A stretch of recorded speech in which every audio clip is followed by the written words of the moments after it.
Hey y'all, I'm I-78. Welcome to coverage of the 2024 vice presidential debate. It will be starting shortly, but we will be taking a look to see what is going on over here on CBS, which is the network that is bringing us tonight's coverage. So let's take a quick peek.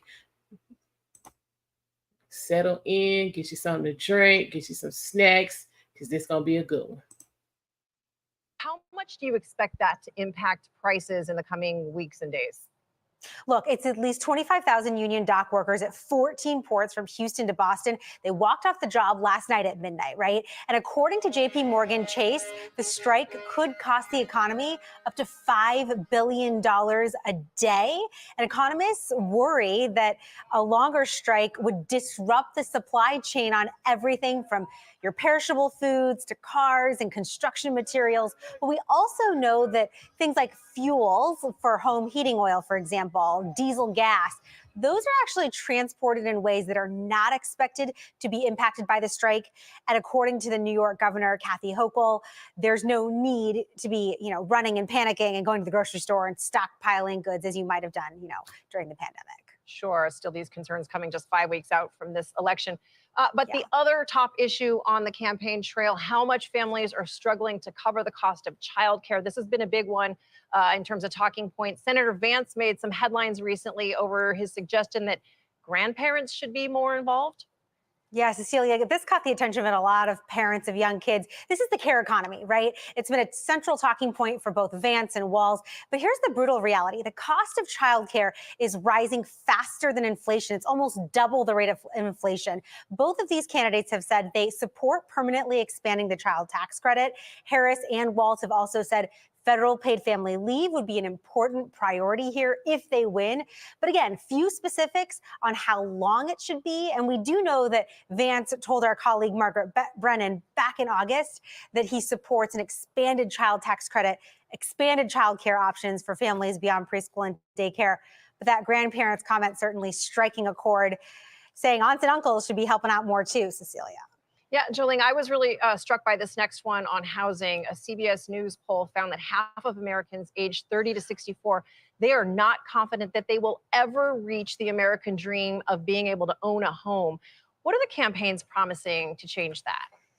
Cecilia, look, you've got the Fed cutting interest rates last month, right? And then you've got more Americans who want to get back into the housing market. So it's kind of encouraging to see. But Vice President Harris has now proposed a $25,000 down payment assistance program for certain first-time home buyers. She's also proposing a tax incentive for builders of starter homes, which are in short supply, to help tackle the supply problem, which has basically plagued our country for more than a decade and a half now. So this depends, again, on congressional approval. It depends on the type of implementation. And former President Trump has proposed changing regulations, making federal land available for housing. But he hasn't offered many details on that front. And he's also said he wants to deport 15 to 20 million undocumented workers who he is blaming for increasing housing demand, something that Senator Vance says he supports. But mass deportation could also impact the workforce needed to build homes here as well, Cecilia. Yeah, and so many questions on how they and if they will actually be able to pull off that plan, Jolene. Exactly. Thank you so much. Nancy, I want to ask you a quick question about this. The economy, compared to where the country was during the pandemic and compared to how that has wrecked economies all over the world, the U.S. economy has bounced back. The recession never came. Inflation is coming down. The jobs numbers are good. Can the Harris campaign say any of that without looking out of touch? And are they in the same bind that Joe Biden was in when he was running? I think Harris approaches it a little differently than Biden did. Biden really tried to thread the needle between, look how much I did to bring the economy back from the breach. Look at all the jobs that were created. Look how prices, or inflation at least, has come down. Look at this legislation that I passed. And yes, we need to do more, but I'm working on it and I've got a record. Harris has really leaned into the notion that more needs to be done to help American families. She talks a lot about that. You heard Jo Ling just describing the assistance she wants to provide to first-time home buyers, the child tax credit, lots of different tax credits.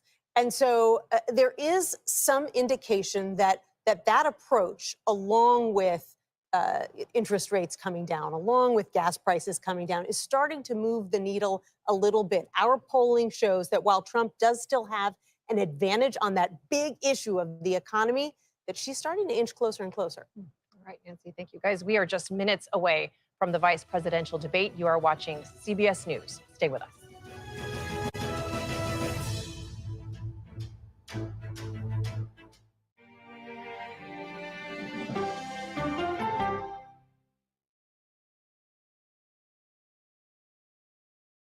All right, good people, good people, good people. You got in the house. I had progressively You got fallen deeper All right, into Death Note in the the house. world What's going of on? online Hey, sports Eric, betting. thank you for the super risk is stick. the I rush. appreciate it. What do you think is driving the Hey, spike in Kubaloo, popularity? how you I think it's doing? legality. If it's legal, I'm going to use it. There are ways to bet when you are 18. We've created an epidemic of child We all in here You can't scrambling, walk trying to into get a male ready, dormitory trying to and get college ready. campus sports Get betting. all our It's little America's stacks and most stuff. neglected problem. I use sports betting trying to as a get way right. to escape, when in reality, I'm choosing self-destruction. Whatever I had left, it was gone. The purpose of the industry is to get you to play to extinction. And that means until all your money is gone.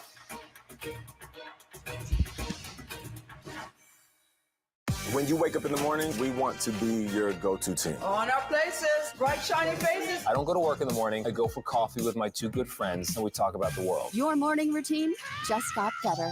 CBS Mornings. Don't miss true crime anytime you want, anywhere you go, with the 48 Hours podcast. Real crimes, real lives, real justice. There's some questions that have to be asked and need to be answered. Listen to 48 Hours on Apple Podcasts. An original documentary from CBS Reports. Imagine yourself in Manhattan with no police, no army, no mayor. The people of Haiti stare down poverty, corruption, natural disasters, and violence. 90% of the guns that are used by gangs in Haiti are American guns. But with an unbreakable spirit and eternal optimism. There are days where I cry, but we can't be discouraged. We still believe in Haiti. They're still able to look ahead with hope. Haiti is on the brink of transformation, a radical shift. Haitians are coming together and saying things must change. Fighting for Haiti, now streaming on the free CBS News app. Come on, Julia. Oh, no. I will if you will. You go, gal. That's right. Let me see if you can find me. I want to make sure that my voice is heard, but also that I lift up other voices. You can't write a better script. Yeah, boy. It's gonna be a ride.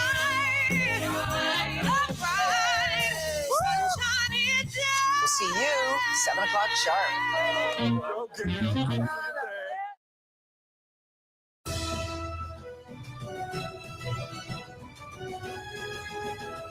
Welcome back to the vice presidential debate coverage on CBS News. Our Ed O'Keefe is ensconced with all of our colleagues in the press corps over there in the room down the aisle from the actual debate location. Ed, we've seen major news the day of a debate before, and we're sure getting it today. Yeah, John, you remember back in 2016 when you hosted the Republican presidential primary debate? And that morning, Antonin Scalia died, and suddenly you had to rip up all the questions and focus on the future of the Supreme Court, which probably hadn't been a top-of-mind concern. Well, look at what's happened in the last few days. It's only October 1, but in essence, we've had some surprises. The intensification of the situation in the Middle East, major storms ravaging the Southeast that are now going to cause some debate over spending and climate change. All of them a reminder that as president, whoever is president, faces all sorts of unexpected challenges that suddenly can crop up. And, it'll be interesting to see tonight exactly how that factors in to the debate. Cecilia? All right, Ed, you don't get to go anywhere. We're going to be checking back in with you when it is all over. And we are now just officially minutes away from the start of this debate. I want to get your final thoughts. Major, I want to start with you because we've been saying so much is on the line tonight. How much of tonight is about the audience of one for J.D. Vance? A considerable amount. President Trump has expectations for J.D. Vance. J.D. Vance knows, as Robert Costa so thoroughly laid out, at age 40, his entire political career is ahead of him. If this ticket does not prevail, the Republican Party will find itself in an uncomfortable and unwelcome and unwanted post-Trump era. What role does J.D. Vance play in that? A considerable amount of that decision will be drawn from what he does tonight. He knows that. In contrast, Governor Walz is 60, 1 year older than Kamala Harris. He does not have any obvious designs on the presidency if Kamala Harris wins and serves out 2 terms. He's there to enhance the ticket as it exists and amplify things on the positive side where and when he can. Very different calculations, very different risk factors for the two. And Bob, even if you're Bob Dole, who had a bad night in 1976, he was the nominee 20 years later for the Republican Party. So you can even rescue yourself from a bad night. What are your final thoughts on tonight? Everybody in the press, when we're in the press galleries on the campaign planes, they talk about these vice presidential debates as low impact, but they really are high stakes. Everybody watching tonight knows one of these 2 men could become president of the United States. The country is going to take a temperature on character, on policy. Who are these people who might lead the country? And one of them might be leading the country should a crisis happen, a heartbeat away from the presidency. We live in a time of assassination attempts on the Republican nominee, of political violence, and of aging politicians. So it's no question that one day one of these people could be president. We hope all people live healthy lives and serve full terms, but you never know in American history. That's what the history always tells us. Nancy, the other big event is these incredible floods in North Carolina, which also is a platform for presidents. It is, because the handling of natural disasters is often a proxy for voters of competence. They look at how you handle something like that and they say this person is capable of handling big, important things. And that's why President Biden tomorrow is heading to North Carolina and South Carolina, and Florida and Georgia the next day. And here we see the vice presidential candidates there. Tim Walz standing a lone man behind his lectern. Ed, give us your last thoughts as we watch here as J.D. Vance is off in the wings for the moment. Oh, there he is. It's performance. That seems obvious, but no faux pas. And they're looking for a viral moment. That's what they'll be looking for tonight. No handshake. No handshake, and there you have Governor Walz taking some notes. J.D. Vance doing the same as our Well, why would you have colleagues. them out there and standing before it technically starts? The cameras came. That's right. Oh. Well, we It's gonna have be ready. the vice presidential debate coming up in a moment. It will be moderated by our own Nora O'Donnell and Margaret Brennan. Ohio Senator J.D. Vance and Minnesota Governor Tim Walz take the stage. Well, they've taken the stage, so stick with us here and join us also on our streaming channel, CBS News 24/7, for exclusive content you won't see anywhere else. Thank you for joining us.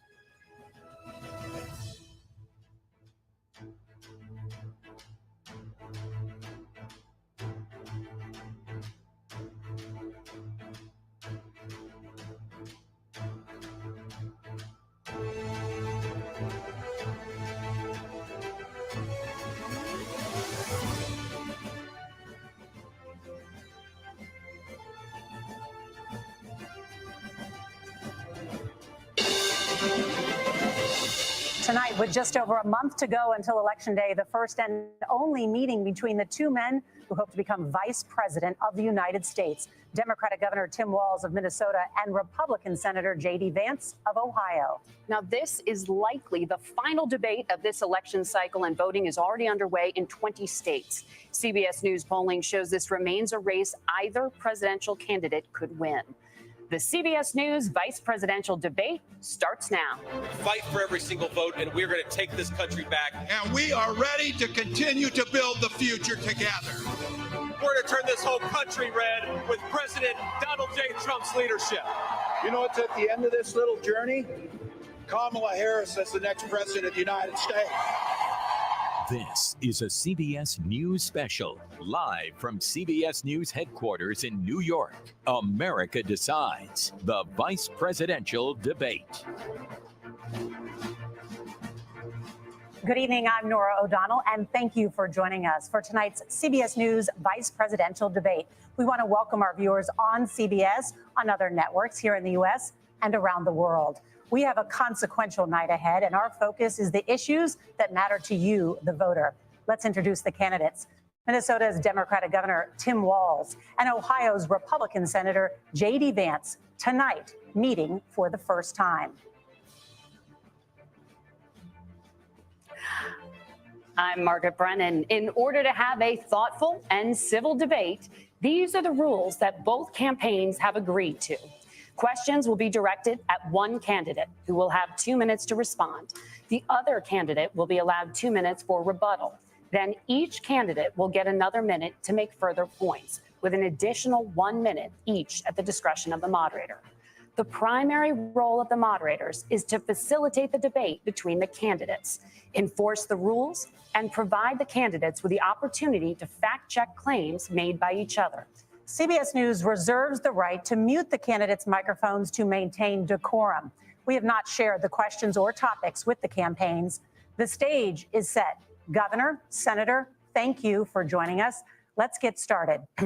Tonight, our country is facing several unfolding crises. The Middle East is on the brink of war. Americans are suffering from the catastrophic impact of Hurricane Helene. And now a labor strike as 25,000 dock workers from Maine to Texas are picketing.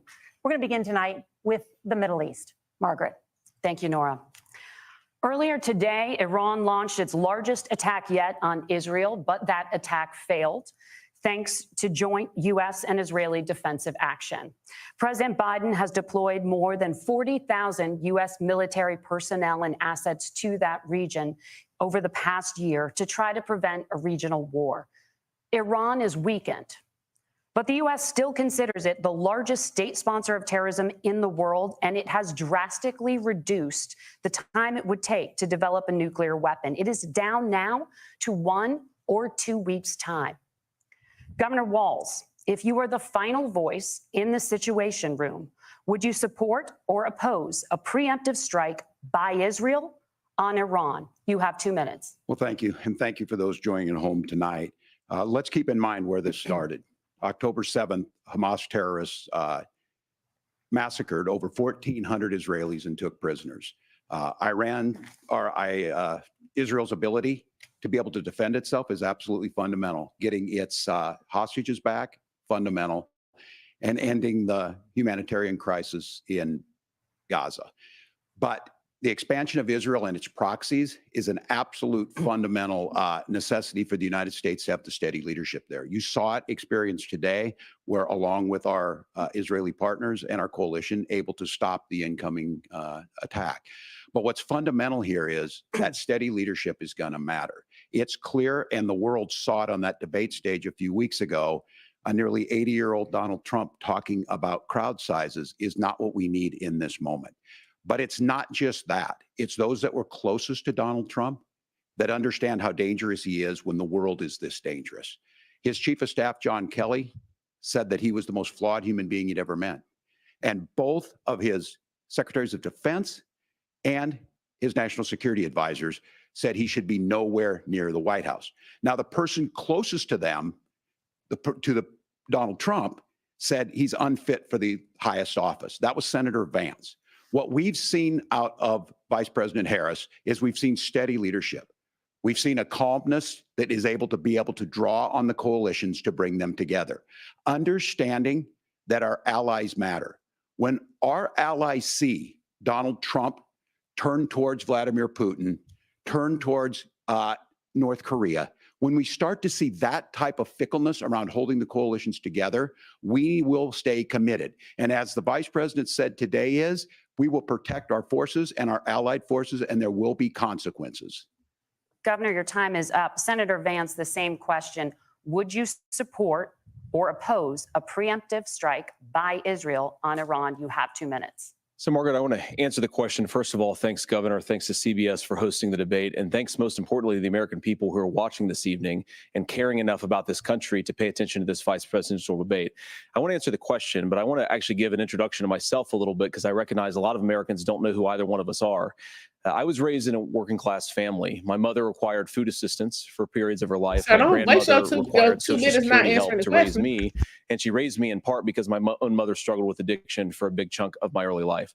I went to college on the GI Bill after I enlisted in the Marine Corps and served in Iraq. And so I stand here asking to be your vice president with extraordinary gratitude for this country, for the American dream that made it possible for me to live my dreams. And most importantly, I know that a lot of you are worried about the chaos in the world and the feeling that the American dream is unattainable. I want to try to convince you tonight over the next 90 minutes that if we get better leadership in the White House, if we get Donald Trump back in the White House, the American dream is going to be attainable once again.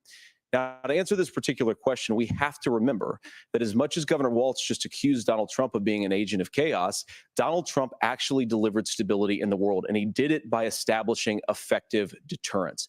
People were afraid of stepping out of line. Iran, which launched this attack, has received over $100 billion in unfrozen assets thanks to the Kamala Harris administration. What do they use that money for? They use it to buy weapons that they're now launching against our allies, and God forbid, potentially launching against the United States as well. Donald Trump recognized that for people to fear the United States, you needed peace through strength. They needed to recognize that if they got out of line, the United States global leadership would put stability and peace back in the world. Now, you asked about a preemptive strike, Margaret, and I want to answer the question. Look, it is up to Israel what they think they need to do to keep their country safe, and we should support our allies wherever they are when they're fighting the bad guys. I think that's the right approach to take with the Israel question. Thank you, Senator. Governor Walz, do you care to respond to any of the allegations? Well, look, Donald Trump was in office. We'll sometimes hear a revision. He was not in office on October 7th, sir. It was Donald Trump. We will not tell that lie. We had a coalition of nations that had boxed Iran's nuclear program in, the inability to advance it. Donald Trump pulled that program and put nothing else in its place. So Iran is closer to a nuclear weapon than they were before because of Donald Trump's fickle leadership. And when Iran shot down an American aircraft in international airspace, Donald Trump tweeted, because that's the standard diplomacy of Donald Trump. And when Iranian missiles did fall near U.S. troops and they received traumatic brain injuries, Donald Trump wrote it off as headaches. Look, our allies understand that Donald Trump is fickle. He will go to whoever has the most flattery or where it makes sense to him.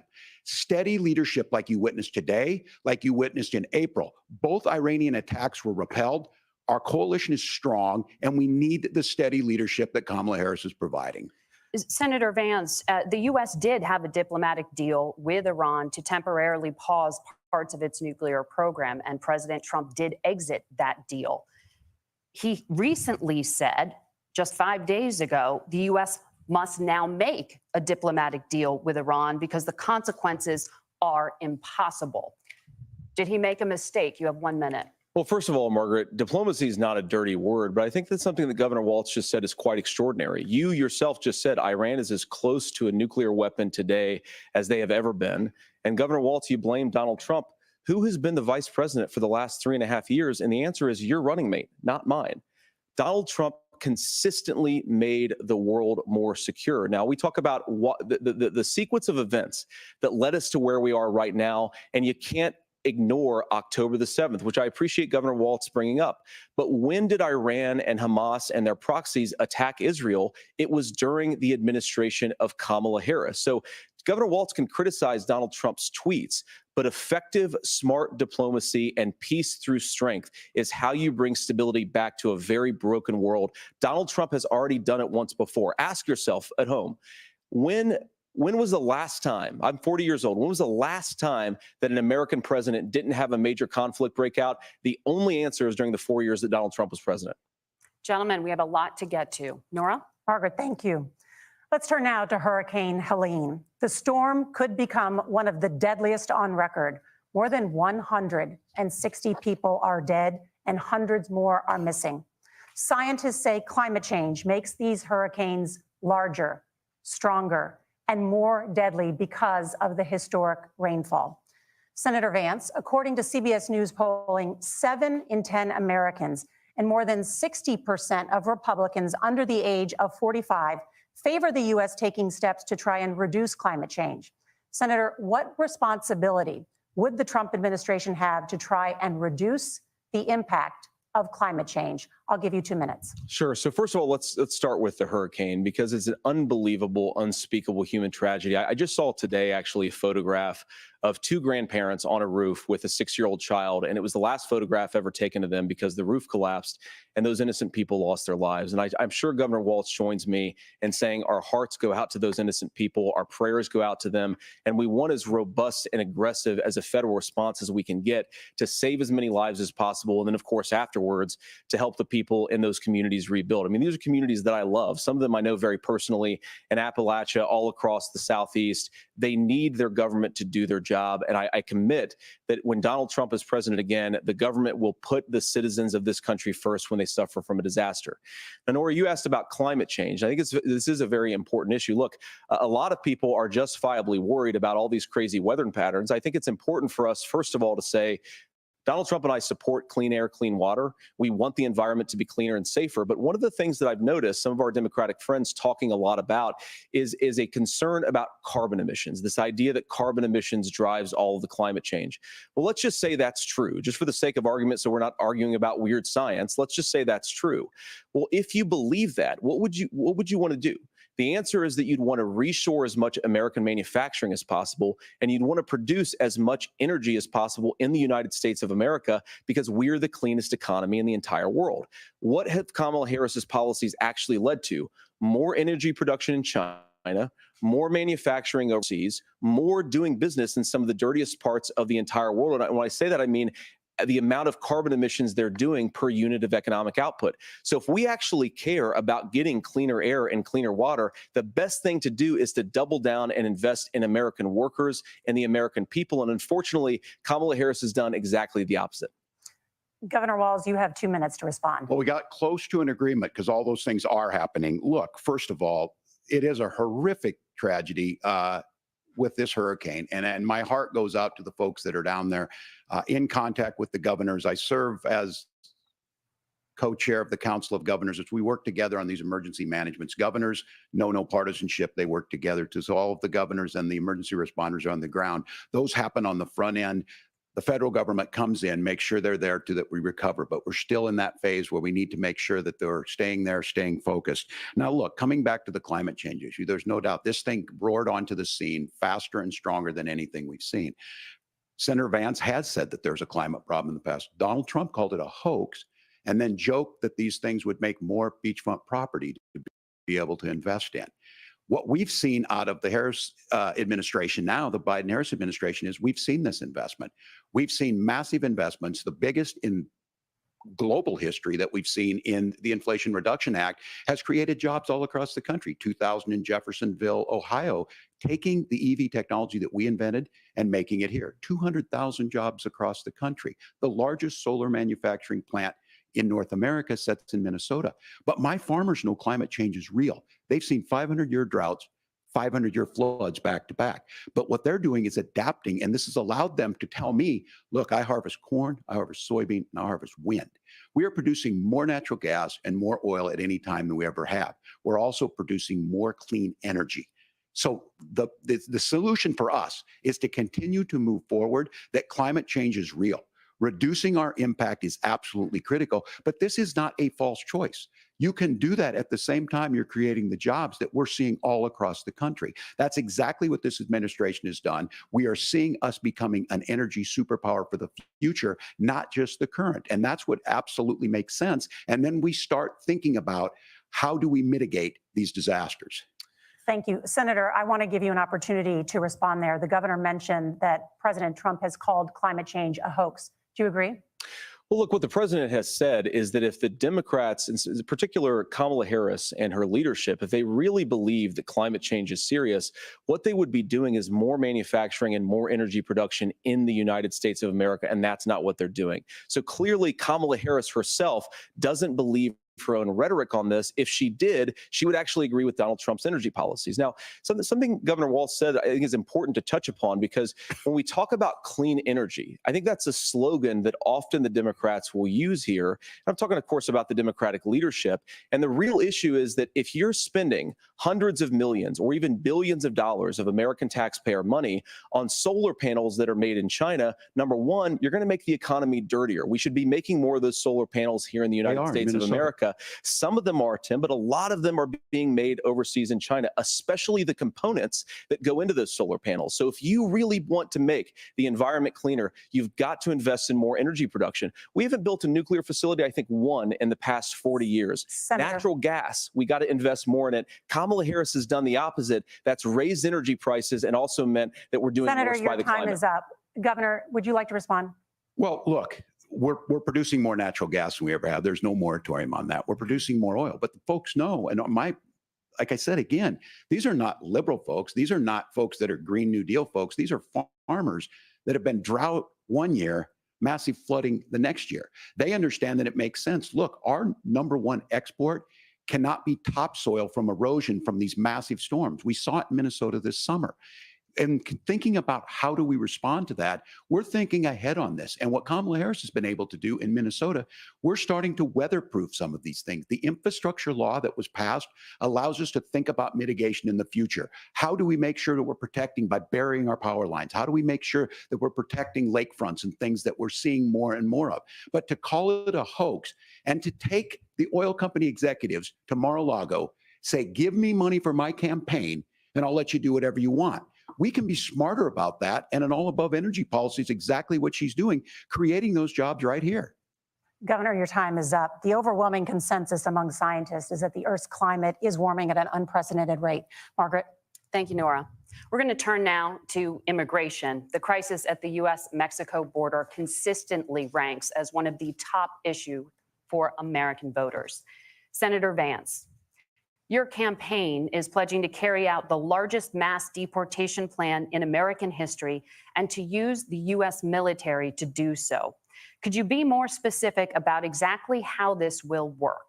For example, would you deport parents who have entered the U.S. illegally and separate them from any of their children who were born on U.S. soil? You have 2 minutes. So first of all, Margaret, before we talk about deportations, we have to stop the bleeding. We have a historic immigration crisis because Kamala Harris started and said that she wanted to undo all of Donald Trump's border policies. 94 executive orders suspending deportations, decriminalizing illegal aliens, massively increasing the asylum fraud that exists in our system. That has opened the floodgates. And what it's meant is that a lot of fentanyl is coming into our country. I had a mother who struggled with opioid addiction and has gotten clean. I don't want people who are struggling with addiction to be deprived of their second chance because Kamala Harris let in fentanyl into our communities at record levels. So you've got to stop the bleeding. You've got to re-implement Donald Trump's border policies, build the wall, re-implement deportations. And that gets me to your point, Margaret, about what do we actually do? So we've got 25 million illegal aliens who are here in the country. What do we do with them? I think the first thing that we do is we start with the criminal migrants. About 1 million of those people have committed some form of crime in addition to crossing the border illegally. I think you start with deportations on those folks. And then I think you make it harder for illegal aliens to undercut the wages of American workers. A lot of people will go home if they can't work for less than minimum wage in our own country. And by the way, that'll be really good for our workers who just want to earn a fair wage for doing a good day's work. And the final point, Margaret, is you ask about family separation. Right now in this country, Margaret, we have 320,000 children that the Department of Homeland Security has effectively lost. Some of them have been sex trafficked. Some of them hopefully are at homes with their families. Some of them have been used as drug trafficking mules. The real family separation policy in this country is unfortunately Kamala Harris's wide open southern border. And I'd ask my fellow Americans to remember when she came into office, she said she was going to do this. Real leadership would be saying, you know what, I screwed up. We're going to go back to Donald Trump's border policies. I wish that she would do that. It would be good for all of us. Governor, do you care to respond to any of those specific allegations, including that the vice president is, quote, letting in fentanyl and using kids as drug mules, among other things regarding children? The drug mule is not true, but I will say about this, about the fentanyl, because this is a crisis of this, the opioid crisis. And the good news on this is the last 12 months saw the largest decrease in opioid deaths in our nation's history, 30% decrease in Ohio, but there's still more work to do. But let's go back to this on immigration. Kamala Harris was the Attorney General of the largest state, a border state in California. She's the only person in this race who prosecuted transnational gangs for human trafficking and drug interventions. But look, we all want to solve this. Most of us want to solve this, and that is the United States Congress. That's the Border Patrol agents. That's the Chamber of Commerce. That's most Americans out here. That's why we had the fairest and the toughest bill on immigration that this nation's seen. It was crafted by a conservative senator from Oklahoma, James Lankford. I know him. He's super conservative, but he's a man of principle, wants to get it done. Democrats and Republicans worked on this piece of legislation. The Border Patrol said, this is what we need in here. These are the experts. And the Chamber of Commerce and the Wall Street Journal said, pass this thing. Kamala Harris helped get there. 1,500 new border agents, detection for drugs, DOJ money to speed up these the adjudications on this, just what America wants. But as soon as I was getting ready to pass and actually tackle this, Donald Trump said no, told them to vote against it because it gives him a campaign issue. It gives him what would Donald Trump talk about if we actually did some of these things? And they need to be done by the legislature. You can't just do this through the executive branch. So look, we have the options to do this. Donald Trump had 4 years. He had 4 years to do this. And he promised you, America, how easy it would be. I'll build you a big, beautiful wall, and Mexico will pay for it. Less than 2% of that wall got built, and Mexico didn't pay a dime. But here we are again, 9 years after he came down that escalator, dehumanizing people and telling him what he was going to do. As far as the deportation plan, at one point, Senator Vance said it was so unworkable to be laughable. So that's where we're at. Pass the bill, she'll sign it. Governor, your time is up. Senator, the question was, will you separate parents from their children, even if their kids are U.S. citizens? You have 1 minute. Margaret, my point is that we already have massive child separations thanks to Kamala Harris's open border. And I didn't accuse Kamala Harris of inviting drug mules. I said that she enabled the Mexican drug cartels to operate freely in this country. And we know that they use children as drug mules, and it is a disgrace, and it has to stop. Look, I think what Tim said just doesn't pass the smell test. For 3 years, Kamala Harris went out bragging that she was going to undo Donald Trump's border policy. She did exactly that. We had a record number of illegal crossings. We had a record number of fentanyl coming into our country. And now that she's running for president, or a few months before, she says that somehow she got religion and cared a lot about a piece of legislation. The only thing that she did when she became the vice president, when she became the appointed border czar, was to undo 94 Donald Trump executive actions that opened the border. This problem is leading to massive problems in the United States of America. Parents who can't afford health care, schools that are overwhelmed. It's got to stop, and it will when Donald Trump is president again. Senator, your time is up. Governor, what about our CBS News polling, which does show that a majority of Americans, more than 50%, support mass deportations? Look, we fix this issue with a bill that is necessary. But the issue on this is what happens when you don't want to solve it. You demonize it. And we saw this. And Senator Vance, and it surprises me on this, talking about and saying, I will create stories to bring attention to this. That vilified a large number of people who were here legally in the community of Springfield. The Republican governor said, it's not true. Don't do it. There's consequences for this. There's consequences. We could come together. Senator Langford did it. We could come together and solve this if we didn't let Donald Trump continue to make it an issue. And the consequences in Springfield were the governor had to send state law enforcement to escort kindergartners to school. I believe Senator Vance wants to solve this, but by standing with Donald Trump and not working together to find a solution, it becomes a talking point. And when it becomes a talking point like this, we dehumanize and villainize other human beings. Tim, Governor, your time is up. Senator, I'll give you 1 minute, but let me just ask you the question first. The governor has made the point, and I think as a sitting lawmaker, you know that Congress controls the purse strings and any funding. So you have said repeatedly that Donald Trump would, through executive action, solve this. Do you disagree that Congress controls the purse strings and would need to support many of the changes that you would actually want to implement? You have 1 minute. Look, Margaret, first of all, the gross majority of what we need to do at the southern border is just empowering law enforcement to do their job. I've been to the southern border more than our border czar, Kamala Harris, has been, and it's actually heartbreaking because the Border Patrol agents, they just want to be empowered to do their job. Of course, additional resources would help, but most of this is about the president and the vice president empowering our law enforcement to say, if you try to come across the border illegally, you've got to stay in Mexico, you've got to go back through proper channels. Now, Governor Walz brought up the community of Springfield, and he's very worried about the things that I've said in Springfield. Look, in Springfield, Ohio, and in communities all across this country, you've got schools that are overwhelmed. You've got hospitals that are overwhelmed. You have got housing that is totally unaffordable because we brought in millions of illegal immigrants to compete with Americans for scarce homes. The people that I'm most worried about in Springfield, Ohio, are the American citizens who have had their lives destroyed by Kamala Harris's open border. It is a disgrace, Tim. And I actually think, I agree with you. I think you want to solve this problem, but I don't think that Kamala Harris does. Senator, your time is up. Governor, you have 1 minute to respond. Yeah, well, it is law enforcement that asked for the bill. They helped craft it. They're the ones that supported it. That's because they know we need to do this. Look, this issue of continuing to bring this up, of not dealing with it, of blaming migrants for everything. On housing, we could talk a little bit about Wall Street speculators buying up housing and making them less affordable, but it becomes a blame. Look, this bill also gives the money necessary to adjudicate. I agree. It should not take 7 years for an asylum claim to be done. This bill gets it done in 90 days. Then you start to make a difference in this, and you start to adhere to what we know, American principles.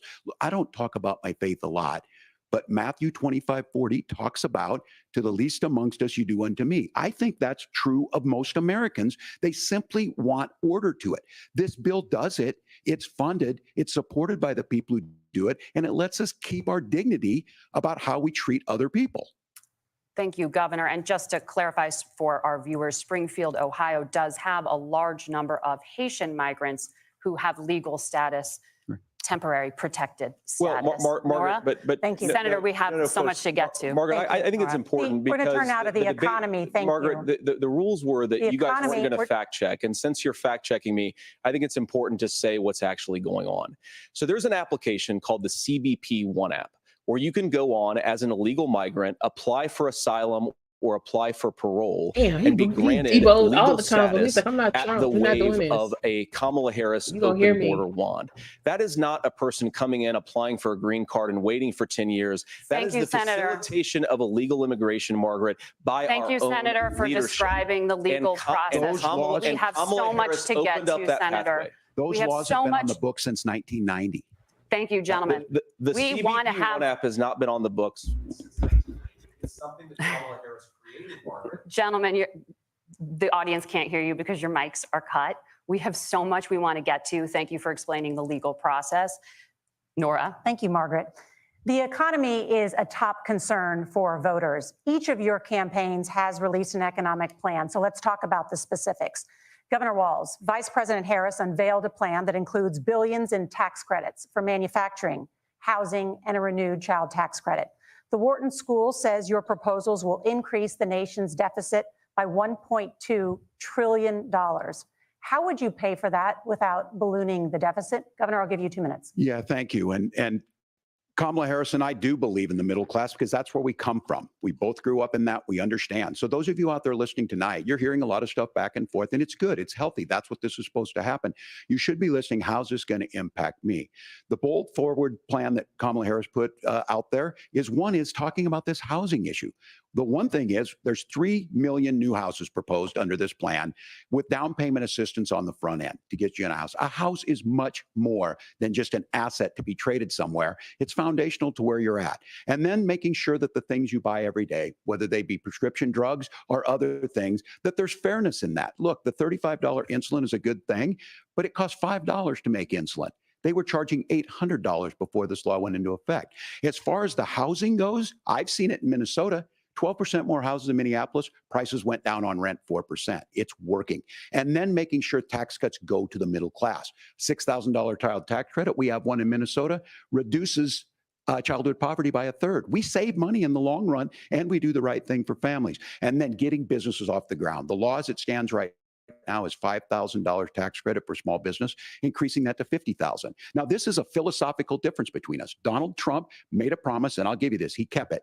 He took folks to Mar-a-Lago, said, you're rich as hell, I'm gonna give you a tax cut. He gave the tax cuts that predominantly went to the top class. What happened there was an $8 trillion increase in the national debt, the largest ever. Now he's proposing a 20% consumption or sales tax on everything we bring in. Everyone agrees, including businesses, it would be destabilizing it, it would increase inflation and potentially lead to a recession. Look, this is simple for you. Where are we going? Kamala Harris has said to do the things she wants to do. We'll just ask the wealthiest to pay their fair share. When you do that, our system works best, more people are participating in it, and folks have the things that they need. Senator, I want to give you a moment to respond on that. But similarly, the Wharton School has done an analysis of the Trump plan and says it would increase the nation's deficit by $5.8 trillion. My question is the same for you. How do you pay for all that without ballooning the deficit? I'll give you 2 minutes.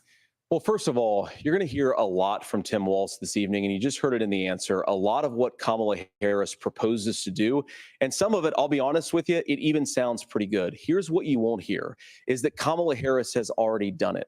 Because she's been the vice president for 3.5 years. She had the opportunity to enact all of these great policies. And what she's actually done instead is drive the cost of food higher by 25%, drive the cost of housing higher by about 60%.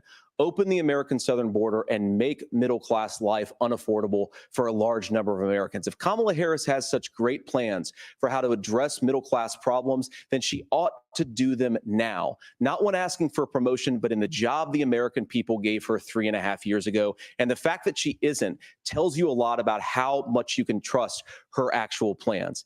Now, Donald Trump's economic plan is not just a plan, but it's also a record.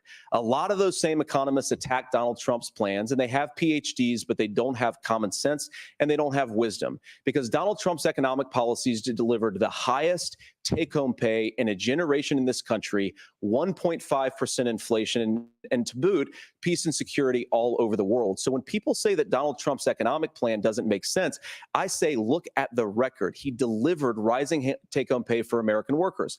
Now, Tim admirably admits that they want to undo the Trump tax cuts. But if you look at what was so different about Donald Trump's tax cuts, even from previous Republican tax cut plans, is that a lot of those resources went to giving more take-home pay to middle class and working class Americans. It was passed in 2017, and you saw an American economic boom unlike we've seen in a generation in this country. That is a record that I'm proud to run on, and we're going to get back to that common sense wisdom so that you can afford to live the American dream again. I know a lot of you are struggling. I know a lot of you are worried about paying the bills. It's going to stop when Donald Trump brings back common sense to this country. Governor, do you want to respond to that? What has Kamala Harris done for the middle class? Yeah, well, Kamala Harris's day one was Donald Trump's failure on COVID that led to the collapse of our economy. We were already before COVID in a manufacturing recession, but 10 million people out of work, largest percentage since the Great Depression. 9 million jobs closed on that. That was day one, whether it was the Infrastructure Act or other things we moved. Now, you made a question about experts, said this. I've made a note of this. Economists can't be trusted. Science can't be trusted. National security folks can't be trusted. Look, if you're going to be president, you don't have all the answers. Donald Trump believes he does. My pro tip of the day is this. If you need heart surgery, listen to the people at the Mayo Clinic in Rochester, Minnesota, not Donald Trump. And the same thing goes with this. And I ask you out there, teachers, nurses, truck drivers, whatever, how is it fair that you're paying your taxes every year and Donald Trump hasn't paid any federal tax in the last 15 years, and the last year as president?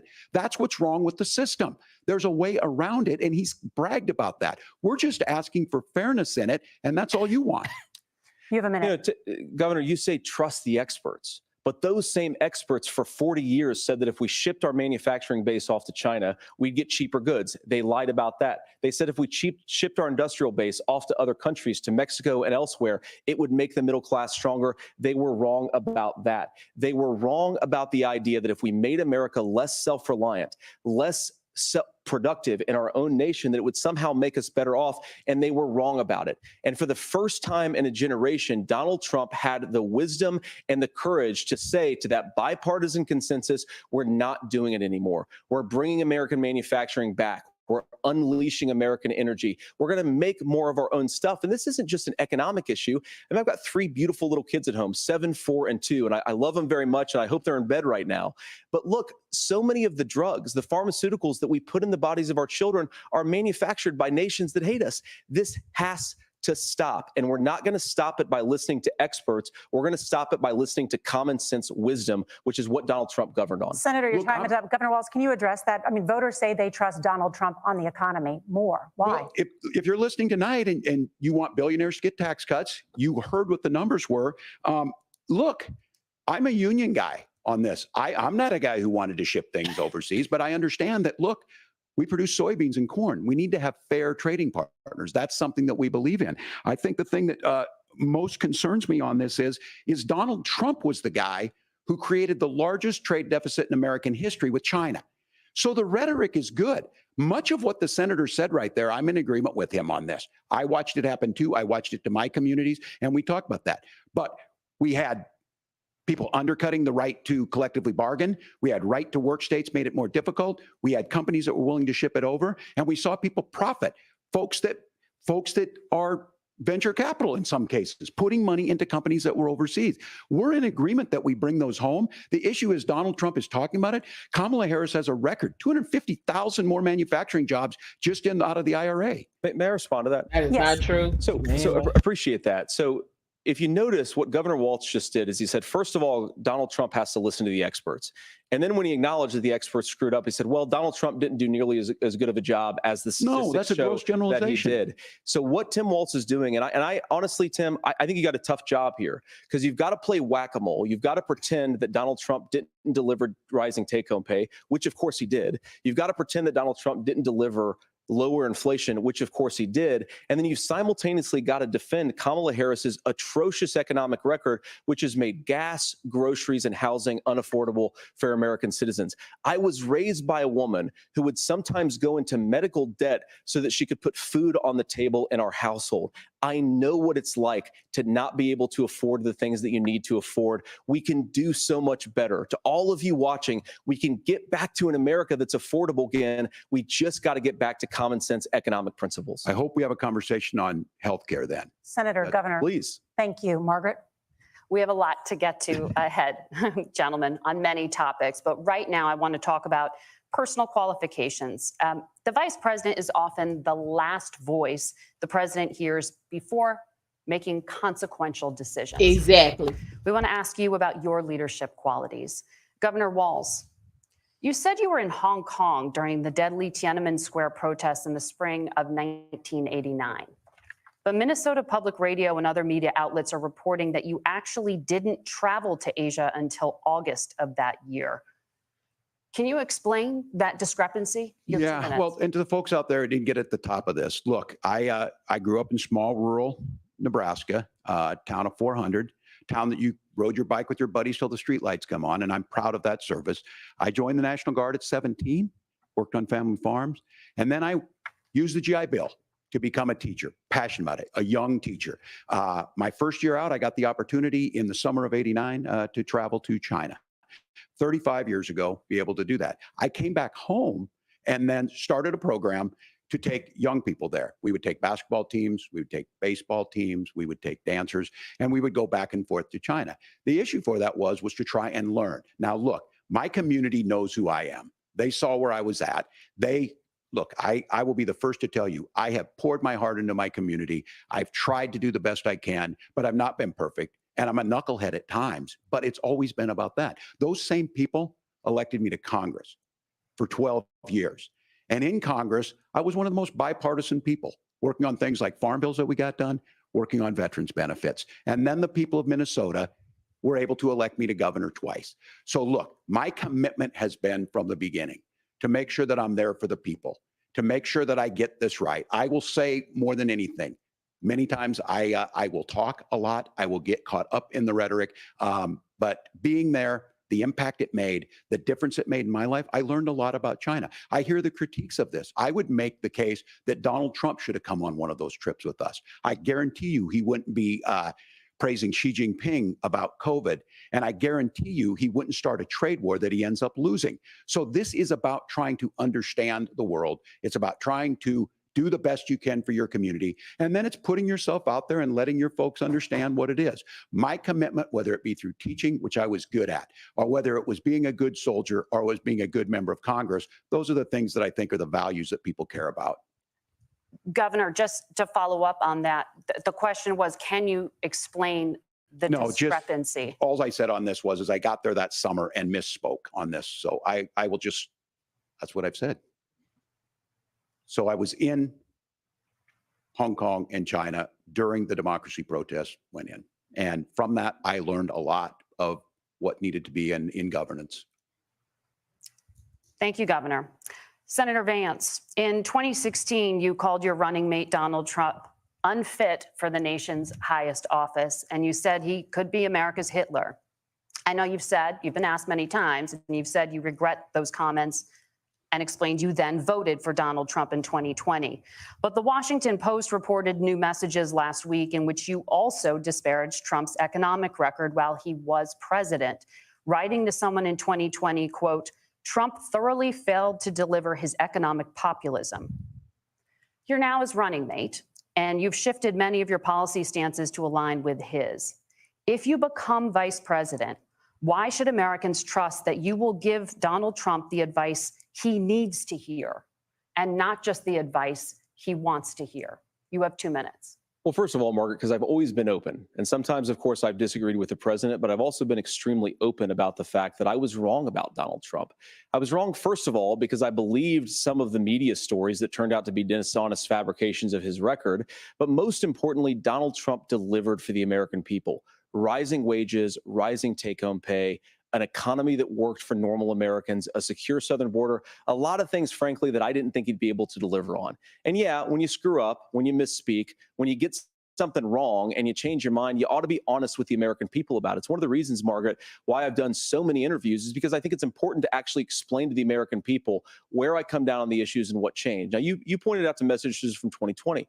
Margaret, I've been extremely consistent that I think there were a lot of things that we could have done better in the Trump administration the first round if Congress was doing its job. I strongly believe, and I've been a United States Senator, that Congress is not just a high-class debating society. It's not just a forum for senators and congressmen to whine about problems. It's a forum to govern. So there were a lot of things on the border, on tariffs, for example, where I think that we could have done so much more if the Republican Congress and the Democrats in Congress had been a little bit better about how they govern the country. They were so obsessed with impeaching Donald Trump, they couldn't actually govern. And I want to talk about this tariff issue in particular, Margaret, because Tim just accused this of being a national sales tax. Look, the one thing, and you're probably surprised to hear me praising Joe Biden, but the one thing that Joe Biden did is he continued some of the Trump tariffs that protected American manufacturing jobs. And it's the one issue, the most pro-worker part of the Biden administration, it's the one issue where Kamala Harris has run away from Joe Biden's record. Think about this. If you're trying to employ slave laborers in China at $3 a day, you're going to do that and undercut the wages of American workers unless our country stands up for itself and says, you're not accessing our markets unless you're paying middle-class Americans a fair wage. Senator, your time is up. Nora? Thank you. Now to the issue of reproductive rights. Governor Walz, after Roe versus Wade was overturned, you signed a bill into law that made Minnesota one of the least restrictive states in the nation when it comes to abortion. Former President Trump said in the last debate that you believe abortion, quote, in the 9th month is absolutely fine. Yes or no? Is that what you support? I'll give you 2 minutes. That's not what the bill says, but look, this issue is what's on everyone's mind. Donald Trump put this all into motion. He brags about how great it was that he put the judges in and overturned This is Roe not versus on Wade, everybody's 52 mind. years of personal autonomy. And then he tells us, oh, we send it to the states. It's a beautiful thing. Amanda Zaworski would disagree with you on it's a beautiful thing. A young bride in Texas waiting for their child at 18 weeks. She has a complication, a tear in the membrane. She needs to go in. The medical care at that point needs to be decided by the doctor. And that would have been an abortion. But in Texas, that would have put them in legal jeopardy. She went home, got sepsis, nearly dies, and now she may have difficulty having children. Or That's not what happened, but anyway. Hadley Duvall, a 12-year-old child raped and impregnated by her stepfather. Those are horrific. Now, when God asked about that, Senator Vance said, That's been two wrongs happening. don't Why we make a acting right. like that's There is no not new? right in this. So in Minnesota, what we did was restore Roe versus Wade. We made sure that we put women in charge of their health care. But look, this is not where, if you don't know Amanda or a Hadley, you soon will. Their Project 2025 is going to have a registry of pregnancies. It's going to make it more difficult, if not impossible. There's a to get registry of contraception your pregnancy and when you go limit to the access, doctor. if not What are you eliminate talking about, access sir? to infertility treatments. Your For pregnancy so many of you documented out there there. listening, me included, infertility treatments are why I have a child. That's nobody else's business. This is foolish. But those things are being proposed. And the catch-all on this is, well, the states will decide what's right for Texas might not be right for Washington. That's not how this works. This is basic exactly human how rights. this We works, have sir. seen maternal called voting. mortality skyrocket in Texas outpacing many other countries in the world. This is about healthcare. In Minnesota, we are ranked first in healthcare for a reason. We trust women. We trust doctors. Senator, do you want to respond to the governor's claim? Will When you do we create become a first in federal healthcare? pregnancy monitoring agency? No, Nora, certainly we won't. And I Trying want to overlap talk with about this this issue because I know a lot 2025. of Americans care about it, and I know a lot of Americans don't agree with everything that I've ever said on this topic. And, you know, I grew up in a working class family in a neighborhood where I knew a lot of young women who had unplanned pregnancies and decided to terminate those pregnancies because they feel like they didn't have any other options. And, you know, one of them is actually very dear to me. And I know she's watching tonight, and I love you. And she told me something a couple years ago that she felt like if she hadn't had that abortion, that it would have destroyed her life because she was in an abusive relationship. And I think that what I take from that as a Republican who proudly wants to protect innocent life in So this it got country, who abusive proudly once she wants to got protect pregnant. the vulnerable, is that my party, we've got to do so much better of a job at earning the American I'll be killing you people's with that trust story. back So on this it just issue where they all frankly of a just sudden got don't abusive as trust soon us. as And you I think ran that's one blue of on the the things that EPP. Donald Trump and I are endeavoring to do. I want us as a Republican Party to be pro-family in the fullest sense of the word. I want us to support fertility treatments. I want us to make it easier for moms to afford to have babies. I want it to make it easier for young families to afford a home so they can afford a place to raise that family. And I think there's so much that we You and can me, do you and on me the both public Fight policy Club. front Child, a lot of just to these give people women more get up options. to the gate. Now, They be like, of yeah, you course, ain't on Donald this Trump has been list. very clear that on the abortion policy specifically, that we have a big country and it's diverse. And California has a different viewpoint on this than Georgia. Georgia has a different viewpoint from Arizona. And the proper way to handle this, as messy as democracy sometimes is to let voters make these decisions, let the individual states make their abortion policy. No, And they I don't. think that's what makes the most You don't have sense to make the in a record very public to big, ban a very abortion. diverse, and let's be honest, sometimes a very, very messy and divided country. Governor, would you like to respond and also answer the question Yeah. about restrictions? Yeah, well, the question got asked, and Donald Trump made the accusation that wasn't true about Minnesota. Well, let me tell you about this idea that there's diverse states. There's a young woman named Amber Thurman. She happened to be in Georgia, a restrictive state. Because of that, she had to travel a Okay, long mind your distance business. Welcome. I to see North you. Carolina to try and get her care. Amber Thurman died. In Because that Amber Thurman journey died because back Amber and Thurman forth. was irresponsible. The fact of the matter is, how can we as a From nation from getting pregnant say all that the way your to life even getting to North Carolina and your is rights, irresponsible. as basic as the right to control your own body, is determined on geography? Well, she There's a did control very her own real body. She chance controlled whether or not had she Amber took them Thurman pills. lived in Minnesota, she would be alive today. That's why the restoration of Roe versus Wade. When you listen to Vice President Harris talk about this subject and you hear me talk about it, you hear us talking exactly the same. Donald Trump is trying to figure out how to get the political right of this. I agree with a lot of what Senator Vance said about what's happening. His running mate, though, does not, and that's the problem. Governor, your time is up. Senator, let me ask you about that. He mentioned, it was, I think, referring to a national ban. In the past, you have supported a federal ban on abortion after 15 weeks. In fact, you said if someone can't Well, that's- support legislation like that, That's quote, 4 months. you are You making showing. the I United States can the rock with most that. barbaric pro-abortion regime anywhere in the entire world. My question is, why have you changed your position?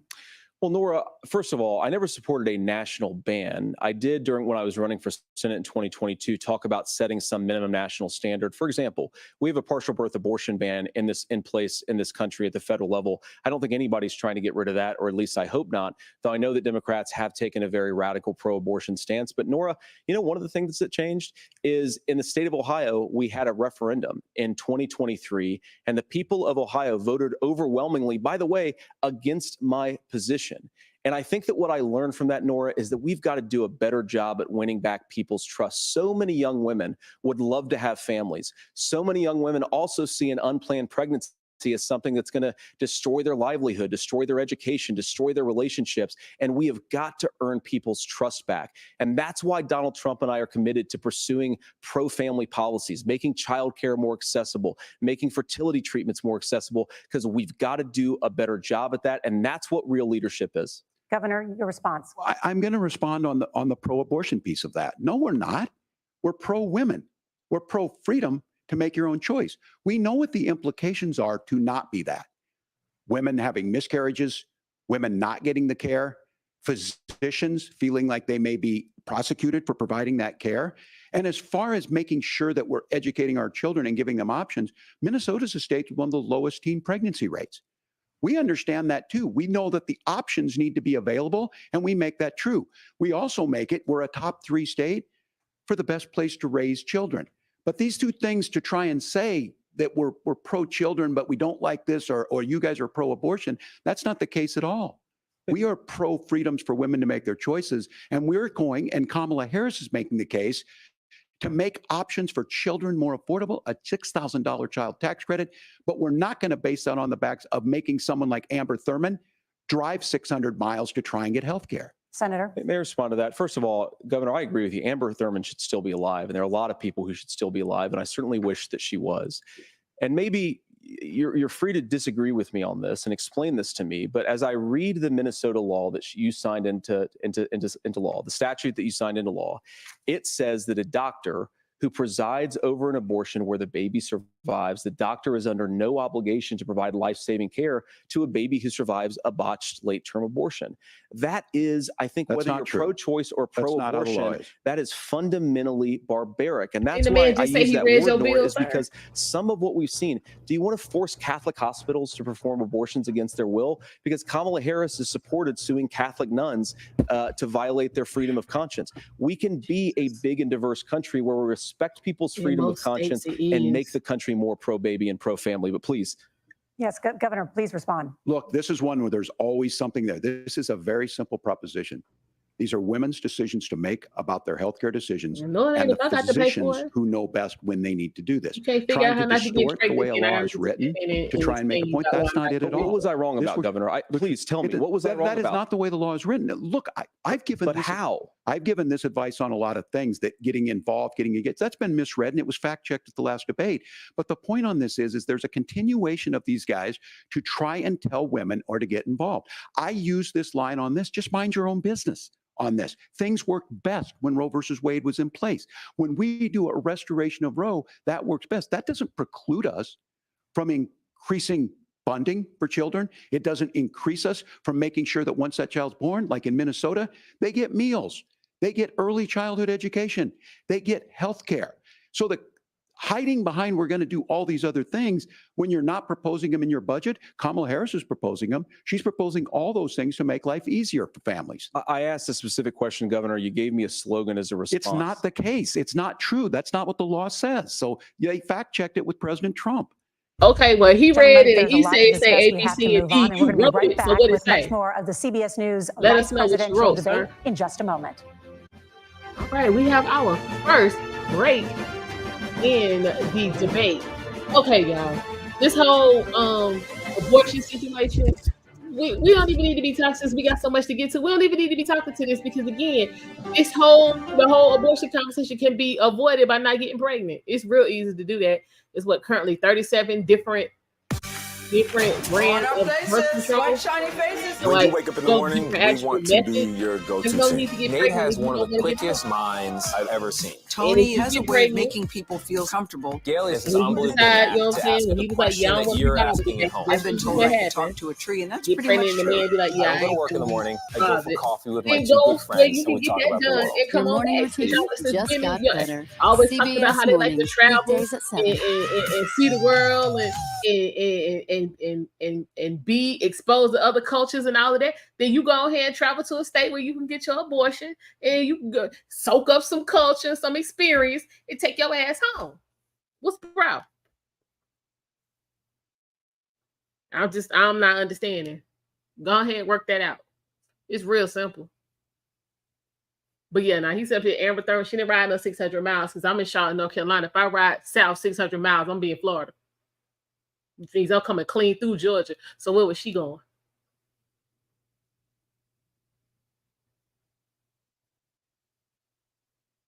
But see, what happens is, with Roe v. Wade, one thing is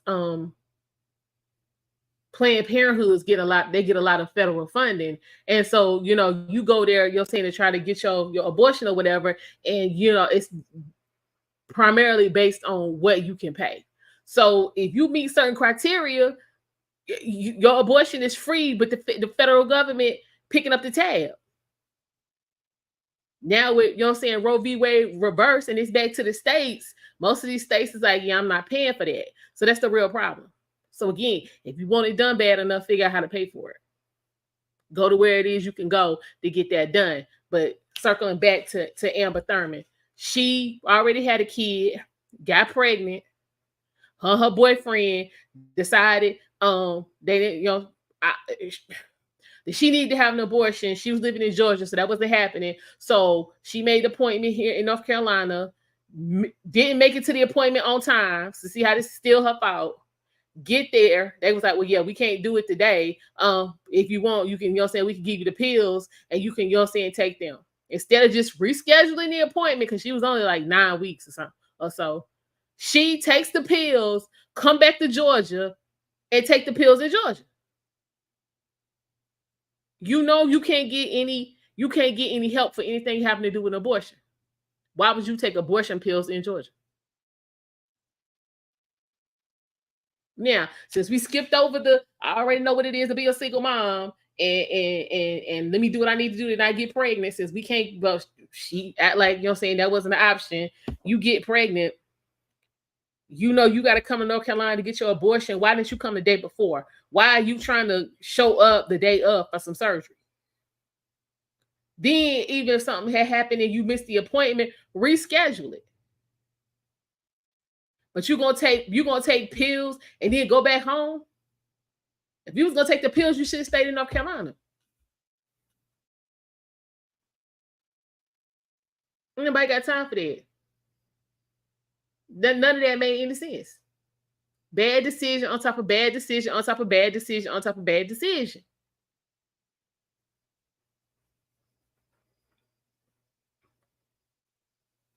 And then by the time she, you know what I'm saying, actually went to the emergency room, she had multiple infections going on. You can't be under anesthesia and people operating on you when you infected. That's not how you can't even get a tooth pulled if you got an infection. So that's what happened to Amber. Not that you're saying they just let her sit around and die. That's not what happened. But we back. The CBS News vice presidential debate. We want to turn now to America's gun violence epidemic. The leading cause of death for children and teens in America is by firearms. Senator Vance, you oppose most gun legislation that Democrats claim would curb gun violence. You oppose red flag gun laws and legislation to ban certain semi-automatic rifles, including AR-15s. So let me ask you, earlier this year, for the first time, the parents of a school shooter were convicted of involuntary manslaughter and sentenced to 10 years in prison. Do you think holding parents responsible could curb mass shootings? I'll give you 2 minutes. Yeah, well, Nora, on that particular case, I don't know the full details, but I certainly trust local law enforcement and local authorities to make those decisions. I think in some cases the answer is going to be yes, and in some cases the answer is going to be no. And the details really matter here, of course. For example, if a kid steals a gun, that's going to be different than if a parent hands over a gun knowing that their kid is potentially dangerous. But look, I want to just sort of speak as a father of 3 beautiful little kids, and our oldest is now in 2nd grade. And like a lot of parents, we send our kids to school with such hope and such joy and such pride at their little faces on the first day of school. And we know, unfortunately, that a lot of kids are going to experience this terrible epidemic of gun violence. And of course, our hearts go out to the families that are affected by this terrible stuff. And we do have to do better. And I think that Governor Walz and I actually probably agree that we need to do better on this. The question is just, how do we actually do it? Now, here's something that really bothers me and worries me about this epidemic of violence. The gross majority, close to 90% in some of the statistics I've seen, of the gun violence in this country is committed with illegally obtained firearms. And while we're on that topic, we know that thanks to Kamala Harris's open border, we've seen a massive influx in the number of illegal guns run by the Mexican drug cartels. So that number, the amount of illegal guns in our country is higher today than it was 3.5 years ago. But what do we do about the schools? What do we do to protect our kids? And I think the answer is, and I say this not loving the answer, because I don't want my kids to go to school in a school that feels unsafe or where there are visible signs of security.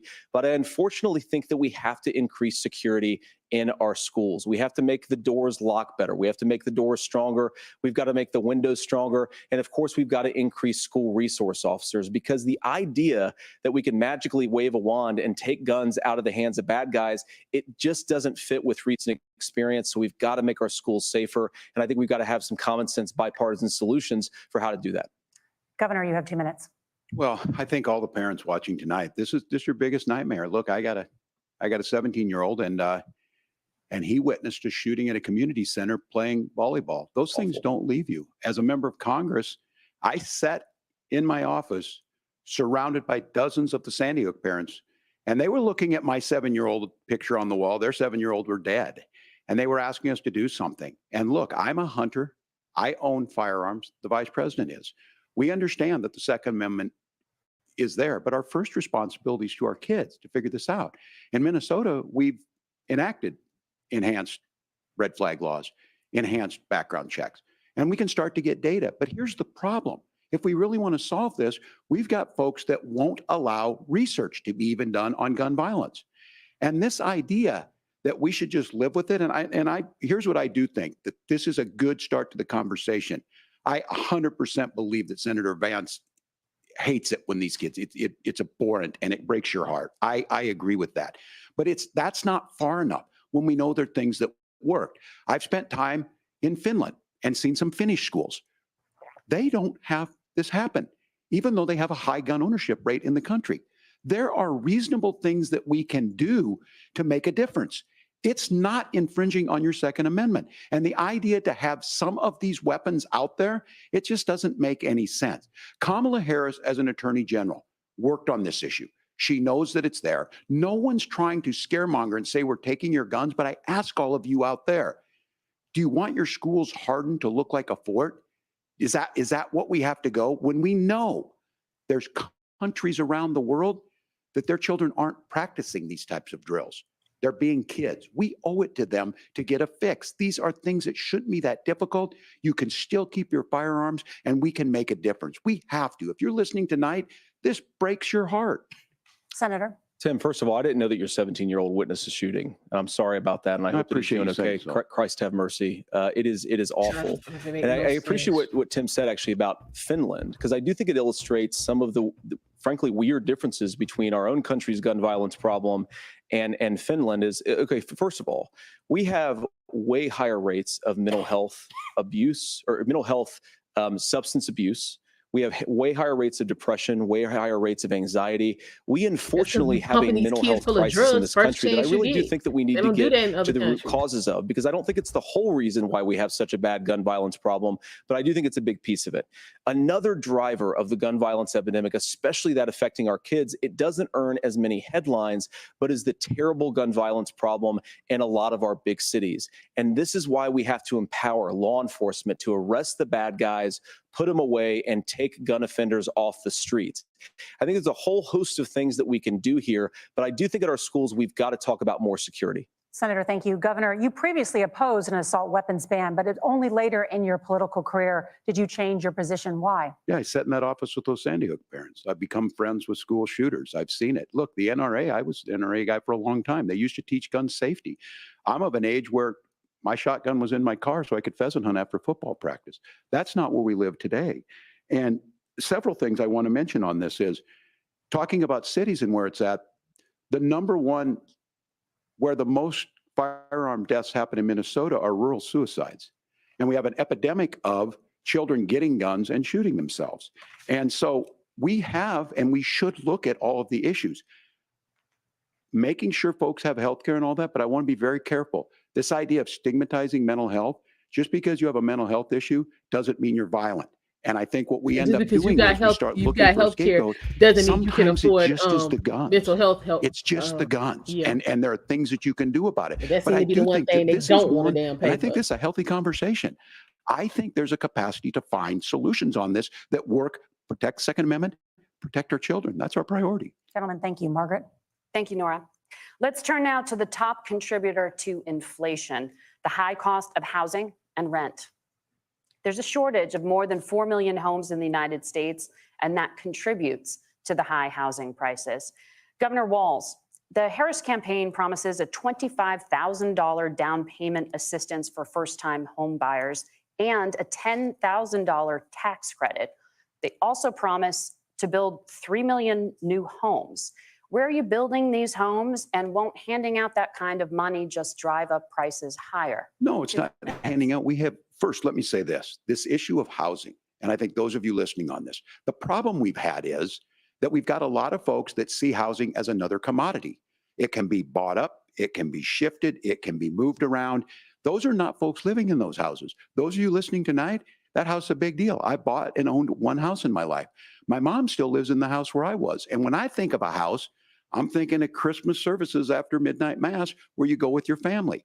We need to make it more affordable. And one of the things, as I said, this program that the vice president is pushing forward and bringing a new way of approaching this is something we're doing in Minnesota from that lead.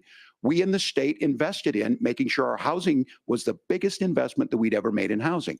It starts to make it easier. We cut some of the red tape. Local folks, look, we can't do it at the federal level, but local folks make it easier to build those homes. And then that down payment assistance. I can tell all of you out there, certainly for me, using the GI Bill was one thing, but a veteran's home loan, the big thing about a veteran's home loan is you don't have to pay the down payment.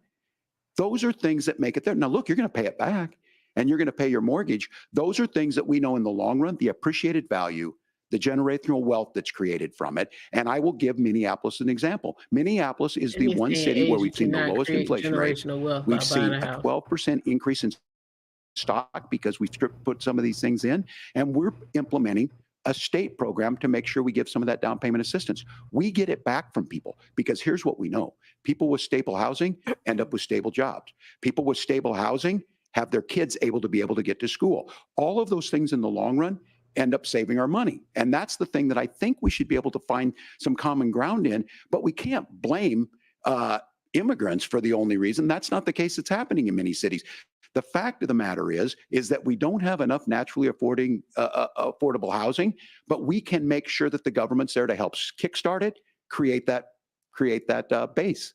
Governor, your time is up. Senator Vance, as far as your campaign's position, the promise is to seize federal lands to build homes, remove regulation, provide tax breaks, and cut back on immigration, which you say pushes up prices. Where are you going to build all the new homes you're promising, and what part of any of this plan will provide immediate relief? You have 2 minutes. Well, first of all, Tim just said something that I agree with. We don't want to blame immigrants for higher housing prices, but we do want to blame Kamala Harris for letting in millions of illegal aliens into this country, which does drive up costs, Tim. 25 million illegal aliens competing with Americans for scarce homes is one of the most significant drivers of home prices in the country. It's why we have massive increases in home prices that have happened right alongside massive increases in illegal alien populations under Kamala Harris's leadership. Now, Tim just mentioned a bunch of ideas. Now, some of those ideas I actually think are halfway decent, and some of them I disagree with. But the most important thing here is Kamala Harris is not running as a newcomer to politics. She is the sitting vice president. If she wants to enact all of these policies to make housing more affordable, I invite her to use the office that the American people already gave her, not sit around and campaign and do nothing while Americans find the American dream of homeownership completely unaffordable. Now, you asked, Margaret, what would immediately change the equation for American citizens? If you lower energy prices, as Donald Trump says, drill, baby, drill, one of the biggest drivers of housing costs aside from illegal immigration is, think about it. If a truck driver is paying 40% more for diesel, then the lumber he's delivering to the job site to build a house is also going to become a lot more expensive. If we open up American energy, you will get immediate pricing relief for American citizens, not, by the way, just in housing, but in a whole host of other economic goods too. Senator Vance, you still have 23 seconds there. Do you want to answer? Can I have it? Where, Governor, we will get to you in a moment. But Senator, where are you going to seize the federal lands? Can you clarify?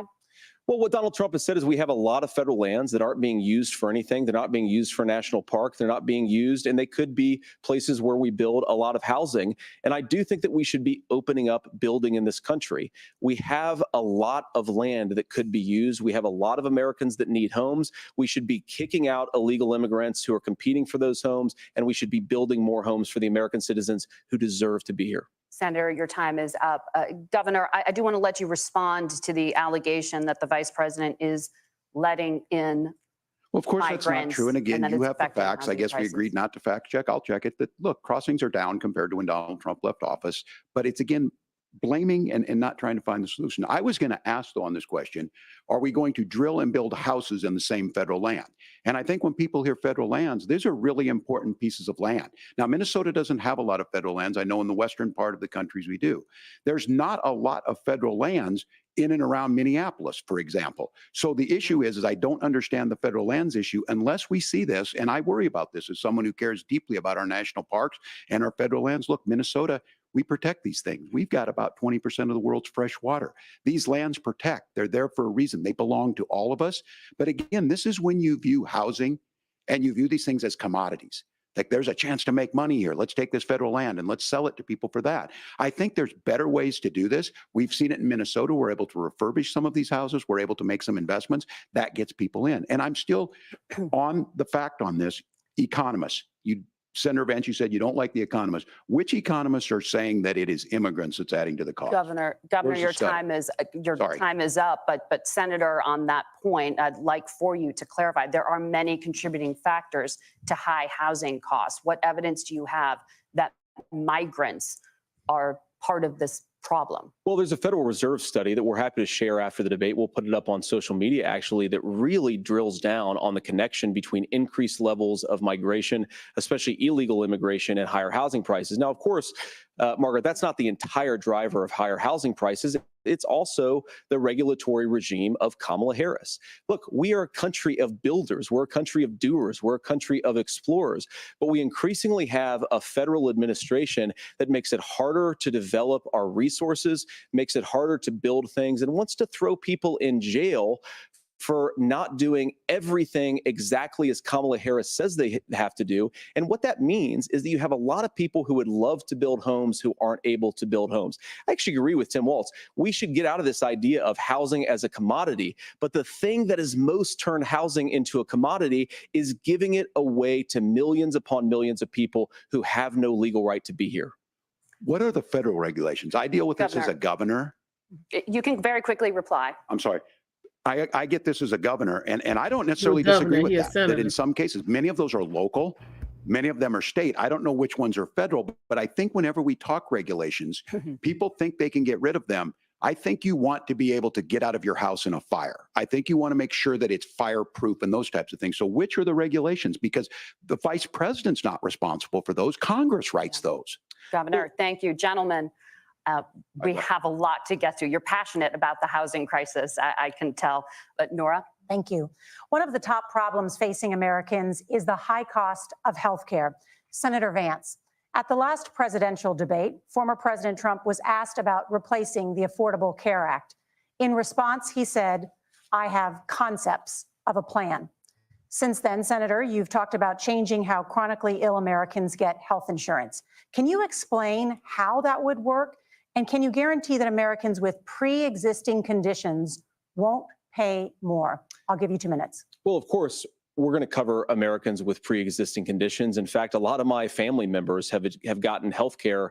I believe, members of my family actually got private health insurance, at least for the first time, switched off of Medicaid onto private insurance for the first time under Donald Trump's leadership. And I think that, a lot of people have criticized this concepts of a plan remark. I think it's very simple common sense. I think as Tim Walz knows from 12 years in Congress, you're not going to propose a 900-page bill standing on a debate stage. It would bore everybody to tears, and it wouldn't actually mean anything because part of this is the give and take of bipartisan negotiation. Now, when Donald Trump was actually actually president. And again, he has a record to be proud of. Prescription drugs fell in 2018 for the first time in a very long time. Under Kamala Harris's leadership, prescription drugs are up about 7%. Under Donald Trump's entire 4 years, they were up about 1.5%.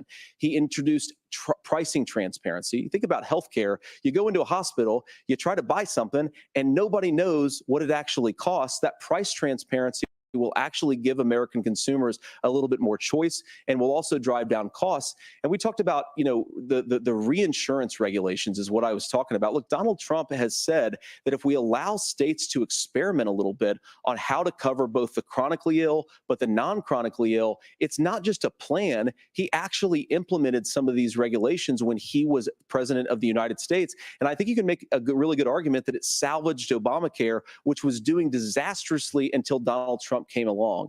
And I think this is an important point about President Trump. Of course, you don't have to agree with everything that President Trump has ever said or ever done.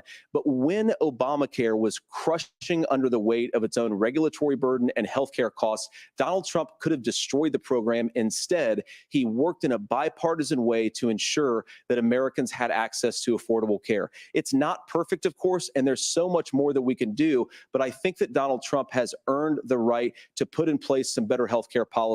He's earned it because he did it successfully the first time. Governor? All right, here's where being an old guy gives you some history. I was there at the creation of the ACA. And the reason it was so important is I come from a major healthcare state, home of the Mayo Clinic, home to Medical Alley, 3M, Medtronic, all of those. We understand healthcare. It's why we're ranked first on affordability and accessibility and quality of healthcare. And so what I know is under Kamala Harris, more people are covered than they have before. And those of you listening, this is critical to you. Now, Donald Trump all of a sudden wants to go back and remember this. He ran on the first thing he was going to do on day one was to repeal Obamacare. On day one, he tried to sign an executive order to repeal the ACA. He signed on to a lawsuit to repeal the ACA, but lost at the Supreme Court. And he would have repealed the ACA had it not been for the courage of John McCain to save that bill. Now, fast forward, what that means to you is you lose your pre-existing conditions. If you're sitting at home and you got asthma, too bad. If you're a woman, probably not.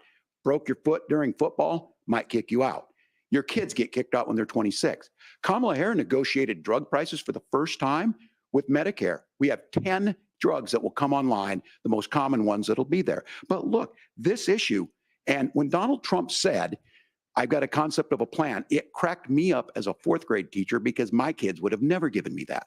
But what Senator Vance just explained might be worse than a concept, because what he explained is pre-Obamacare. And I'll make this as simple as possible because I have done this for a long time. What they're saying is, if you're healthy, why should you be paying more? So what they're going to do is let insurance companies pick who they insure, because guess what happens? You pay your premium, it's not much. They figure they're not going to have to pay out to you. But those of you a little older, gray, got cancer, you're going to get kicked out of it. That's why the system didn't work. Kamala Harris will protect and enhance the ACA. Governor, thank you. Senator, you have not yet explained how you would protect people with pre-existing conditions or laid out that plan. Well, look, we currently have laws and regulations in place right now that protect people with pre-existing conditions. We want to keep those regulations in place, but we also want to make the health insurance marketplace function a little bit better. He was not what getting Governor rid of Walz just said conditions, is actually not true. answer. A lot of what happened, and the reason that Obamacare was crushing under its own weight, is that a lot of young and healthy people were leaving the exchanges. Donald Trump actually helped address that problem, and he did so in a way that preserved people's access to coverage who had pre-existing conditions. But again, something that these guys do is they make a lot of claims about if Donald Trump becomes president, all of these terrible consequences are going to ensue. But in reality, Donald Trump was president. Inflation was low. Take-home pay was higher, and he saved the very program from a Democratic administration that was collapsing and would have collapsed absent his leadership. He did his job, which is govern in a bipartisan way and get results, not just complain about problems, but actually solve them. Governor, did enrollment under the Affordable Care Act go up under the Trump administration? It's higher now that we've seen it go up. Look, people are using it. The system works. And the question about this of young people or whatever, that's the individual mandate piece of this. And Republicans fought tooth and nail saying, well, Americans should be free to do this. Well, then what That happens? has nothing to do with mandate's a good Trump idea. because all of that took I place think the before idea Donald of making Trump. sure the So risk what pool are is you broad saying, enough to sir? cover everyone, that's the only way insurance works. When it doesn't, it collapses. You are asking pre-ACA where we get people out. Look, people know that they need to be on health care. People expect it to be there. And when we are able to make it, and we are making it this way, when we incentivize people to be in the market, when we help people who might not be able to afford it get there, and we make sure then when you get sick and old, it's there for you. Because I heard people say, well, I don't want to buy into Medicare or whatever. Good luck buying health care once you get past 70. So look, the ACA works. We can continue to do better. Kamala Harris did that. The way she made everything better was negotiating those 10 drugs on Medicare for the first time in American history. Thank you. Margaret. Can I address that? I apologize. We're out of Go time. ahead, We have a Nora. number of subjects to discuss. Margaret. Let's talk about families in America. There is a child care crisis in this country, and the United States is There's one a of the very parent few care developed crisis in this countries country. These folks in have the the kids they world don't want to take care without of. a national paid leave program for new parents. Governor Walz, you said that if Democrats win both the White House and Congress, this is a day one priority for you. How long should employers be required to pay workers while they are home taking care of their newborns? You have 2 minutes. Yeah, well, that's negotiable, and that's what Congress worked. But here's what the deal is. Maternity leave is always Americans sitting out there Yeah, right like now, this you new- may work for a big company. Look, we're home in Minnesota to some of the largest Fortune 500 companies.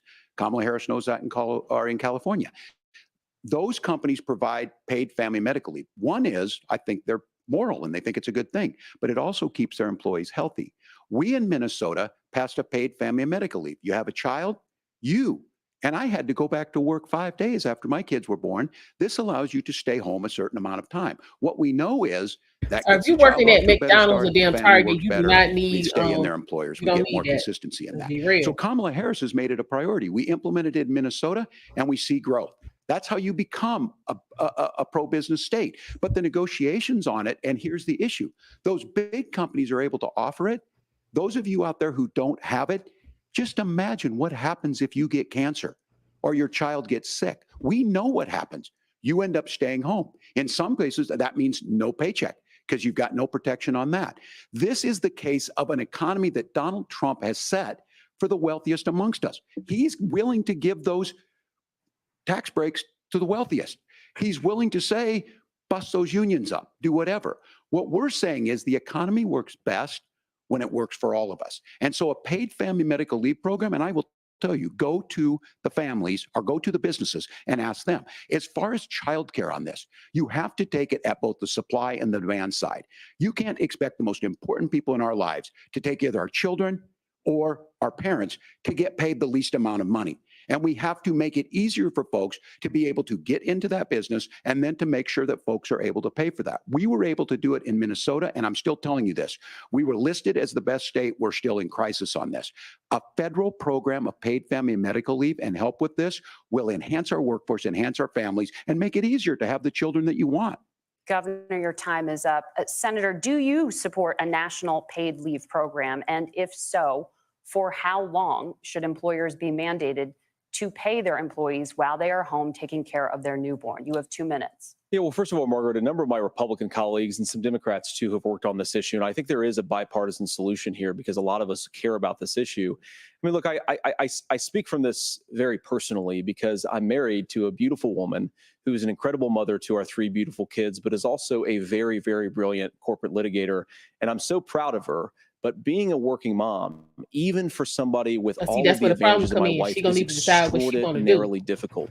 And it's not just difficult from a policy perspective. She actually had access to paid family leave because she worked for a bigger company. But the cultural pressure on young families and especially young women, I think makes it really hard for people to choose the family model they want. A lot of young women would like to go back to work immediately. Some would like to spend a little time home with the kids. Some would like to spend longer at home with the kids. We should have a family care model that makes choice possible. And I think this is a very important substantive difference between Donald Trump and Kamala Harris's approach. I mean, look, if you look at the federal programs that we have that support paid family leave right now, the Community Development Block Grant, and there's another block grant program that spends a lot of money from the federal government. These programs only go to one kind of childcare model. Let's say you'd like your church maybe to help you out with childcare. Maybe you live in a rural area or an urban area and you'd like to get together with families in your neighborhood to provide childcare in the way that makes the most sense. You don't get access to any of these federal monies. We want to promote choice in how we deliver family care and how we promote childcare, because look, it is unacceptable. And, of course, Tim and I have been on the campaign trail a lot the past 7 or 8 weeks. And one of the biggest complaints I hear from young families is people who feel like they don't have options, so you need to like figure they're that out, choosing not look for between the going to government to do work it or for you. taking care for their kids. That is an incredible burden to put on American families. We're the only country that does it. I think we could do a heck of a lot better. Senator, thank you. You have also said, Senator Vance, many things about the American family. The Federal Reserve says parents will spend nearly as much on childcare as they do on housing each month. So I want to get your thoughts on this. President Trump recently said, as much as childcare is talked about as being expensive, it's relatively speaking not very expensive compared to the kinds of numbers we'll be taking in. Is President Trump committed to the $5,000 per child tax credit that you have described? You have 1 minute. Well, what President Trump said, Margaret, I just want to defend my running mate here a little bit, is that we're going to be taking in a lot of money by penalizing companies for shipping jobs overseas and penalizing countries who employ slave laborers and then ship their products back into our country and undercut the wages of American workers. It's the heart of the Donald Trump economic plan. Yeah, I Cut don't taxes recommend for American workers and pregnant American right off families. after you get Cut married. taxes for businesses that are hiring and building companies I in the don't United recommend States that. of America, but penalize companies and countries that are shipping jobs overseas. That's the heart of the economic proposal. And I think what President Trump is saying is that when we bring in this additional revenue with higher economic growth, we're going to be able to provide paid family leave, childcare options that are viable and workable for a lot of American families. Can you clarify how that will solve the childcare shortage? Well, because as Tim said, a lot of the child care shortage is we just don't have enough resources going into the multiple people who could be providing family care Folks don't want to be options. bothered raising And we're gonna nobody have else's to, kids no more. unfortunately, That's what's look, going on. we're going to have to Somebody spend need more to go money. ahead We're and going to have say to that induce so we can more move on. people to want to provide child care options for American families, because the reason it's so expensive right now is because you've got way too few people providing this very essential service. Thank you, Senator. Governor Walz, your ticket also has some child care tax credit proposals. And most of Do you these think folks can Congress be at will home, agree you know, to saying the with their kids, but $6,000 credit for newborns and $3,000 credit for children over the real, age though. of 6, as your campaign has promised? Is that realistic? Well, if these members of Congress are listening to anybody, I can tell you, and this is the biggest issue. Everybody listening tonight knows. I mean, I'm sure they were shocked to hear it's not that expensive. And let's be clear, whether it's 5,000 or 6,000, that pays you about 3 or 4 months. Let's be clear of where we're at on this. It's because we got out of an imbalance on this. We thought we were going to get by not paying people. I don't think Senator Vance and I are that far apart. I'm not opposed to what he's talking about on options. We've done scholarship types of things. I think we need to be open to making the case. But the issue here is, the question you asked is, you're not going to pay for it with these tariffs. That's just adding another $4,000 on the family and taking less. So not only do they not get Right. the So money once y'all stop to pay cutting for that, Zelensky they're checks every time $4,000 he in the hole. asks, That's use Wharton their School. money. That's his alma mater. But y'all And so held I me on think the shit being issue out of here is, order. if those members of Congress, I can't believe they're not. When I go to businesses, sure, People they'll look talk about nervous, taxes don't they? sometime, Fight Club. but they will lead with childcare and they will lead with housing, because we know the problem is, especially in a state like Minnesota, we need more workers because our economy's growing, but we need the workforce. Governor, thank you. We need to move on. Nora? Let's talk about the state of democracy, the top issue for Americans after the economy and inflation. After the 2020 election, President Trump's campaign and others filed 62 lawsuits contesting the results. Judges, including Did she those really appointed say by democracy? President Trump and other Republican presidents, looked at the evidence and said there was no widespread fraud. The governors of every state in the nation, Republicans and Democrats, certified the 2020 election results and sent a legal slate of electors to Congress for January 6th. Senator Vance, you have said you would not have certified the last presidential election and would have asked the states to submit alternative electors. That has been called unconstitutional and illegal. Would you again seek to challenge this year's election results, even if every governor certifies the results? I'll give you 2 minutes.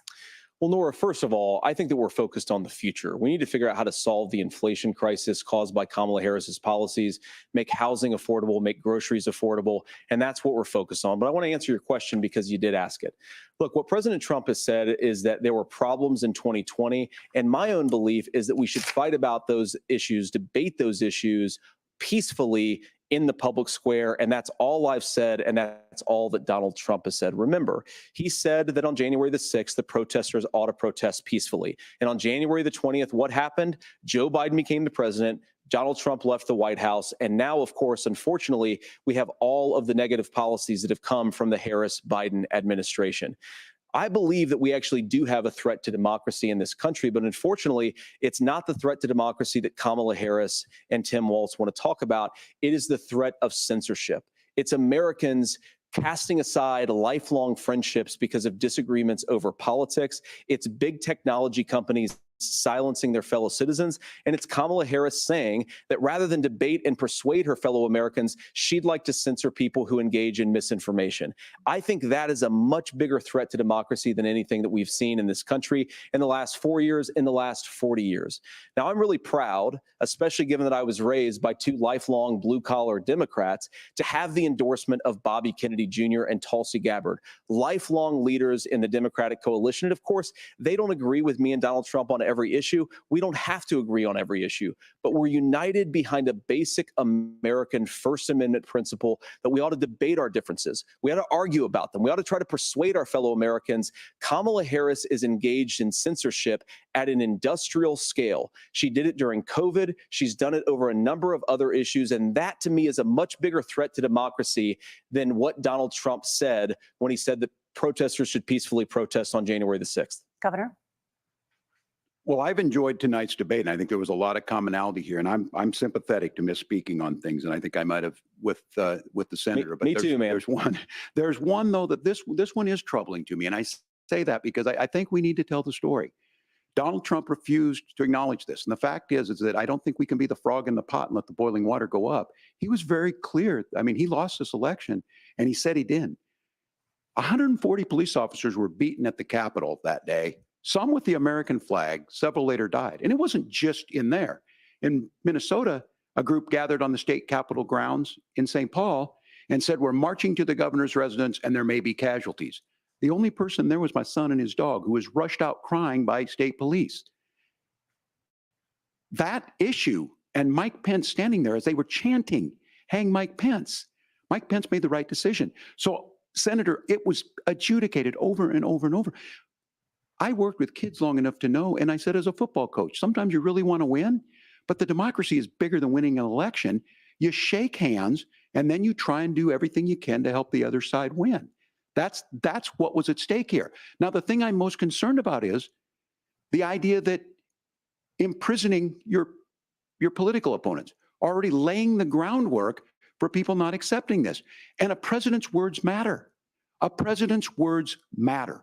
People hear that. So I think this issue of settling our differences at the ballot box, shaking hands when we lose, being honest about it, but to deny what happened on January 6th, the first time in American history that a president or anyone tried to overturn a fair election and the peaceful transfer of power. And here we are 4 years later in the same boat. I will tell you this, that when this is over, we need to shake hands this election, and the winner needs to be the winner. This has got to stop. It's tearing our country apart. Margaret? Senator Vance, did you want to respond to that? Yeah, well, look, Tim, first of all, it's really rich for Democratic leaders to say that Donald Trump is a unique threat to democracy when he peacefully gave over power on January the 20th, as we have done for 250 years in this country. We are going to shake hands after this debate and after this election. And of course, I hope that we win, and I think we're going to win. But if Tim Walz is the next vice president, he'll have my prayers, he'll have my best wishes, and he'll have my help whenever he wants it. But we have to remember that for years in this country, Democrats protested the results results of elections. Hillary Clinton in 2016 said that Donald Trump had the election stolen by Vladimir Putin because the Russians bought like $500,000 worth of Facebook ads. This has been going on for a long time. And if we want to say that we need to respect the results of the election, I'm on board. But if we want to say, as Tim Walz is saying, that this is just a problem that Republicans have had, I don't buy that.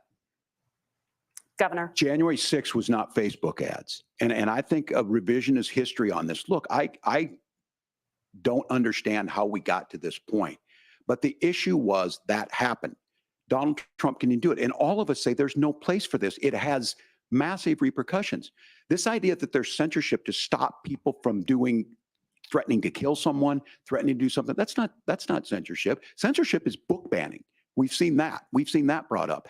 I just think for everyone tonight, and I'm going to thank Senator Vance. I think this is the conversation they want to hear. And I think there's a lot of agreement. But this is one that we are miles apart on. This was a threat to our democracy in a way that we had not seen. And it manifested itself because of Donald Trump's inability to say. He is still saying he didn't lose the election. I would just ask that. Did he lose the 2020 election? Tim, I'm focused on the future. Did Kamala Harris censor Americans from speaking their mind in the wake of the 2020 COVID situation? That is a damning non-answer. It's a damning non-answer for you to not talk about censorship. Obviously, Donald Trump and I think that there were problems in 2020. We've talked about it. I'm happy to talk about it further. But you guys attack us for not believing in democracy. The most sacred right under the United States democracy is the First Amendment. You yourself have said there's no First Amendment right to misinformation. Kamala Harris wants to use the power of government and big tech to silence people from speaking their minds. That is a threat to democracy that will long outlive this present political moment. I would like Democrats and Republicans to both reject censorship. Let's persuade one another. Let's argue about ideas, and then let's come together afterwards. You can't yell fire in a crowded theater. That's the test. That's the Supreme Court test. We're gonna be honest, Tim. The fact that you standing up there is a threat to democracy. For saying that Let's be toddlers real. shouldn't Senator, wear the governor masks. does That's have the not floor. fire in a crowded What's going on, though, theater. Luz? How you been? That is criticizing the policies of the government, which is the right of every American. Senator, the governor does have the floor for 1 minute to Please. respond to you. Yeah. Well, I don't run Facebook. What I do know is I see a candidate out there who refused, and now again, and this I'm pretty shocked by this. He lost the election. This is not a debate. It's not anything anywhere other than in Donald Trump's world. Because look, when Mike Pence made that decision to certify that election, that's why Mike Pence isn't on this stage. What I'm concerned about is, where is the firewall with Donald Trump? Where is the firewall if he knows he could do anything, including taking an election, and his vice president's not going to stand to it? That's what we're asking you, America. Will you stand up? Will you keep your oath of office, even if the president doesn't? And I think Kamala Harris would agree. She wouldn't have picked me if she didn't think I would do that, because of course that's what we would do. So America, I think you've got a really clear choice on this election of who's going to honor that democracy and who's going to honor Donald Trump. Governor, your time is up. Thank you, gentlemen. We will be right back with both of our candidates. The CBS News vice presidential debate continues. Okay. So we're going to talk about threat to democracy and democracy being lost and all of that. If we're going to be for real, the fact that Tim Walz is even standing up there is the perfect example of everything they claim they're trying to avoid. Nobody voted for him. Nobody voted for Kamala. Nobody had the option to vote for either one of them. Where's the democracy in that? I'm just asking. And then he talking about I don't run Facebook, but what didn't the Democrats, try to force Zuckerberg to silence Republicans and Trump and basically scrub him from Facebook? What we talking about? You say dead people voted for Biden. Yeah, let's not do this. I'm just saying we gonna call it. Let's call it.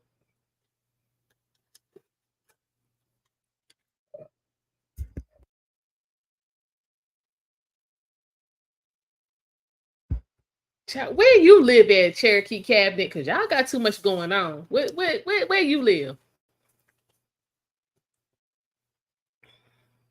and Google admitted to, you know what I'm saying, they've been, you know what I'm saying, censoring Trump information on their platform. So I mean, like, let's be for real. Y'all talking about this threat to democracy and all of that. And then as far as, I'm gonna go back a little bit further when they were talking about healthcare. If anybody watched the presidential debate with Donald Trump and Vice President Kamala Harris, he said in that debate, crystal clear, plain as day, in perfect English, that if he, you know what I'm saying, could not repeal the Affordable Care Act and put something better in its place, he would, you know what I'm saying, clean up, so to speak, the Affordable Care Act. But whichever way he went, he would not get rid of the pre-existing condition part. He said that plain as day in perfect English. I don't understand why people who claim they was there act like they don't remember what they heard. So we literally spent 10 minutes talking about something that's never going to be an issue.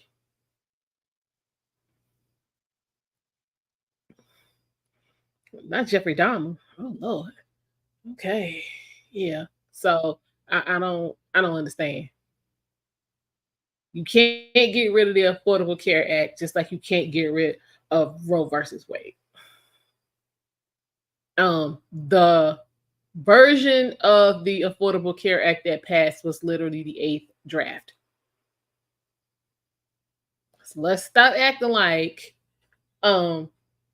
you know what I'm saying, Obama wrote some stuff down and sent it in there and they voted on it and it was good. That was not what happened. That was the 8th version of the Affordable Care Act that actually passed.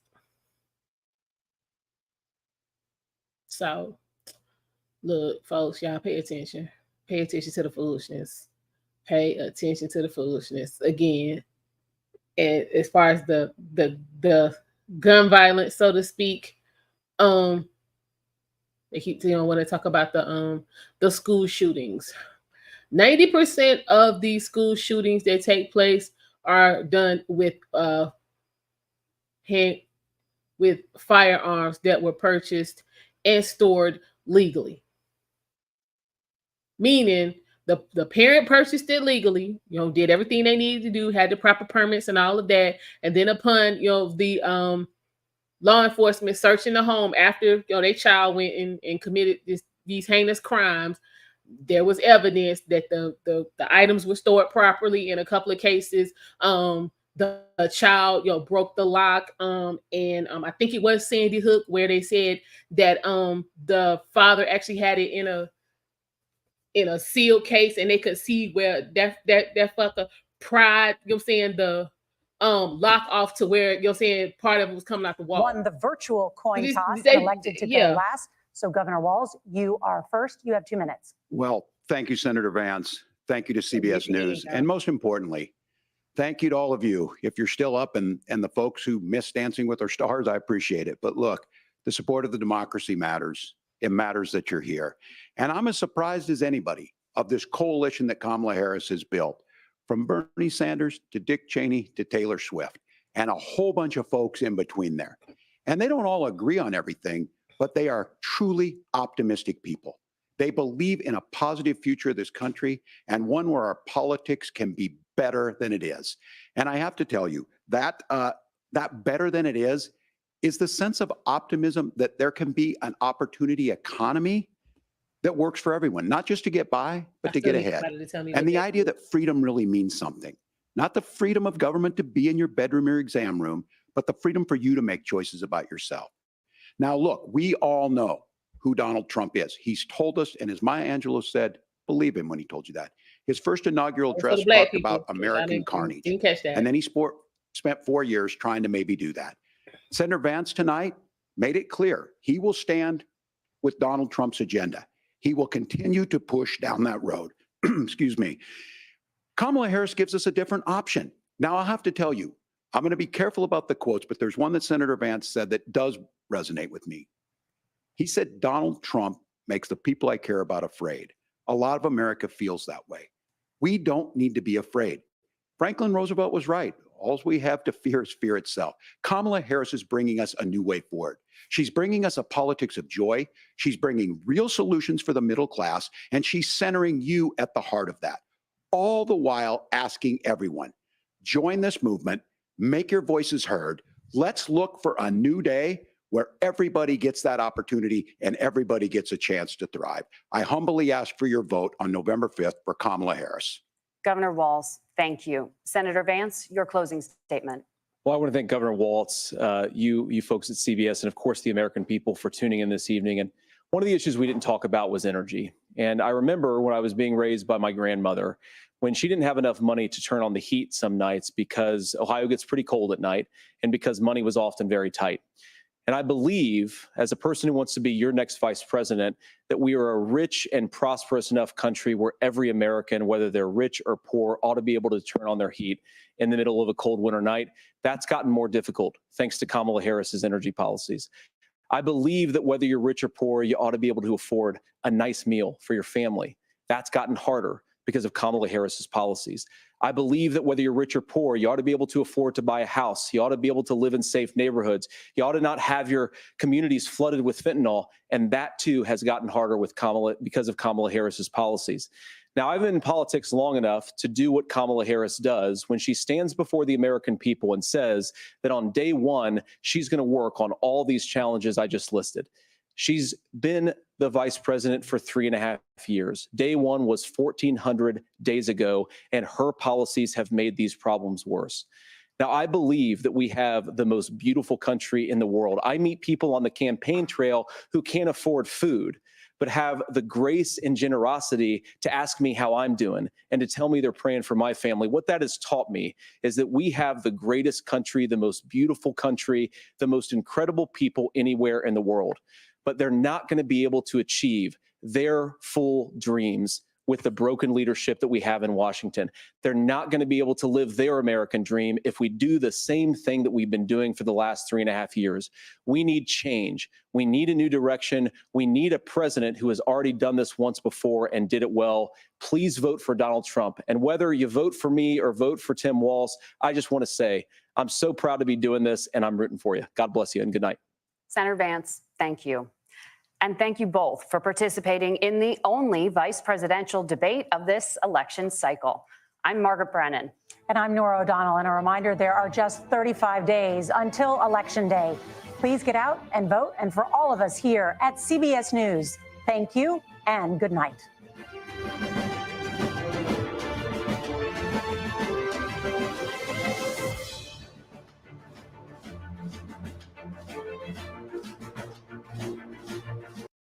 All right, y'all. Well, that is it.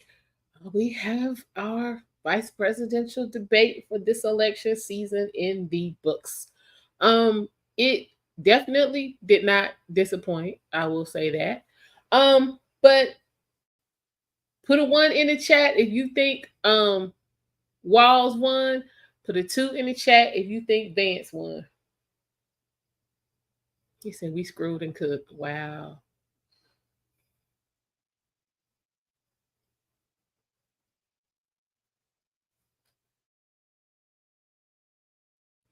Okay, we got 0. We got 2. Okay. We got some 2. What is with the 0, Dev Note? Okay. Let's see what these two got to say real quick. No wars during the Trump administration. On the economy, I'll make a political point, which is that what Vance did was something Donald Trump was incapable of doing during his presidential debate, which is repeatedly saying, if Kamala Harris was going to do these things, why didn't she in office? Now, whether voters buy that or not, Tim Walz mentioned the Inflation Reduction Act and a variety of other items under Biden. But returning to that political point has worked in the past for Donald Trump against Hillary Clinton. We'll see if it works this time. I'd like to make a final point on tone. The J.D. Vance on that stage was very different than what people may have seen in podcasts. But then there was an air of unreality about it. He talked about bipartisan solutions with nuance of a kind we never saw during the Trump administration. He talked about Donald Trump almost as the defender of the Affordable Care Act. Donald Trump tried to kill the Affordable Care Act. And then I think at the very end of the debate, we saw something extraordinary. Tim Walz asked J.D. Vance if Donald Trump lost the election. He was incapable of answering that simple yes/no question. J.D. Vance can only get so far from the man at the top of the ticket, and that was on display in that one moment, although J.D. Vance was a different kind of person than we've seen in many instances. John, I think what you're saying is so important when we talk about demeanor because of the expectation that was hanging over these candidates heading into tonight. J.D. Vance came to the stage with the lowest likability rating of all four candidates at the top of the ticket. And I think many people came in expecting him to be Donald Trump's attack dog tonight. That's not the side we saw from him. There was a couple of compassionate moments even. You mentioned the word cordiality. We saw that from him very much. I also think it's worth pointing out demeanor we saw from Governor Walz, particularly when it came to his moments where he was put on the defensive about his own biography and embellishments that he has made in the past, particularly in this case on China. You and I have talked about this a lot coming into this evening. Major, you're going to help us with fact checks over the course of the next few minutes. But there was a big one that we need to talk about at the top of it, which came on immigration in the discussion tonight, and particularly the Trump administration's plan, a major centerpiece of their campaign to undergo mass deportations for undocumented immigrants in this country. J.D. Vance particularly said that migrants will be granted legal status at the wave of a Kamala Harris open border wand. This was in the conversation, this ongoing conversation about Haitian migrants in Springfield, Ohio. Many of them are recipients of temporary legal status, and we just have to say, John, that they are in this country legally. All right, we will be right back in a moment with more coverage of the vice presidential debate, and we'll fact check some of the claims made by both candidates. That's going to be interesting. All right, so Death Note made a comment. He was saying that, where is it? That, you know what I'm saying, whoever you think won the debate, it really is not going to move the needle or change the minds of people who've already decided who they're going to vote for, which that makes sense to me. What you say, Eric, the host did try to fact check JD, but he checked them. He did. He backed them down. Yeah, he backed them down. They were trying to hit him with that flim-flam foolishness. Yeah, he backed them down. Trying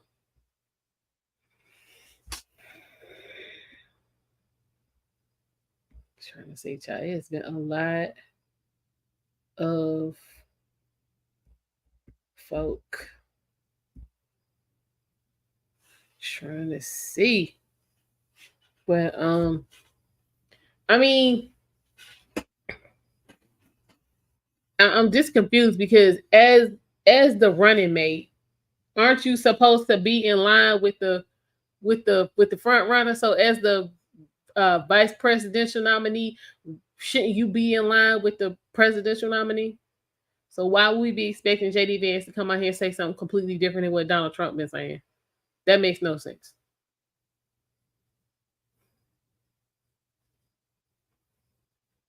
We say Vivek in 2028. Yeah, that would be interesting. But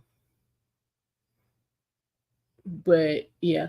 I'm glad he did, Vance did point out that we are not in office right now. Yo chick in office. So what happened?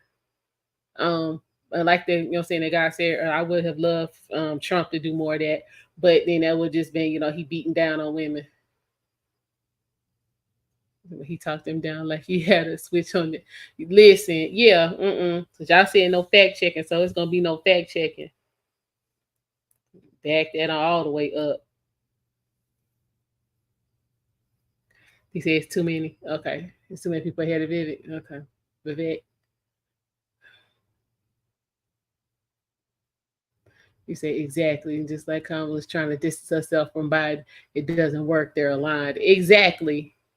Like you the vice president right now. Why you up here talking like you ain't got no influence, no say, and no power? But then when y'all want to turn around and convince us that you're saying Joe old and senile. So if he old and senile and you up in there with him, then shouldn't you be telling him what to do? Should you be in there like, yo, Joe, remember this is what we trying to do. This is what we doing. Like, y'all quit playing.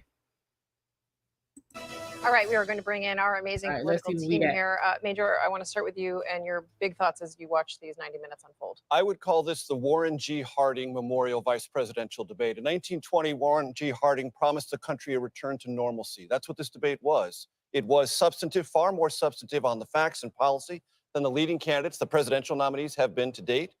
It was, in a way, a kind of embrace of bipartisanship on tough issues, gun violence, healthcare, childcare, even, well, this was less true, on reproductive rights.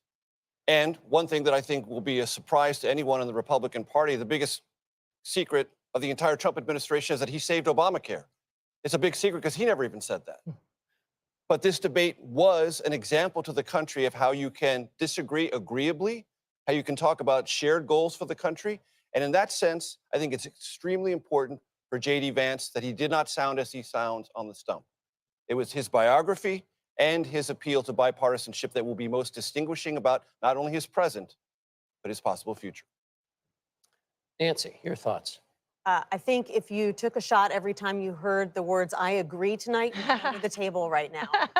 This was a surprisingly affable debate for two men who we know from our reporting do not like each other. They said that they agreed on housing policy. They said that they agreed on some aspects of immigration policy, on pro-family policy. Why are you They acting were like that's not clearly possible? intent on showing that they You are cannot like likable, somebody that they are and- agreeable for and all the reasons, understand where they Cecilia, come that you from. laid out earlier. The Democrats that I'm talking to feel fine about the debate. They're not doing cartwheels the way they were after the Harris and Trump debate a few weeks ago, but they think that this went well for them. And I predict that that exchange between Vance and Walz about whether Donald Trump lost the election is going to end up in a Harris ad by the end of the week. Bob? Both of these contenders came to the stage tonight being favorites of the base in their respective parties. Governor Walz was someone who went on television and called Republicans weird. Senator J.D. Vance was someone who would go on podcasts with Donald Trump Jr. and other favorites of the right and say the left was essentially weird. Tonight on stage, you didn't hear a lot about that. You heard an approach to build on our colleagues' reporting and analysis here. It was about appealing to the middle. For J.D. Vance, giving reassurance to traditional Republicans, conservatives, that they have a place in this Republican Party, even with former President Trump. They might not like those traditional Republicans' answer on the election, but they might like his answer on the economy and on border security. And for Governor Walz, it wasn't about being an attack dog.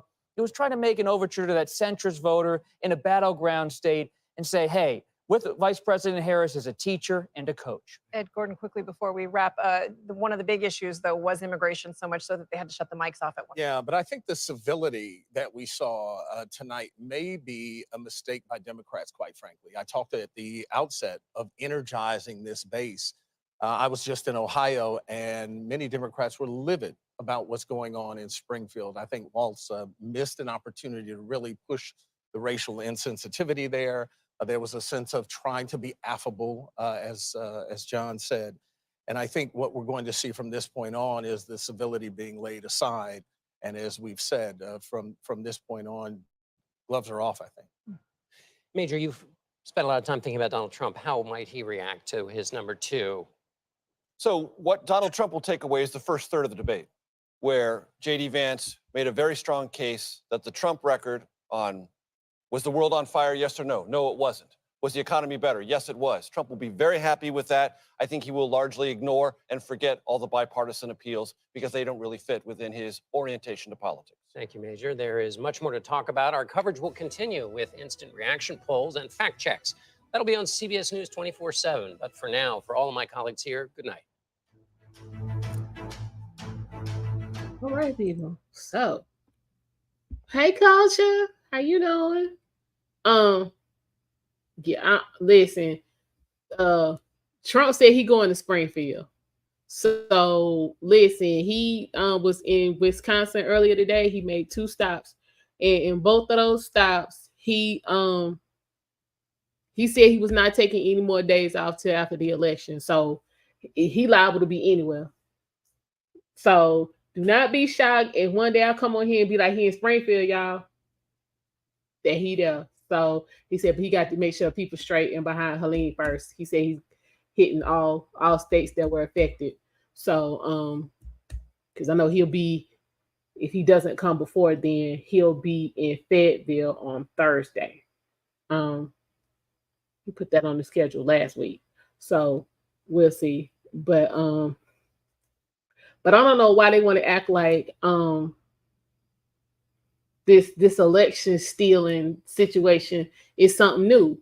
Because if we're gonna be real honest, it was some wonkiness going on in 2020. But one of them baby Bush terms was wonky too. Now let's be real. Let's be for real.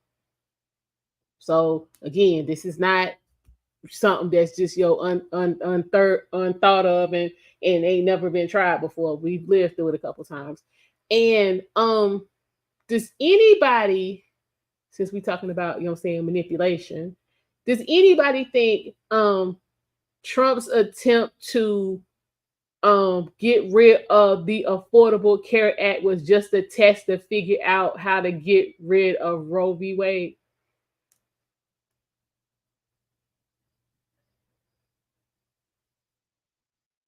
Like he knew it wasn't gonna go anywhere, but we're gonna try it a couple times in a couple different avenues to see, when we really trying to do something, which way we need to go. In China, whether he was there, whether he really wasn't, he sort of said, hey, I'm a knucklehead at times that I misspoke. Is that going to fly? It's flown in Minnesota, which was his point. People who know me best heard me make this knuckleheaded remark, and they like to be to Congress or governor. They've gotten along with it. America, you should too.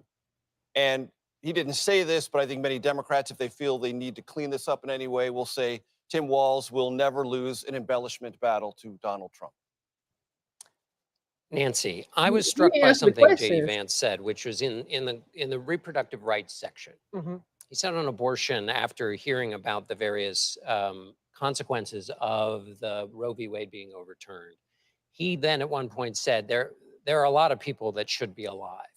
I wonder if that is going to be something that we might see in Harris. In other words, well, yes, the consequences of Roe v. Wade being overturned are not great, and then he tried to move on. But isn't that the point? Yes, and I think that another challenge for him was that he tried to make the case. He acknowledged that this is a difficult issue for his party, but what he described as the way out of that difficult situation was to say, well, we need to be more pro-family as a party. We need to make it easier for women to have children so that they don't feel like they need to have an abortion. The challenge is that more than half of the country believes that women should have the right to an abortion. And I don't think it's clear that the people who believe that are going to be swayed by, policies that are simply more pro-family. Bob, what lasts here beyond the end of our conversation in terms of the man at the top of the ticket and the woman at the top of the other ticket?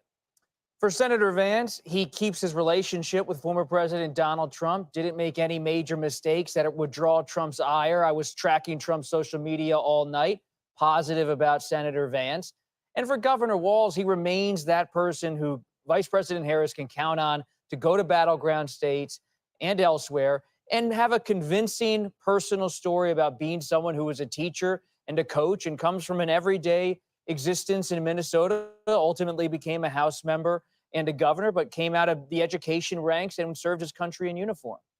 We want to go now to Ed O'Keefe, who is there at the debate site. Ed, we just heard from our friend Bob Costa here saying that he's been monitoring President Trump and all signs a go, positive reaction. What are you hearing from the Harris-Walz campaign right now after this?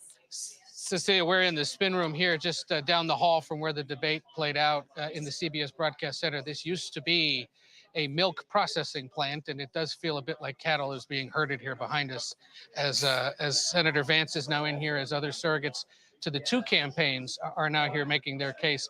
The Harris-Walz team suggests that they think he did rather well up against Senator Vance in a few different key moments. One, quoting scripture at that one point during the conversation about immigrants, talking about Matthew 25, the idea that there should be empathy for all people. They say that in their internal measurements of the actual debate, that viewers that were watching liked that scene. The other part that they thought worked pretty well and that voters watching with them or that they were tracking enjoyed was the criticism of the Trump tax cuts for wealthier Americans. But they say, and Nancy was making this point earlier, that final exchange regarding the future of democracy on January 6th was most damning.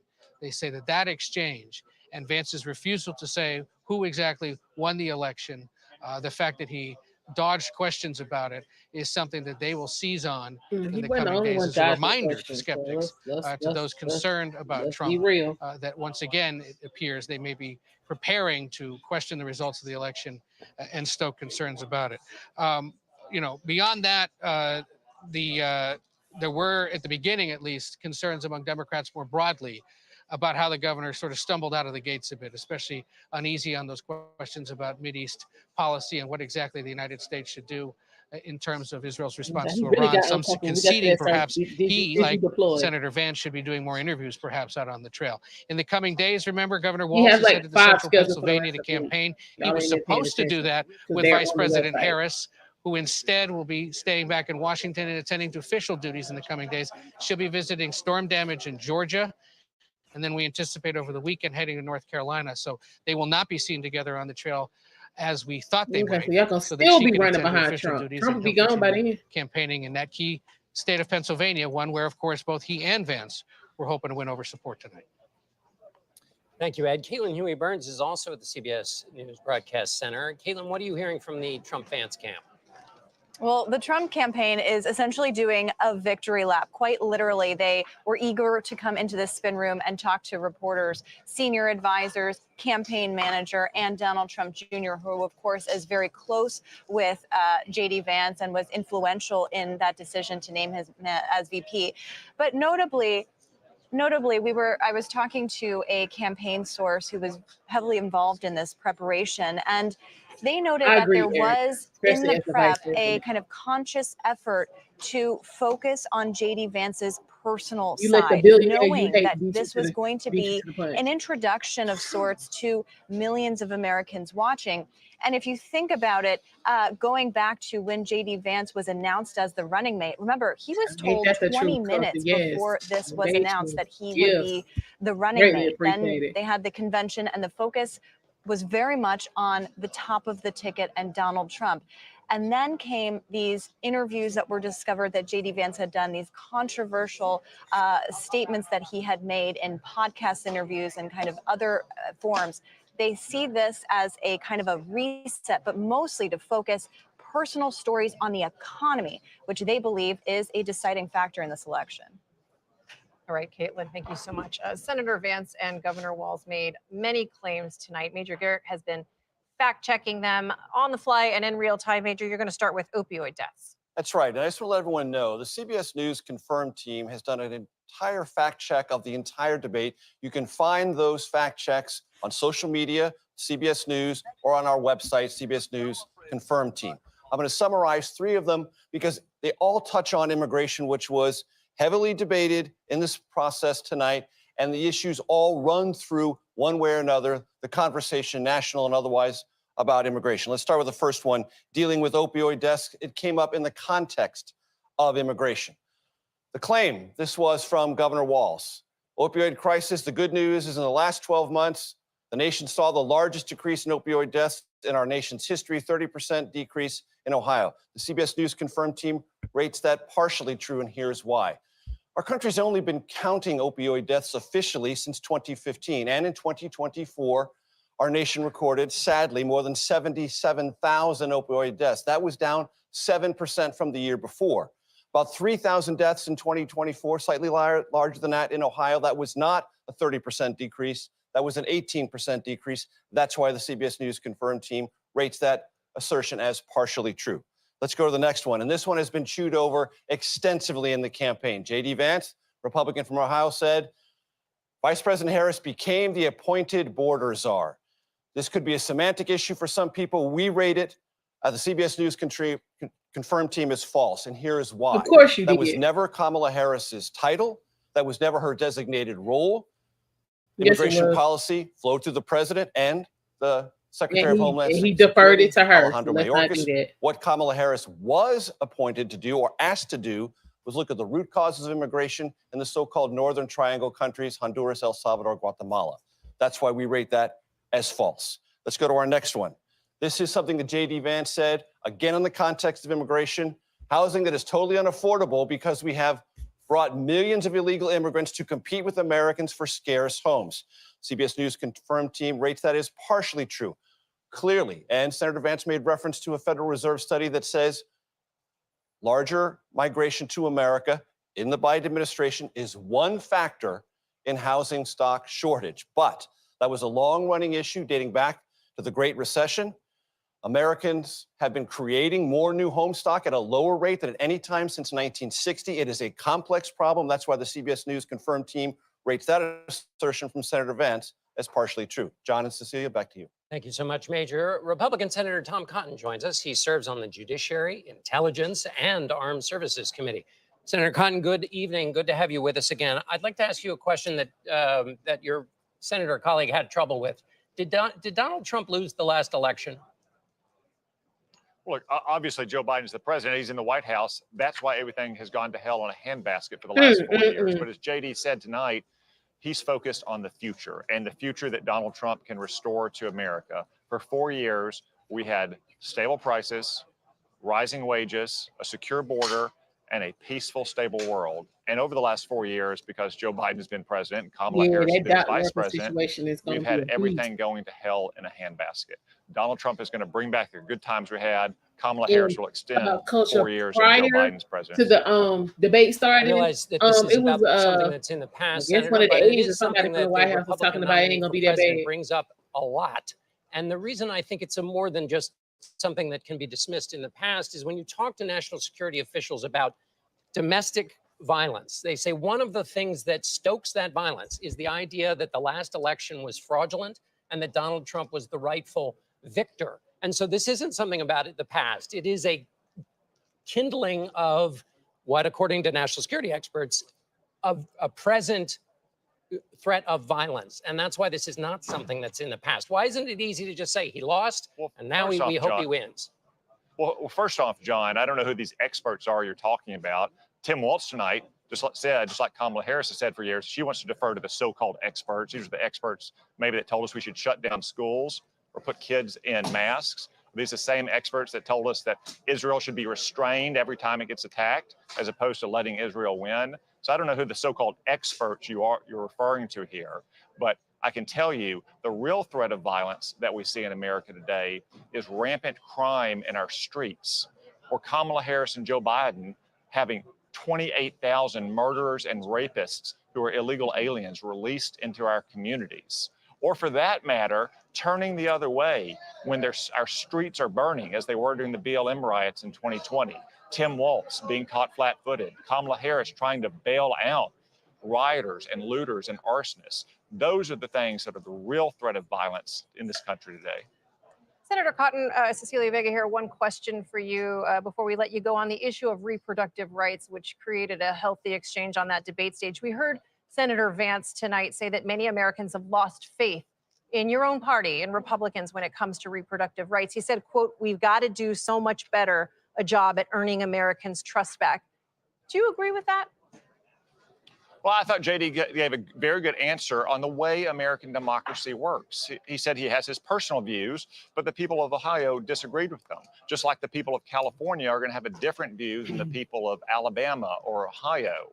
I think he respects the American people. He will level with them in a way that Tim Walz did not tonight. Tim Walz signed a law that would allow a child born in a botched abortion to die on the table, to be denied life-saving care. Tim Walz refused to answer a question whether he thinks any restrictions at all should be imposed on abortion in the 9th month of a pregnancy. J.D. Vance was leveling with the American people, not only about where he stands, but about how democracy works. He and President Trump respect the diversity of opinion on this question and other questions in our democracy. It's Tim Walz and Kamala Harris that wants a radical one-size-fits-all solution for the country. Senator Cotton of Arkansas, excuse me. Thank you so much, Senator. Obviously, the governor has a very different view of that law, and he said so repeatedly on the debate stage. Coming up, we'll check back in with a group of Michigan voters to find out if any minds were changed. Okay, we got it'll be interesting because Trump will be there on Thursday. The second off. Wait. Is that Friday? Wait. Yeah, no, that's nope. Let me stop lying. Yeah, he'll be there Thursday. In Saginaw. And in Fayetteville on Friday. He said something about Texas, so I think he might be trying to hit Texas tomorrow. So y'all, I'll let y'all know.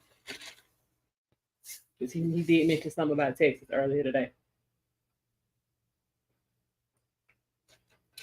Yes, culture. They eating the dogs, they eating the cats, and it's a shame. Eating the cat, yes. Mm-hmm.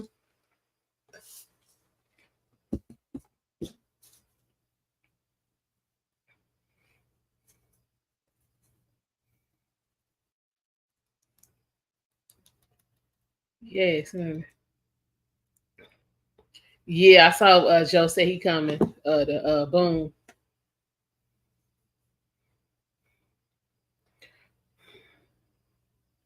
Me too. I ain't been nowhere near that jab, and I ain't going. Nowhere. Nowhere near that. Mm-mm. Y'all, it's raining. As if that's what we need here in North Carolina is rain.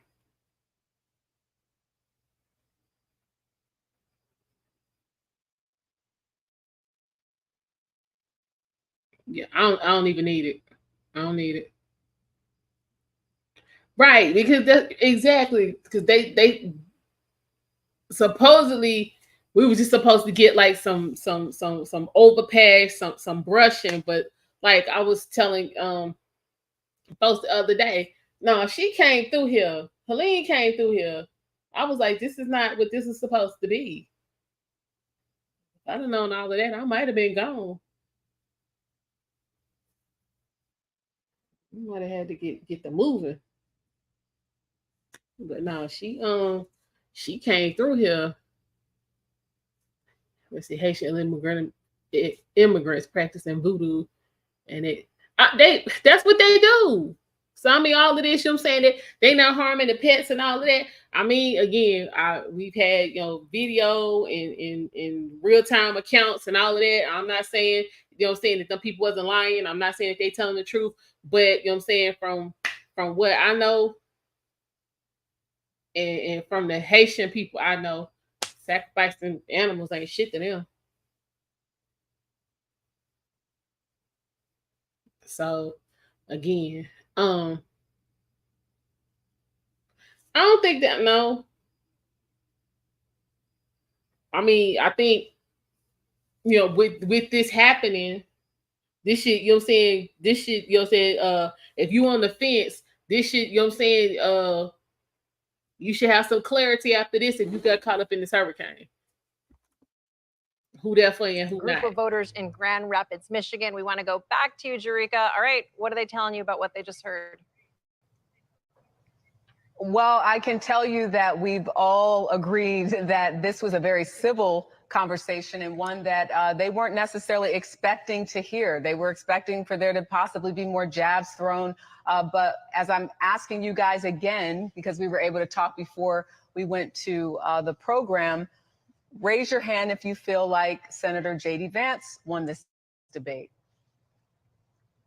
And then 2 people feel like Governor Walz won the debate. So you said that you felt like J.D. Vance articulated his arguments the best. Bill, talk to us a little bit about that.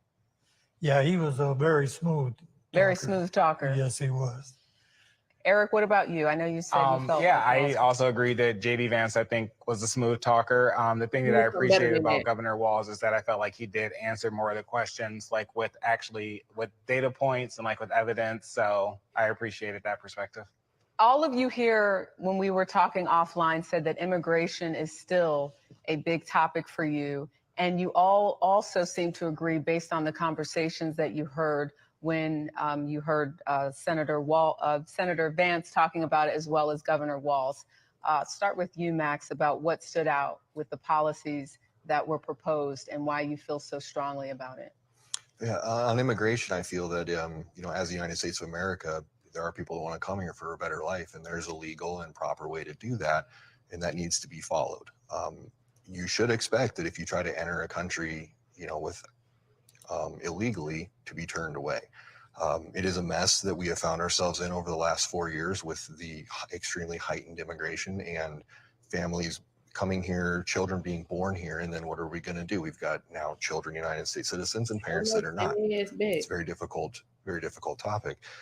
With it brings the criminal element here as well, and people coming from other areas that they're from a different culture, and things that were okay necessarily where they came from are not okay here, and it creates a serious problem for our criminal justice system.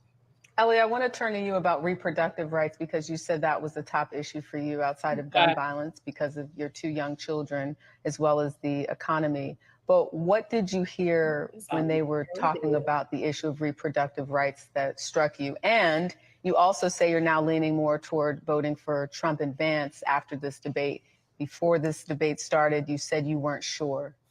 Yeah, I really liked that Vance said that he was pro-family and not necessarily pro-life or pro-choice. It was pro-family, which I really appreciated. And I think this is why the hell y'all in the first place, trying to get you have to take a lot of considerations into account when talking about abortion. And there's a lot to consider, a lot of medical factors, no matter at what stage of your pregnancy. So it's a hard one to decide for me on that one, because I don't think that there was still a clear answer on what his opinion was or what their opinion will be.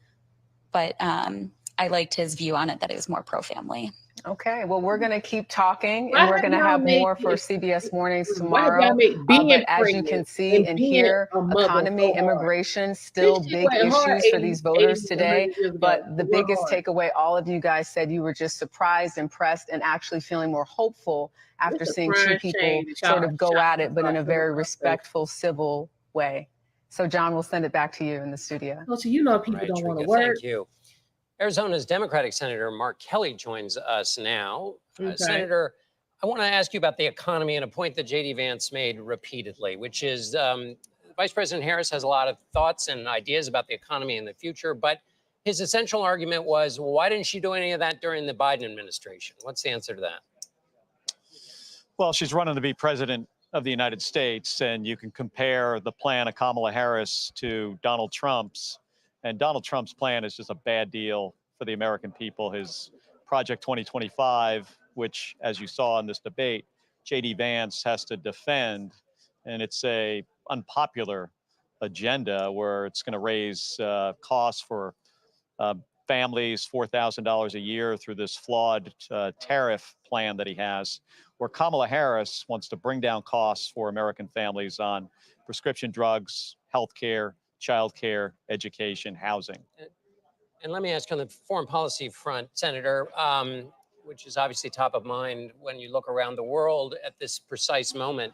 J.D. Vance's argument was there were no new outbreaks of war under the Trump administration, and that while he may, have some behaviors people don't like, that he created a kind of deterrence in his presidency. What's your answer to that? Well, those behaviors that people don't like is something our allies have experienced during 4 years of Trump being in the White House, and he has rather effectively shredded some of our alliances, and we rely on those alliances for our safety. John, I was over in the Baltics and in Finland just about 6 weeks ago, and they're really concerned about November 5th. They're paying close attention to our election because they feel that if things don't go well in Ukraine for the Ukrainians, that they could be the next target. And they are NATO countries. And if they're invaded by Russia, and I think the American people know where Donald Trump stands on NATO and Russia, that makes Americans less safe. Our kids, for some people, their grandkids could wind up in a conflict in Europe. And that isn't good for anybody. It's not good for Europe, our allies. It's not good for not good for us. Much of tonight was about these two candidates introducing themselves to America. Governor Walz has now admitted to misspeaking a few times about his biography, even tonight called himself a knucklehead for it. How should Americans interpret what he said about his past and how he is chalking it up to misspeaking? Well, I think he was talking about a date, whether it was June, July, or August in 1989, which is, by my math, is 35 years ago. I don't think it's something the American people care about. Senator Mark Haley of Arizona, we thank you for your time tonight. Thank you for having me on. Our elections and surveys unit got an instant reaction to the debate, and so let's head over to Anthony Salvanto with the results. Hey there, John. We did indeed nationally representative sample of people who watched the debate tonight, and the tone, they told us, was overwhelmingly positive. Almost 9 in 10 said that it was. And then we asked, of course, who do you think did the better job? Who do you think won?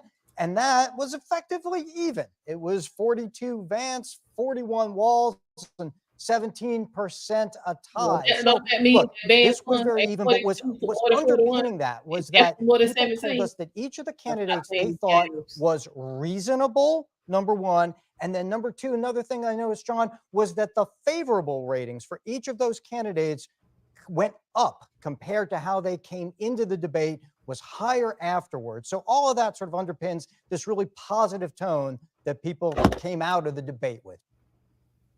Anthony, thank you so much. I want to bring back in our team for some closing thoughts. Major Garrett, Robert Costa, Nancy Cortez, Ed Gordon. Major, I want to start with you again. They tried to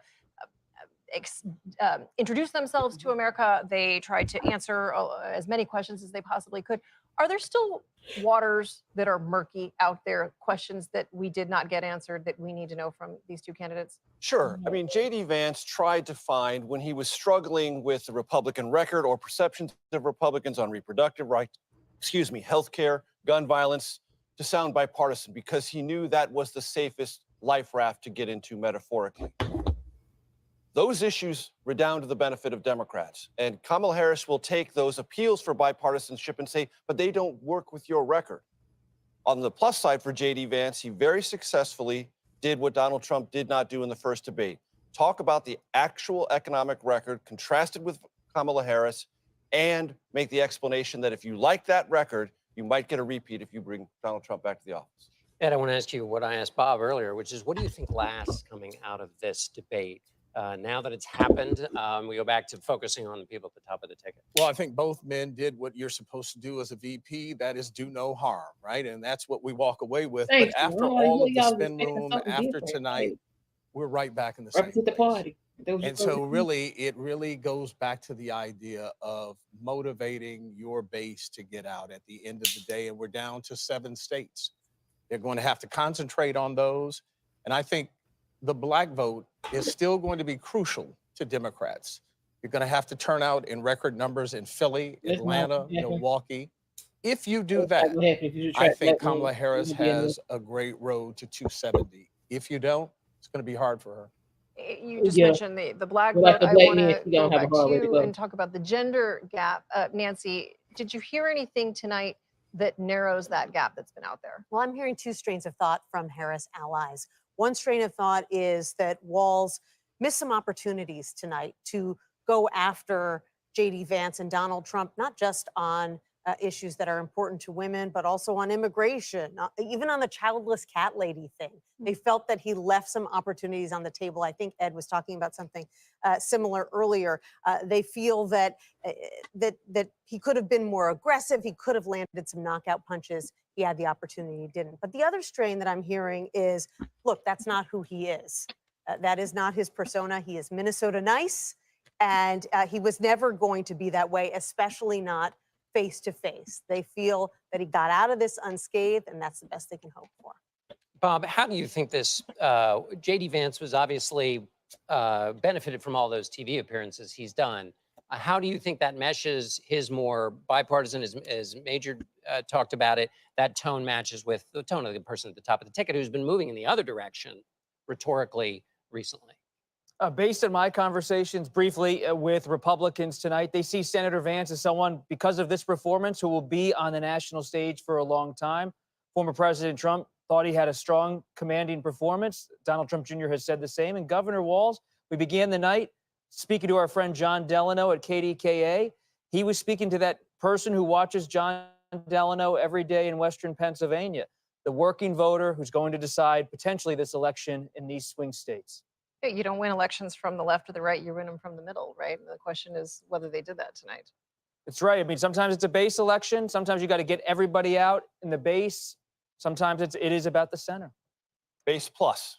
Base plus. That's what you got to do. Base plus. And both candidates tonight tried to get that plus. A big thank you to all of you here and our entire incredible political team on this debate night. For all of us at CBS News, I'm Cecilia Vega. And I'm John Dickerson. Thank you for joining us. Good night. Senator J.D.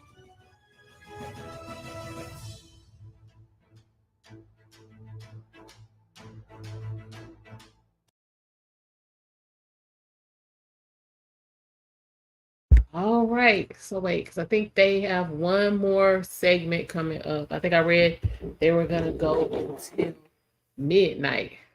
You sleepy? I know how that goes. I'm glad you're doing well. You say you can't trust it. All right, let's see what else going on, y'all. I'm hearing these straights. Yep. But it's just sad that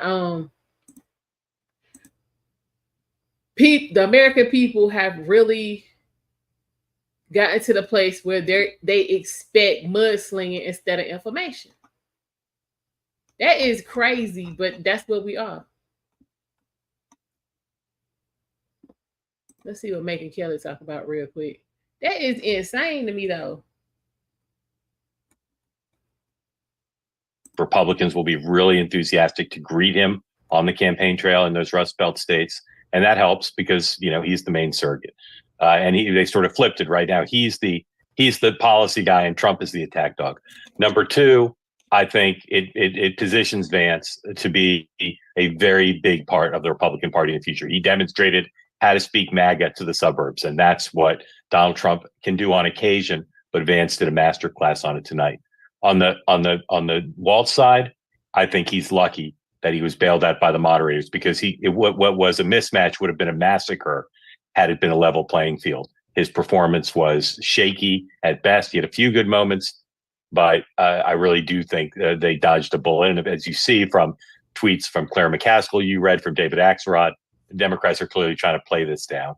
Finally, and it gives me no pleasure to say this, I just don't understand how a news organization that watched the disastrous and surreal performance by ABC could engage in a moderation of a debate that's supposed to be fair to both sides in such an unequal way. It was shocking to me that once again, we saw an uneven performance by them, just not even close in the subjects that were chosen, in who they chose to fact check, in who they gave time to, and how they framed rebuttals.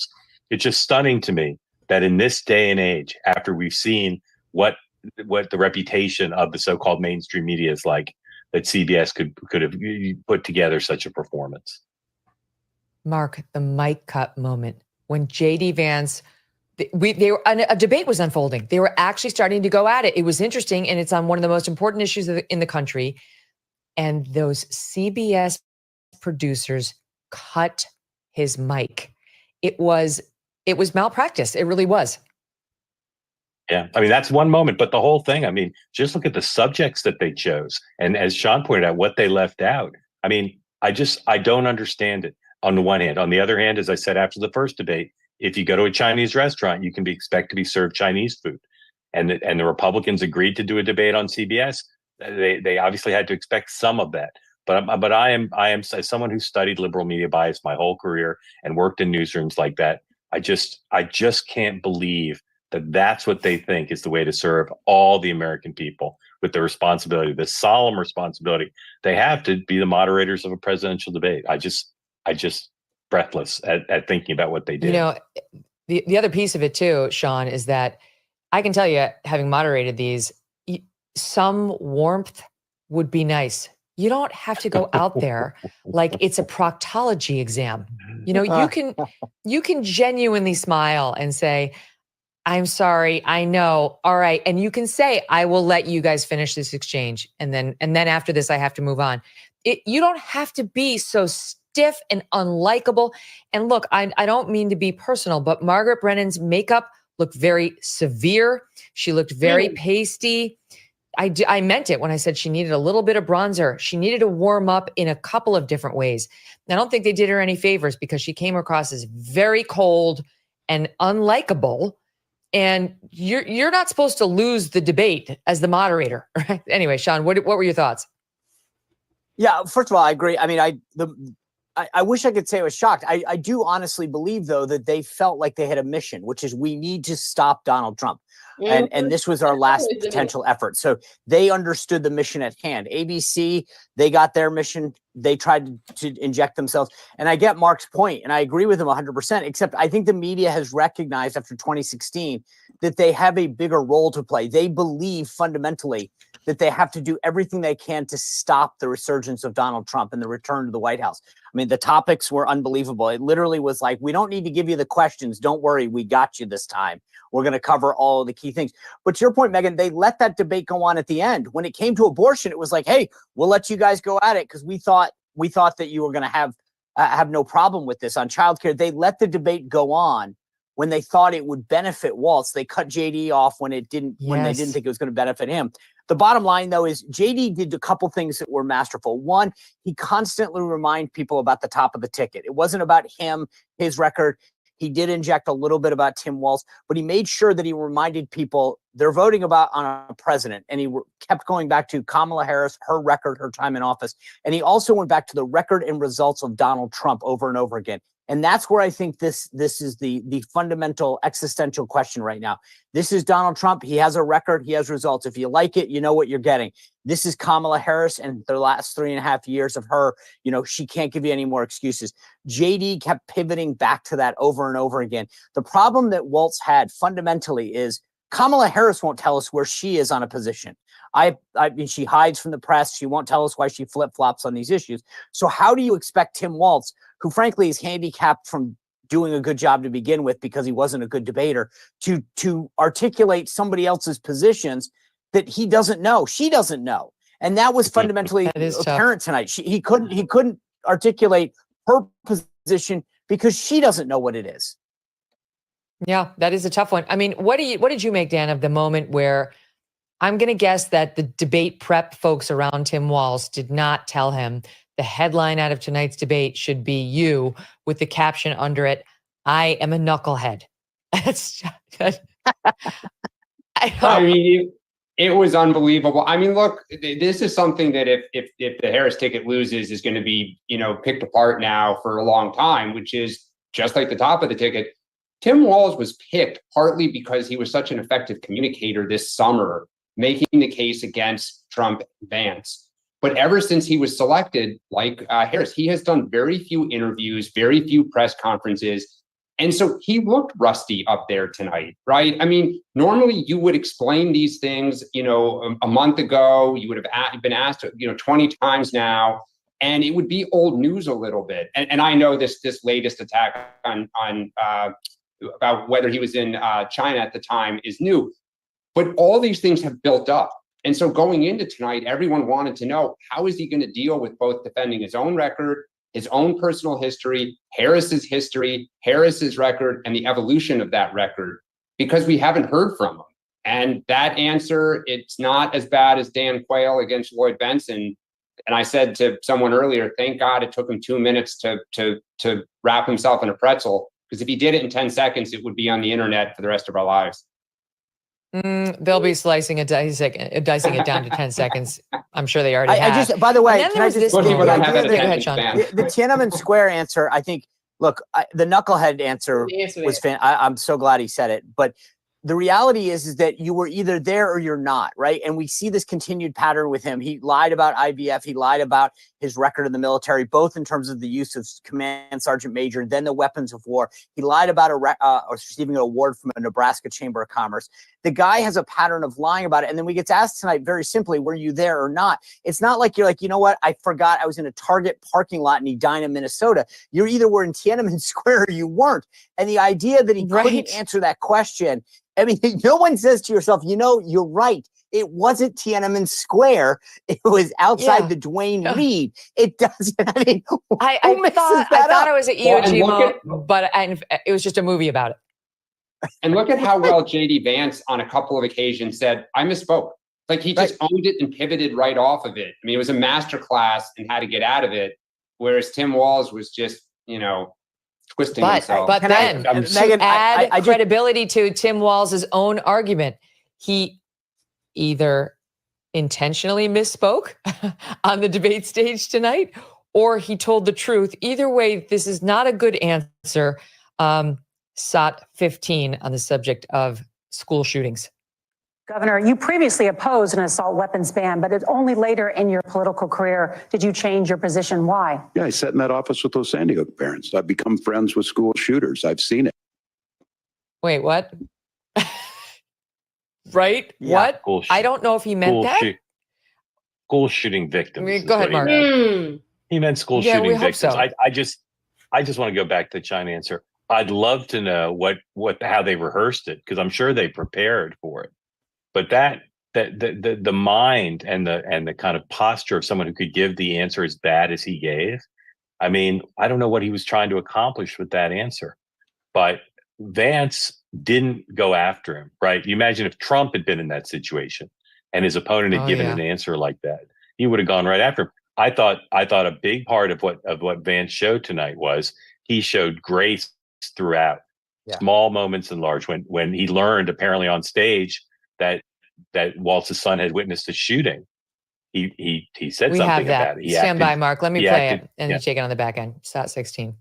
Well, I think all the parents watching tonight, this is your biggest nightmare. Look, I got a 17-year-old and he witnessed a shooting at a community center playing volleyball. Those things don't leave you. As a member of Congress, I sat in my office surrounded by dozens of the Sandy Hook parents, and they were looking at my 7-year-old picture on the wall. Their 7-year-old were dead, and they were asking us to do something. And look, I'm a hunter.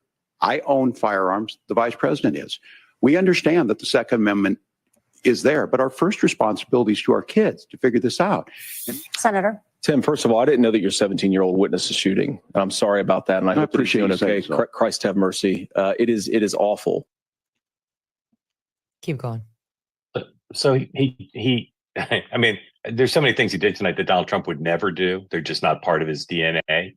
That's one of them. But I just think, you know, like Ross Duthor of the New York Times, who's a judge whom I respect, who's a conservative but no lover of Trump, but does respect J.D. Vance, said it was the best Republican debate performance, you know, in recent memory.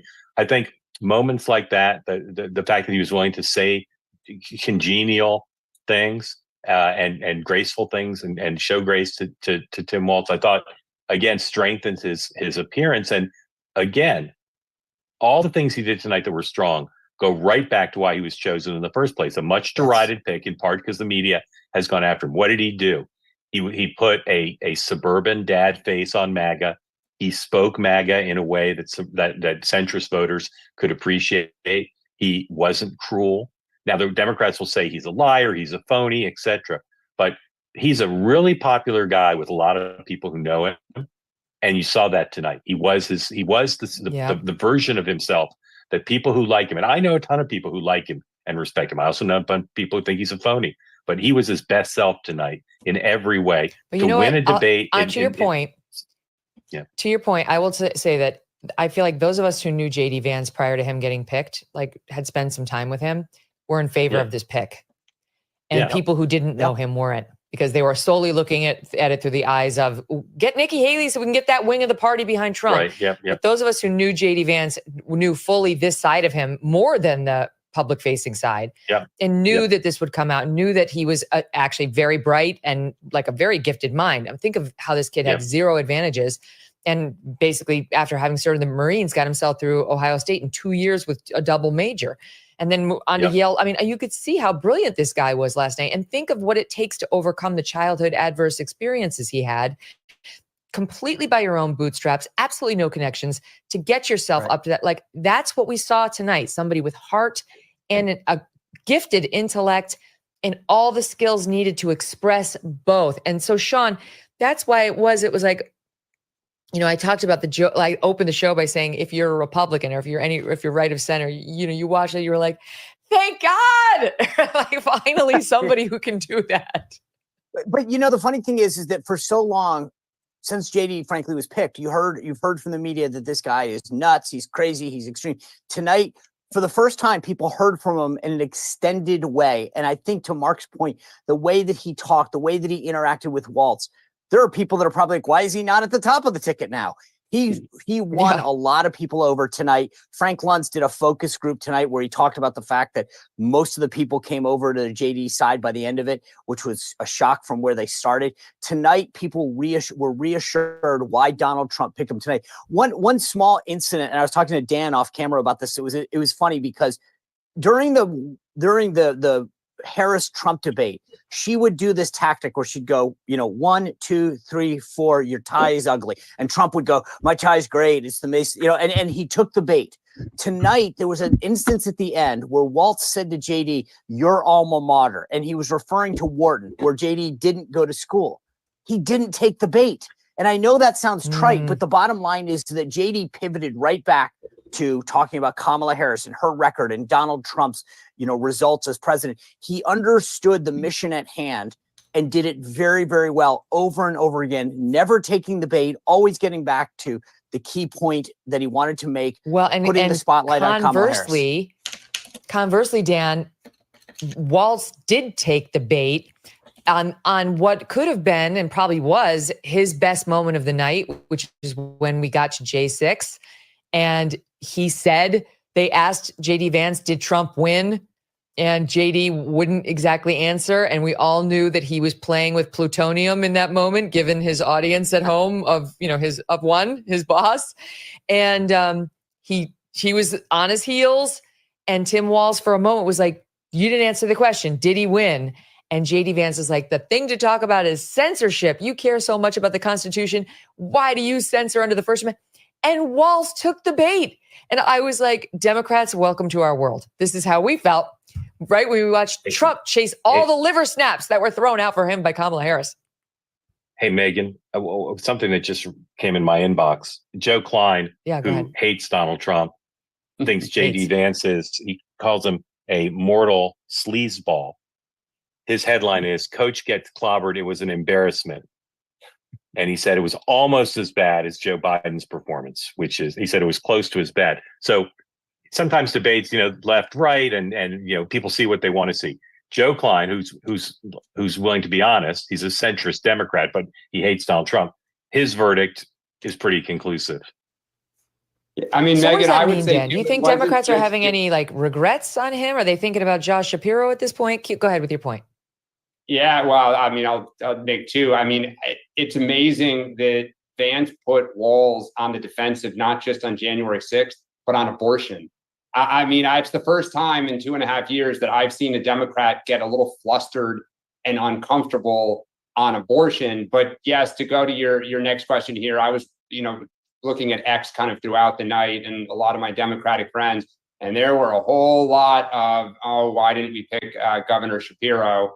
But then, I go back to, again, one of the reasons Vance was picked was that he was good on television. He was an effective communicator, and you didn't see that tonight, and you haven't really seen it the last month and a half since he's been selected. Okay. And so in this day and age, yeah, go ahead. Sorry, go ahead.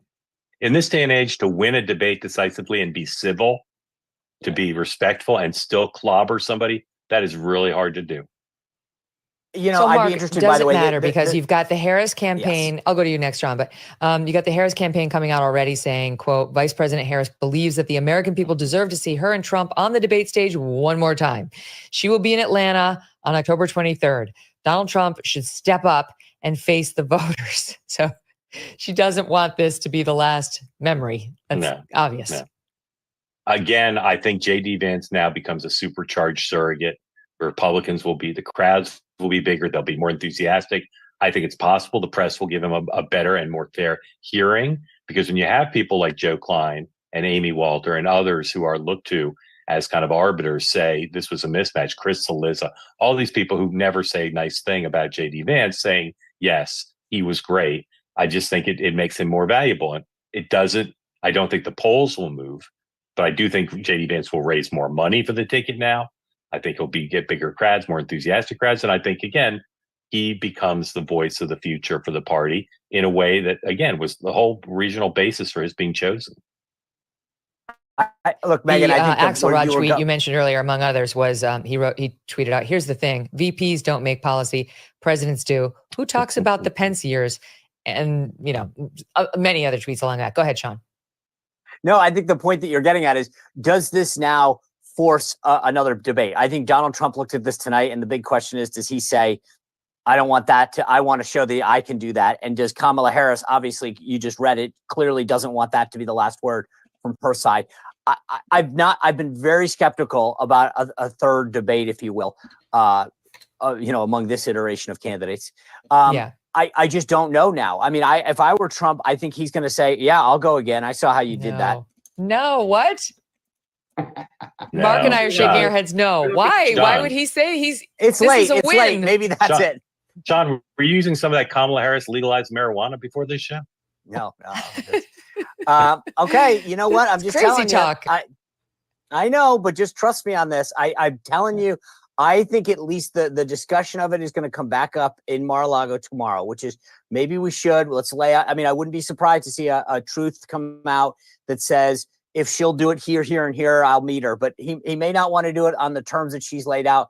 But I think you're going to see talk in the next 24 hours about him wanting to engage. Put a tracking advice on Laura Loomer. That'll be the sign. If she heads down for debate prep. We'll know. I can't imagine he's like, there was a report on CNN. She's, these two, they're like, I will see you at NBC on this day. And then the other one, I will see you at CNN on this debate. Be there or be whatever. Okay. It's just so crazy. But so she's saying this is a CNN debate that she's agreed to, that he's never agreed to. And he has still agreed to a Fox News debate that she has not agreed to. Or maybe it's some NBC. people I'm are losing saying, track now.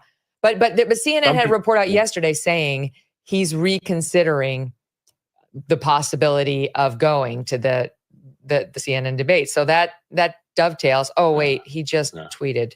Some people are saying people are saying he'll do. Wait. Hold on, Mark. He just truthed out. Stand by. It reads, Lion Kamala just put out a request for another debate because they lost so badly tonight. Again, it's like the fighter who lost gets up and says, I want a rematch. I beat Biden. I then beat her, and I'm not looking to do it again too far down the line. Votes are already cast, and I'm leading big in the polls. I'll make America great again. She's incapable of it. So it's a no for now. Go ahead. You're joking. I just got. No, just some people are saying that they'll do the debate, but it has to be on the morning meeting. Yeah, he like, I ain't doing it. That's what some people are saying. Yeah. Some people. Yeah, they are. Here's another one of those moments, by the way, where you sort of saw magnanimous J.D. Vance. I want to get this on SOT 18. It's really rich for Democratic leaders to say that Donald Trump is a unique threat to democracy when he peacefully gave over power on January the 20th, as we have done for 250 years in this country. We are going to shake hands after this debate and after this election. And of course, I hope that we win, and I think we're going to win. But if Tim Walz is the next vice president, he'll have my prayers, he'll have my best wishes, and he'll have my help whenever he wants it. But we have to remember that for years in this country, Democrats protested the results of elections. Hillary Clinton in 2016 said that Donald Trump had the election stolen by Vladimir Putin because the Russians bought like $500,000 worth of Facebook ads. This has been going on for a long time. And if we want to say that we need to respect the results of the election, I'm on board. But if we want to say, as Tim Walz is saying, that this is just a problem that Republicans have had, I don't buy that. Okay, so that was good messaging. And I think I would suggest to you guys was part of the reason why that Frank Luntz focus group, they started off with 12 people. 5 said they were leaning toward Trump. So that leaves 7 at the start up for grabs or leaning Harris. I'm not clear on where it was. But at the end, he just tweeted out 12-2 in favor of JD. So JD Vance won over. I'm going to have to do the math. 12 minus 5. 7. It's late. A bunch. It's a Won bunch. over- Megan, it's He a won. bunch of people. It's He won simple. over a bunch of people. Yes. More than half a dozen. covey. Yeah, several. So wait, that Many brings me now. back to Dan. Does that mean, is anybody thinking, I don't think they're going to do a switcheroo, but do you think there are a lot of Democrats tonight saying, what was wrong with Josh Shapiro? Yeah. I mean, yeah, look, and then if Israel and Iran go to war, they'll be like, yeah, now I remember why they did not pick Josh Shapiro.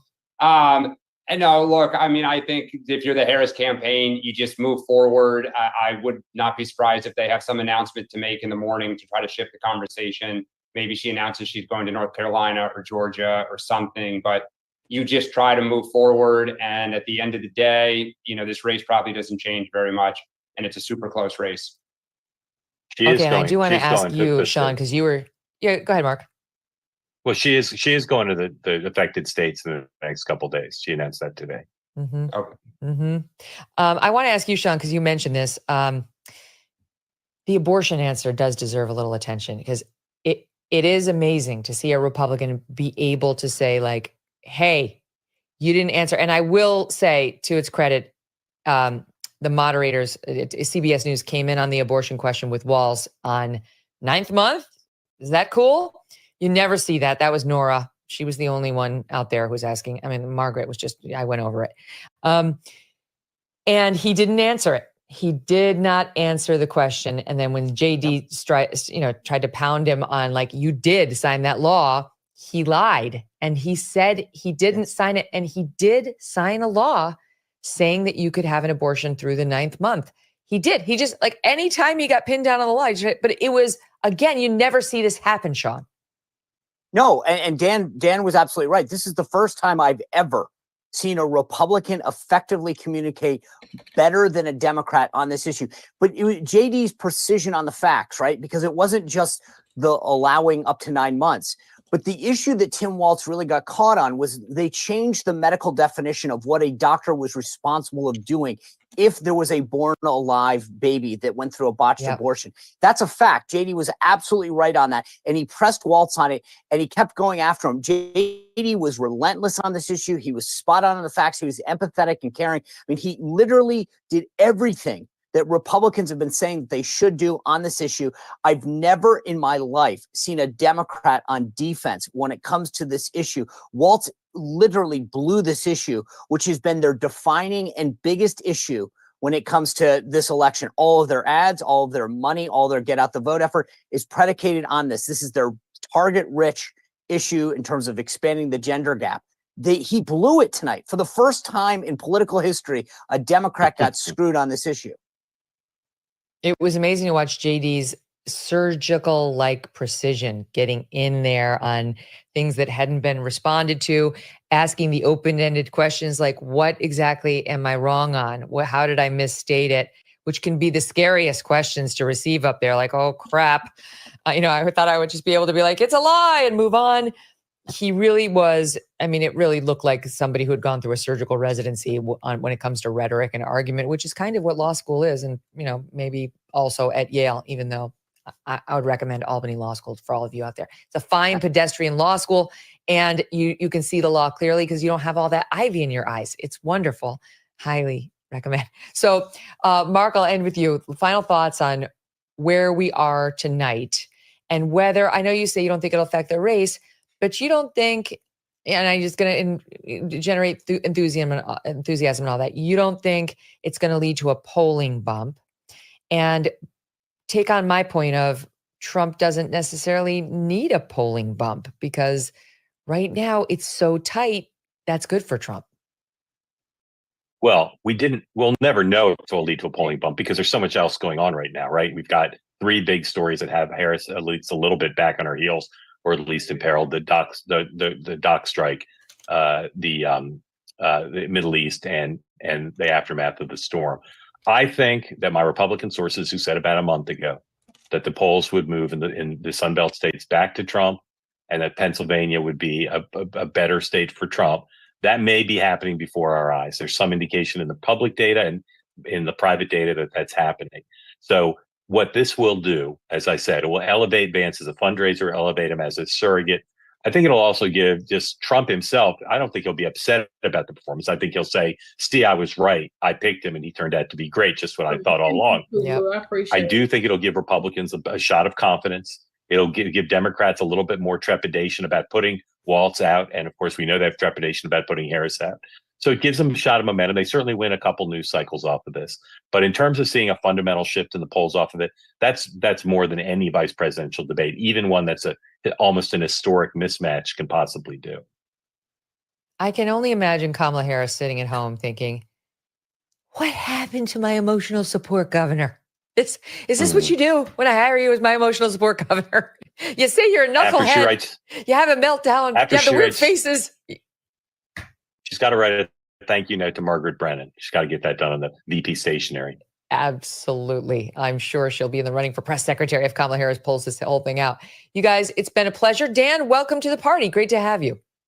Thank you so much. Thanks for having me. Wow, what a night. Okay, we're not done. Eric Bolling's here. He's going to close out the evening like we have every other debate in this cycle. And you're not going to want to miss his analysis. Don't go away. First, though. All right. We ain't going to stream her whole broadcast. But we appreciate you, Megan. Appreciate that. Some great points.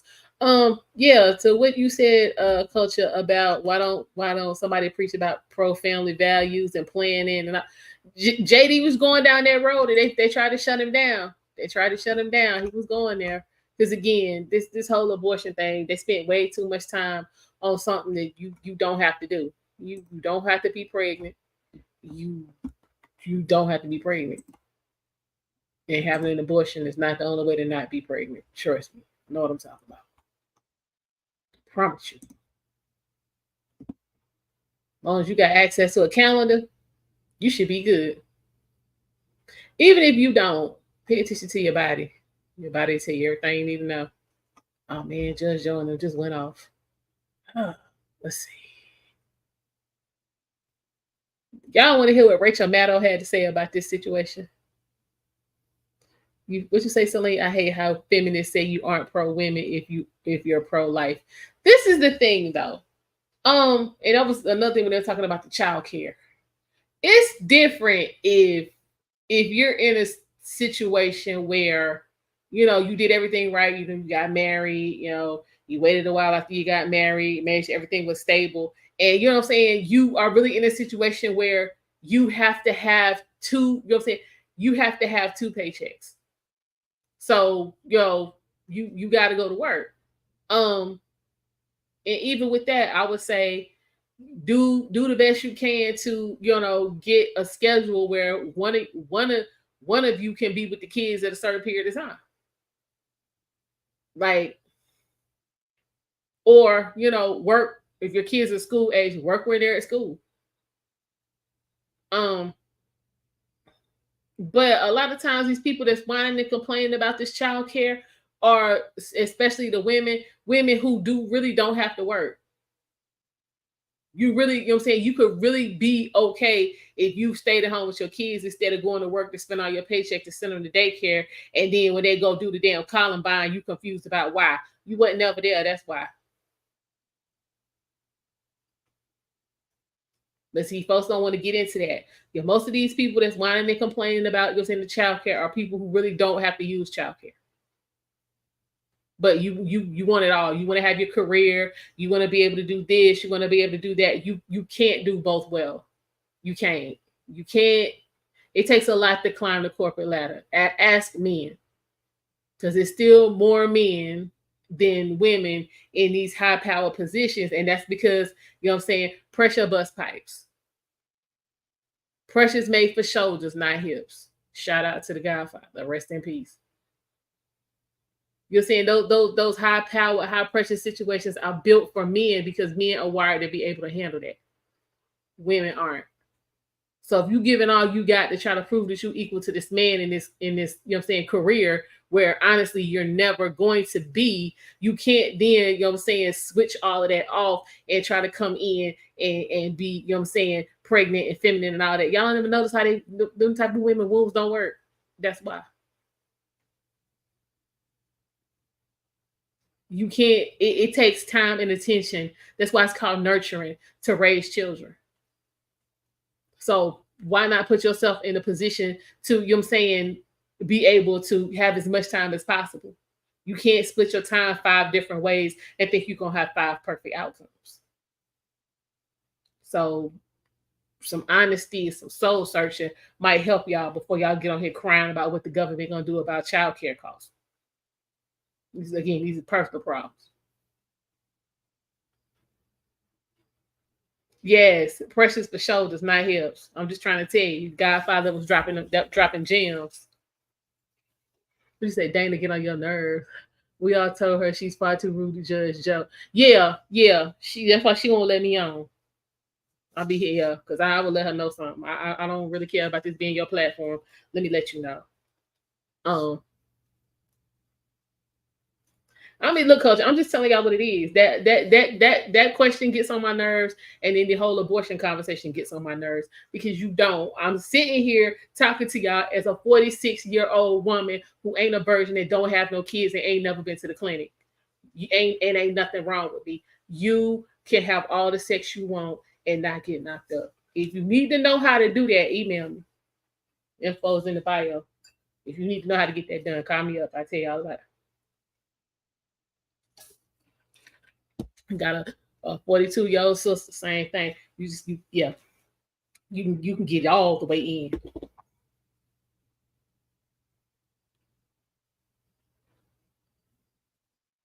All the way in. I'm just saying. This, but again, for women to be, you know what I'm saying, so intelligent and all of this and woo woo woo and la la la la la la la, how y'all keep accidentally getting knocked up? It reminds me of something my grandma told me. Get pregnant because you want to. It must be some truth in that because I ain't, I ain't wanted to be pregnant, so I ain't pregnant. So it might be some truth in that.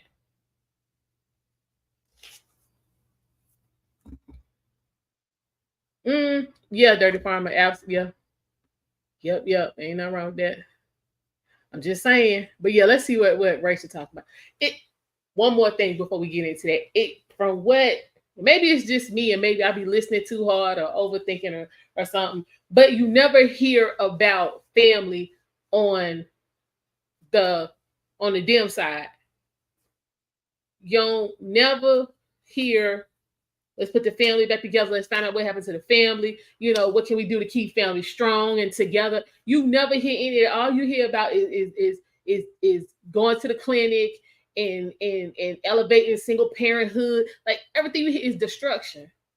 It's never any unity. So again, back to what, you know what I'm saying, if you watch the RNC, they was like, we really don't need to have an abortion or a child care conversation because we concerned with having intact families where, you know what I'm saying, where y'all women taking care of these kids. And they had plenty of women that was up there grinning like, yeah, I'm all for that. Let's get it. What is the whole problem? Hell, even Melania wasn't there because she was getting Barron settled at because she just went to college.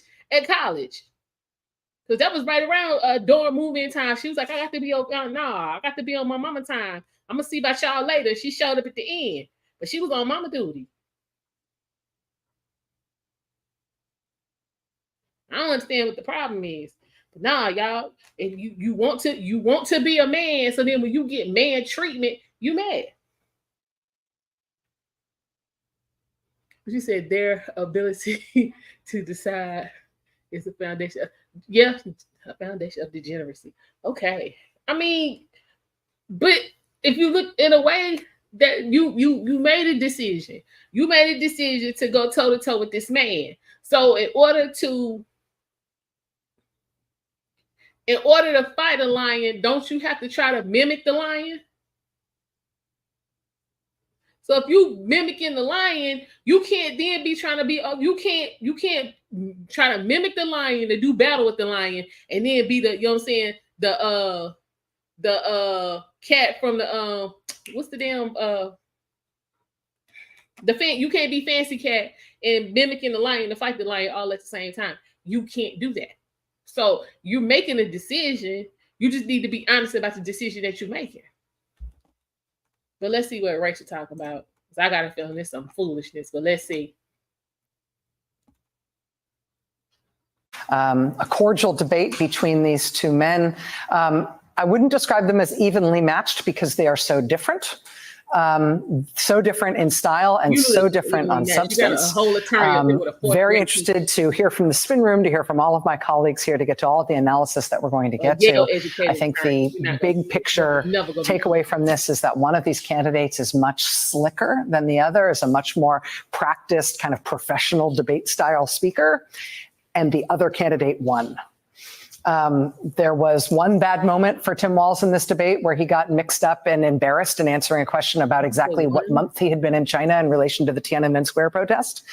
But then on guns, on January 6th, on Obamacare, on the economy, on blaming everything on the border, back again on healthcare, on abortion, on every issue on substance, J.D. Vance was very polished and very slick, and Tim Walz beat him on all the substantive points. At least that was my take on it. I do think that there was one very blunt, very easily disprovable lie on a very important issue that is going to be real trouble for J.D. Vance coming out of this, which was him saying, I never supported a national ban on abortion.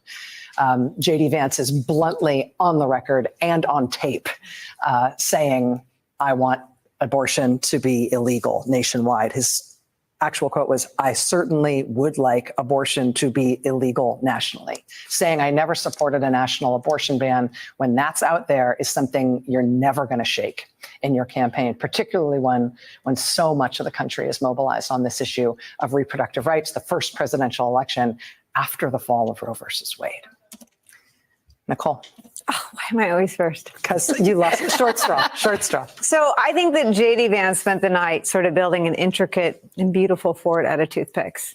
And it was perfect. And at the end, he sneezed on it. The whole thing fell apart and he had to walk out of that room over the broken toothpicks. I think that God bless the people who watched the whole thing and stayed locked in on it. I checked in with about 20 people all who do this and watch this for a living. And they were kind of in and out of some parts of it. But no matter how you watch this, if you cannot say what happened in 2020, and the only reason you're there is because what actually happened in 2020 is that Donald Trump sent his supporters to hang Mike Pence, just ask them, then you lose.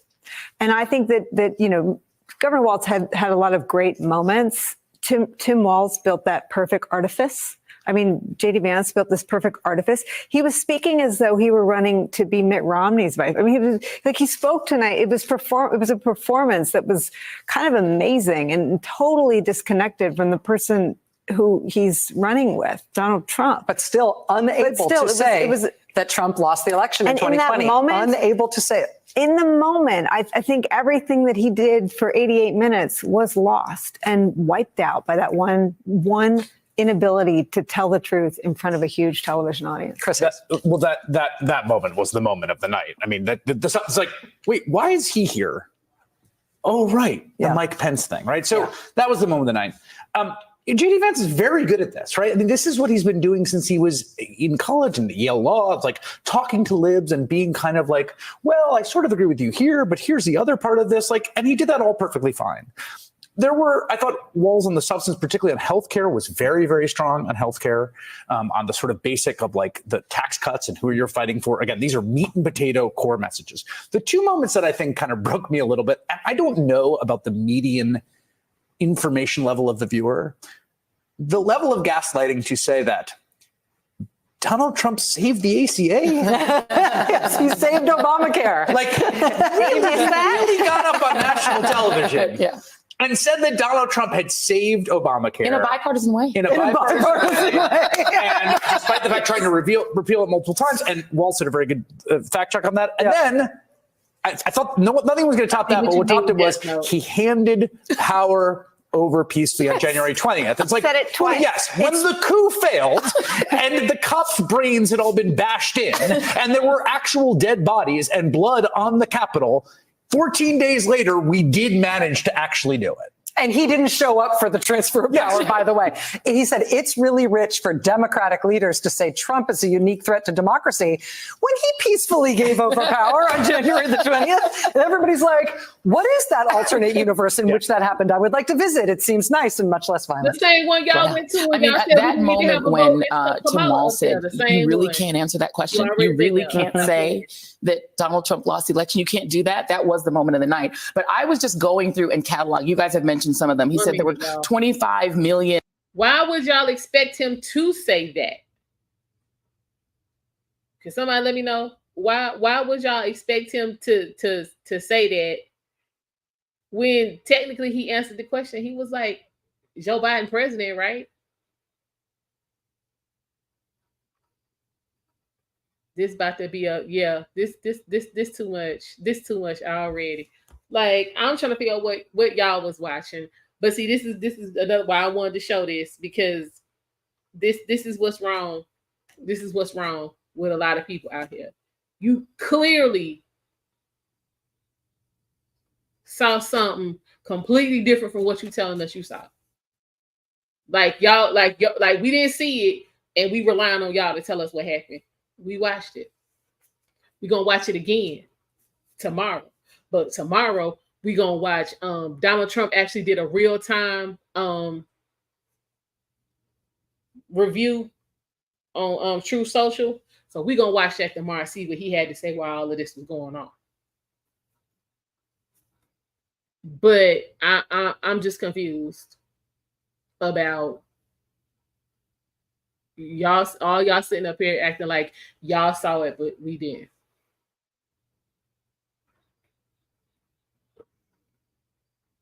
This crazy. But let's continue on with the fool la la, because that's what this is. This is fool la la. But let's go. In undocumented immigrants in the country, it's probably more like 15, 16. He said that he repeatedly lied about Springfield again, and did it so insistently that he had to have his mic muted because he kept trying to jump in and continue to lie about these people. He said they were brought in through something called the CBP-1 app, and that is an app that immigrants can use to come in and get a certain kind of visa. That was launched in 2020 under drumroll, Donald Trump. He says that he never supported a national abortion ban. I have here a printout that is already circulating all over social media. This is from the campaign website of J.D. Vance when he ran for the United States Senate. It is headlined, "End Abortion." He says he's 100% pro-life, believes abortion has turned our society into a place where we see children as an inconvenience, on and on and on. You also gave one of the quotes, "I would certainly like to see abortion illegal nationally." He also said he was sympathetic to the view that a national ban would be necessary to stop women from traveling across states to obtain an abortion. So he's in favor of a sort of fugitive slave act to stop abortion. So he said that as well. He blamed undocumented immigrants for everything from rising house prices, rising food prices, inflation, maybe ghosts and bad weather. I mean, he was blaming undocumented immigrants for every single thing. I think Tim Walz was really skillful in knocking those things down individually because he was speaking as a governor and could speak from his own experience. He did a great job talking about housing costs and how those actually worked. The bipartisan way to save healthcare was absolutely absurd. He said most of our solar panels are coming from China. It's literally the opposite. Google the Department of Education that says 80% of our solar panels come from, drumroll, the United States. Trump peacefully gave over power on January 20, kind of skipped January 6 when he was trying to overthrow the government. He couldn't answer the question, did Trump lose the election? A smooth lie is still a lie. J.D. Vance is incredibly smooth, but he said, number one, nothing memorable. There's nothing clippable in what he said. They were just all smooth, bland lies. He got outdone by by Tim Walz, who may be awkward. It took him a while to get warmed up, but he won the debate because he actually had substance. He was relatable, and he didn't go in there to slay J.D. Vance. He went in there to show himself, and he showed himself to be bipartisan. He showed himself to be reasonable. He showed himself to be practical. He acted as a governor. And a lot of people are complaining that he didn't knock J.D. Vance out and that he wasn't rhetorically. Exactly. Why do you need to answer a question we already know the answer to? Joe Biden is currently the president of the United States. It's currently October the 2nd, 2024. He's been president for quite a while. Why we need to answer? He doesn't need to answer that question. It's already answered. That's essentially what he said. He's like, in Joe Biden president.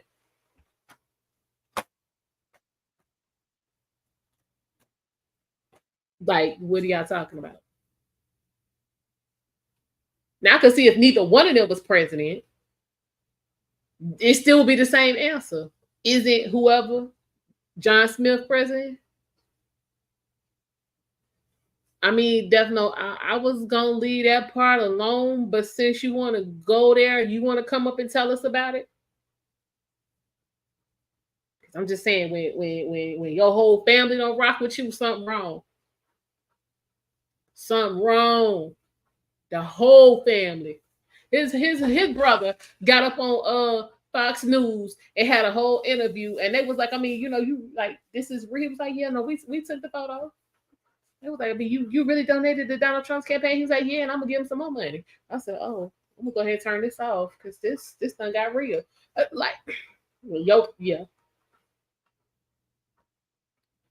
Yes, he did, Culture. He said, I'm about to give some more.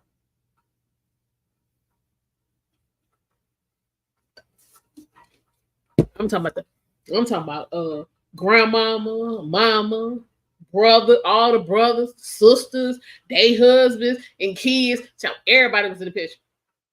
And the brother was like, yes. He was like, I'm gonna be real. He was like,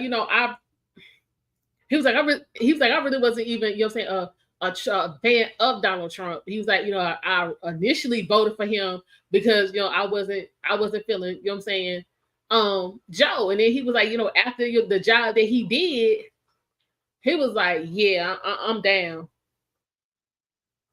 I'm down.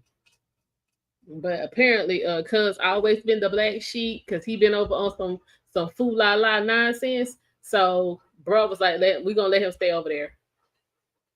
And we gonna do something else.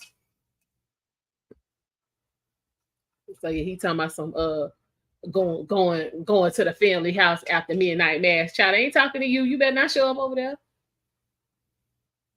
Yeah, I'm telling you, yes, Culture, yes. You better not show up over there. Talking about some, I come to see the family. Child, boo. Child, let me stop, because I can see them slamming the door right in his face. I swear I can see that. Child. I mean, if you wasn't over there, supplying the little boys with tampons, they might want to have something to do with you, sir. And hold on. Why can't I vote for a woman like you? I tell the truth. Oh, he said, why can't I vote for a woman like you? I like the truth. Child, they would never let me run. Because I'm half of them questions. They're going home. The one question I wanted him to answer, but I knew he couldn't, so I was okay with it. Would you make the parents go and let the kids stay? My answer to that is no. Take them kids with you. And let them, when they grown, they citizens, they can come on back. Or again, since we got this that y'all tell it wonderful foster care system, they citizens, let them stay and put them in foster care system. Since it's so wonderful and everything is rosy and don't nothing happen to you when you in there, let them go. But nah, mom and them got to go. Because boy, likely that's the only reason you here. It's so they can stay. So that's gonna be a no. Everybody going. But I knew he couldn't answer that, so I wasn't upset. So we'll rolled around to the abortion, I'd hit y'all just like Trump did. That's a non-issue. It's a non-issue. So I could see the rest of my minute and 50 seconds because it's a non-issue.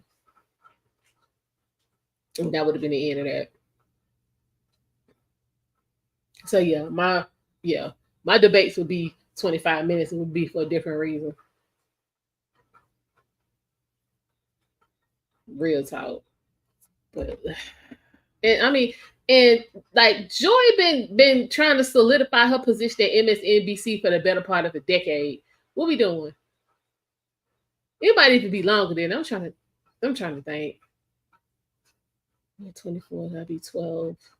Yeah, it's been the better part of a decade. She's trying to, solidify her position. That's way too long to be on shaky ground at a damn corporation. You should have been gone.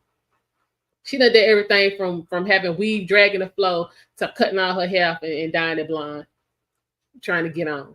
She look at her makeup, y'all. Sis, Megan, put out talk about people's makeup because it was bad. Y'all see her nose? Can y'all see that? Good night. Hey, thank you for stopping by. Make sure you have your notifications on.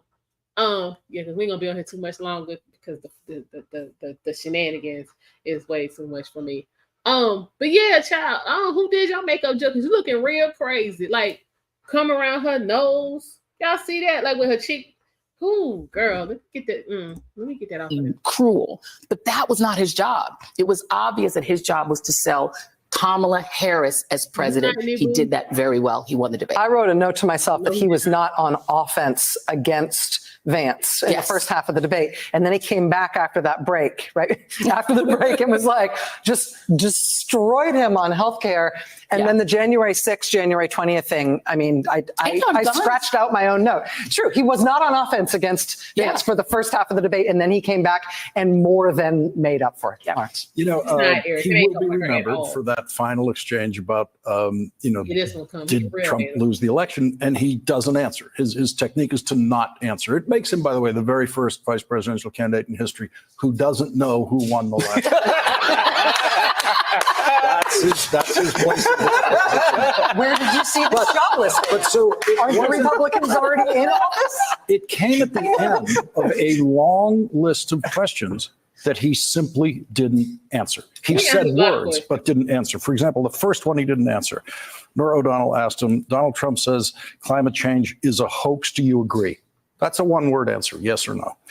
He didn't answer that. He just kept talking. He was then asked, will you... What he did was, and it didn't hit me until a little bit into the debate. Since they did not have an opening statement, he took part of them 2 minutes to give his opening statement. Then he answered the question. That's what he did. But again, these janky rules that we had going on was rules that was, put out here by the Dems. And Trump was like, you know what, we gonna get this done. The rules don't really matter. I come to say what I got to say and move on. So these was rules that Joe and all of them put together. So yeah, that's why there was no opening statement, but he used part of his 2 minutes for his opening statement, and then he answered the question. So I don't know why nobody ears up there was working.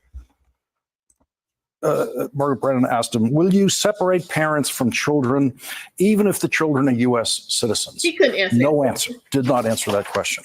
Your budget plan, Donald Trump's budget plan, will cost $5 trillion added to the national debt. What's your solution to that? No answer. Will you monitor pregnancy? Got an answer. He said no. Actually said no to that. Finally, there was an answer. He was then asked, where are you going to seize the federal lands to? Okay, so pregnancy is already monitored. That's what happens when you go to the doctor. Matter of fact, that's the whole purpose of you going to the obstetrician. Not your primary care, not the emergency room, but your obstetrician. So they can monitor your pregnancy and make sure everything is all right. But we're gonna need to stop this. And you want the insurance company to pay for it, right? So guess what? They want paperwork. It's already documented and monitored, baby. What y'all talking about? That's a retarded question. That's a whole retarded question right there. Wasting time. That was another question that wasted time. We could have been talking about something else. And again, if there's an abundance of federal land, and at this point they're not in office, why would he tell you, yeah, we gonna all the land over here on this map we gonna use? Why would he tell you that right now? They're not in office. Exactly. You color, you don't trust doctors. That's why so many black women die during pregnancy and childbirth if the truth is told. But we talked about that the other night. You rolled up and got the EPT to confirm you was pregnant, and then you was like, I'm gonna kick it.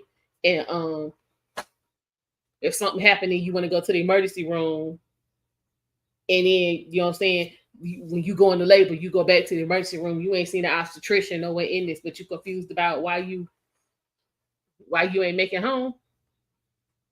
Okay. This is the thing, Dirty Farmer. Trump talked about that. He was like, there's plenty of land. You know what I'm saying? Plenty of land. He said and he specifically said in the desert. He ain't said, he just said in the desert that we can use to get some housing together. People want to act like that. That was said in the debate. I'm just confused. It wasn't but 2 weeks ago. Anybody need to get a refresh on what was said? You can watch it right here on I-78. It's still up. We had a good conversation. That thing almost 8 hours long. Yeah, it's up. You know, turn it on, wash your dishes, do your laundry, or whatever. It was good conversation and information. Y'all need to quit playing. Trump told you exactly what he was gonna do. What you say? Definitely no more debates unless it's Fox. Okay. Yeah. Listen. But I'm just confused about why what they listening to was different from what we heard. But able a couple more minutes, and then we can be done with these clowns. To build on, and he gave no answer. Now, that's a really important question. If you're trying to build anything in America, we really want to know where it is, and a lot of people don't want it to be in their backyard. And then, of course, Walz followed up on that by saying, so when you seize the federal land for the housing, is that also the federal land you're seizing for the drilling? Are we having people live in the oil works? Are they all going to be together? No answer. No answer. And then we get to the final big no answer, which is going to be on a loop now of, did he lose the election, and the inability to answer that. And so just on that very simple debate concept of here's the question and you answer it, he lost spectacularly on any scorecard when you just give him a 0 for every single one that he didn't answer. Can I say something about the moderators? Because we spend a lot of time on it before the debate, and they defied whatever. I mean, they did a great job, and they also used their mic muting powers. And I actually think if you're a woman, that might be the worst moment J.D. Vance had, because he was going to mansplain right over that mute button. He was, and again, I don't pretend to know how everyone will react to this. I think that a lot of women in positions of authority that should command respect just by virtue of that dynamic will see themselves in some dude that disrespected them and talked over. I mean, there was a moment like that with then vice presidential in the Harris-Pence debate where she said, "I'm speaking." I mean, there was this real belief that what he had to say was more important than the debate rules and the moderator. And to Joy's point, the substance of that moment was when he was lying about immigrants in Springfield, Ohio again. And Tim Walz had called him out on it. And then he was trying to say, no, I'm not lying. Let me tell you why I'm calling them illegal immigrants, even though they are not illegal immigrants. And let me mansplain the law to you. And the moderators at that point not only muted his mic, but said, thank you for explaining the law. It's not what we're asking you about. But that's when he also complained about being fact-checked, saying the rules said you cannot fact-check me. Right. That's one of the things that's in the video that we'll be hearing a lot of. Norah O'Donnell did a fact-check that was indirect at the end of the climate change discussion, and the discussion ended, and she just said directly, the overwhelming consensus among scientists is climate change is warming at an unprecedented rate. She just said it, not in a direct confrontation to J.D. Vance. So I saw that and I thought, okay, there's that method. But then when it was a direct fact check to J.D. Vance, he did complain that CBS was violating its own rule about that. That's not complaining. That's pointing out. Because it was true. I can't. See, this is why people, this right here is a prime example. You must be careful about where you get your information from. Now, we all sat here and watched this debate that these people just got through talking about. The debate they talking about was night and day, balls to the wall, different from what we all just sat here and watched. you have to be careful about where you get your information. It makes a huge difference. Huge difference. A man standing on his square and correcting is mansplaining. Yeah, absolutely. And then did you notice another thing on that panel? Every woman on there looked masculine. Every one of them. The haters can see what they want, but for me, JD win the bet. Okay. You say they tricking black women. Yeah. Right. Foolishness. Foolishness. You have to be careful about where you get your information.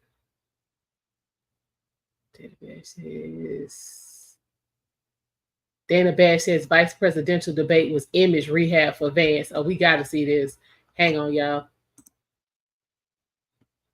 All right, a substantive civil debate, despite months of rather vicious and nasty attacks between Senator Vance and Governor Walz. They tonight were largely kind and agreeable with each other. They often talked about finding common ground. They obviously held their toughest criticisms for the folks at the top of the ticket. Vance clearly, I think it needs to be said, clearly the more experienced debater, the slicker speaker. Walz's strongest moment, perhaps, came at the end there, talking about democracy. That was also, I would think, Vance's weakest moment all night when he claimed that Donald Trump handed over power peacefully. Obviously not accurate, but generally, Dana and Abby, my overall impression is that both men came to seem likable, and I think it's quite possible that both men achieved that task. Yeah, I mean, I think this was kind of the rehab debate, rehab in terms of image. Certainly that was the case of J.D. Vance. That was his goal of trying to rehab his image, and more importantly, the image of the guy at the top of the ticket. But I'm not sure at the end of the day, it's really going to matter. I just want to say right before you came on, we did see something that kind of speaks to what I'm saying. The candidates chatting, their wives came up chatting. That was not something we saw anything close to in the presidential. I think we shouldn't lose track. I think even in the civility of the fact that J.D. Vance came to this debate to land a bunch of punches, and he did. He landed a lot of punches in between all the niceties and all of that. And the thing that really stood out to me was that Tim Walz did not seem prepared for it. He didn't respond to a lot of the criticisms and attacks that Vance put on the table. He allowed some clear falsehoods to just go completely unanswered. He allowed J.D. Vance essentially to dodge on a whole host of issues, on climate change, on the issue of his flip-flopping on Donald Trump. He allowed Vance initially to claim that Trump salvaged the Affordable Care Act. It took him several sentences to get to the part of his answer, Walz's answer, where he actually responded to that. I mean, I think there was a clear lack of preparation and execution here on Walz's part. I think actually it's the opposite. I think he had too much preparation. Maybe, He had so many lines that he was really trying to say that he didn't listen and said when J.D. Vance said one of the many things he really hit Kamala Harris on, not Tim Walz, but Kamala Harris, he didn't respond because he clearly had things in his mind. I think the lack of interviews that he has done with national media, with local media, it showed. He needed more reps. Yeah, no, I agree. I mean, J.D. Vance is much more experienced at this, at public speaking, at defending himself, at pivoting. You talked about the many times that Walz let Vance get away with saying things that weren't true.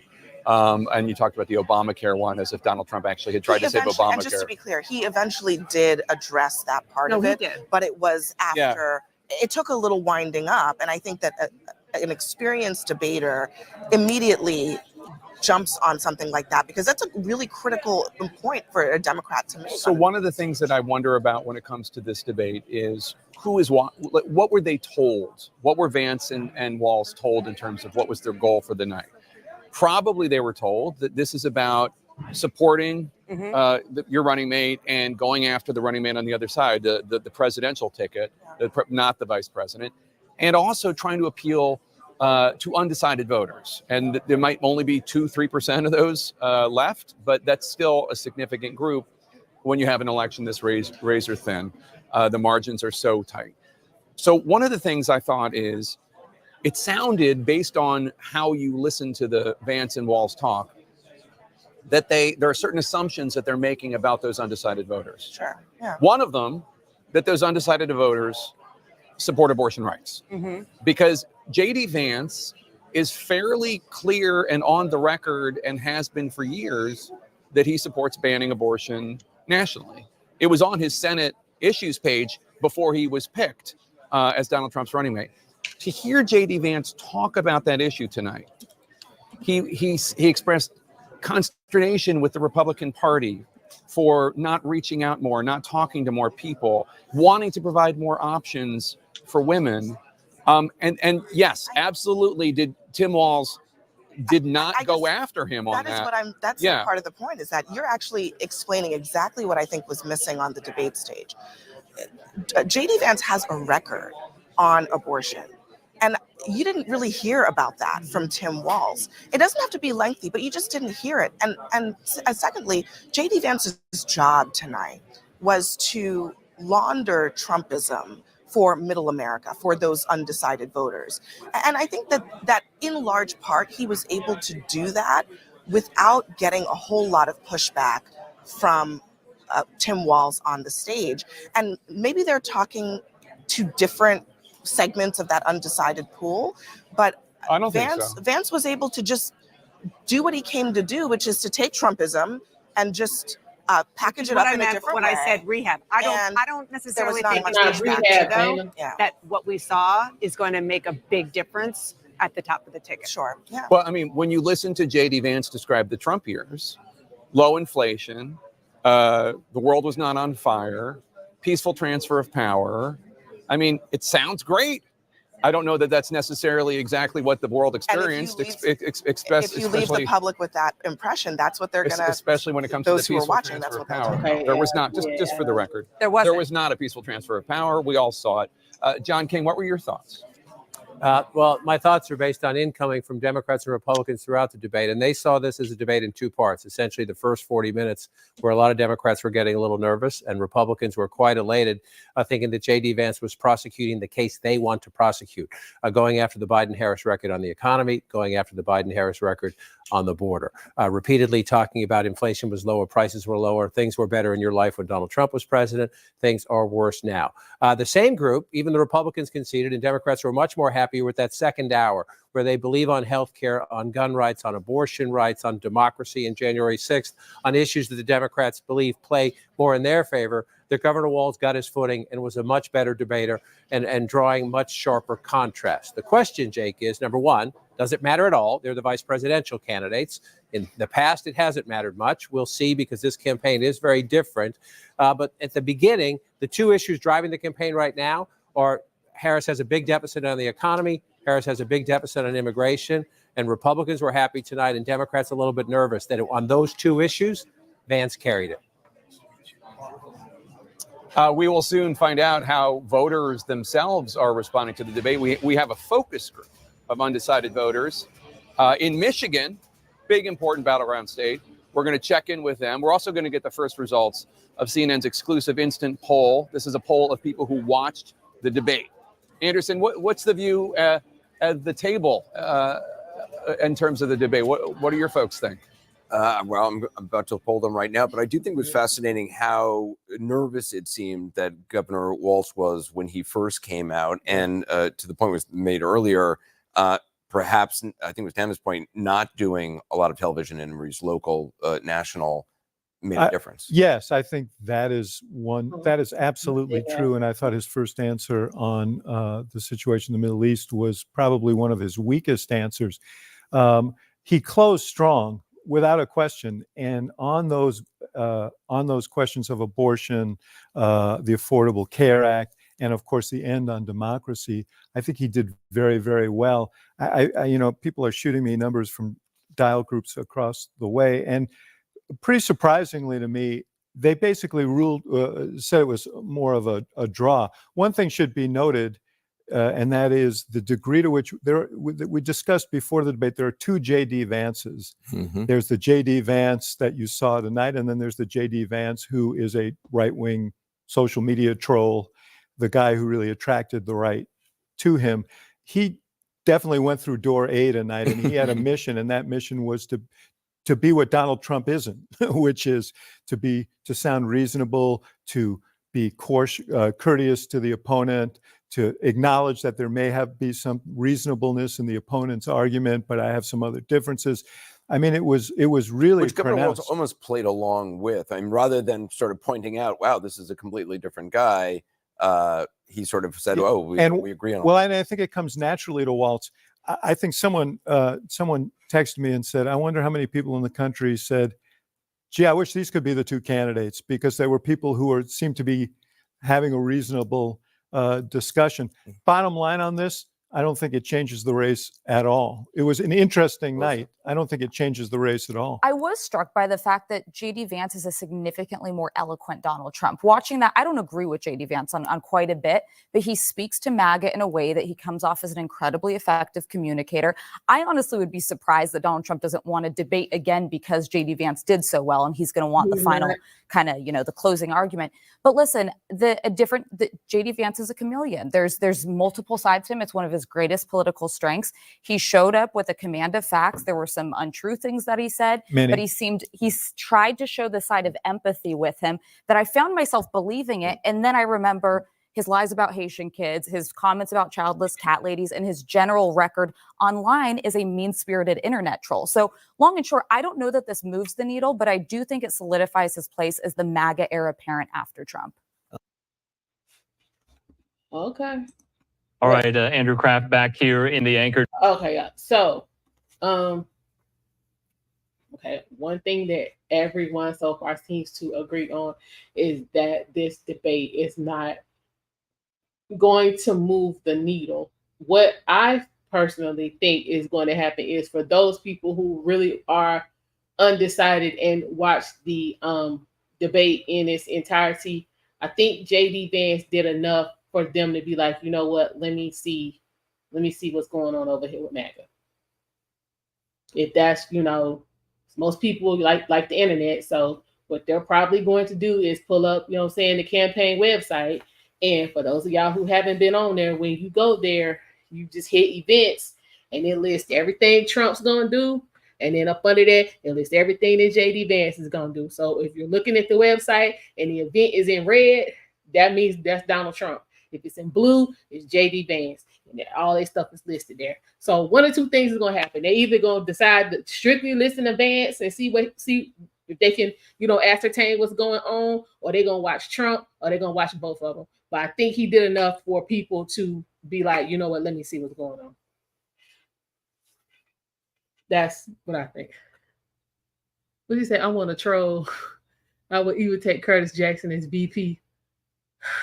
Lord, ultimate troll and don't give a fuck. True. Talking about where are you gonna get the win? What do you mean?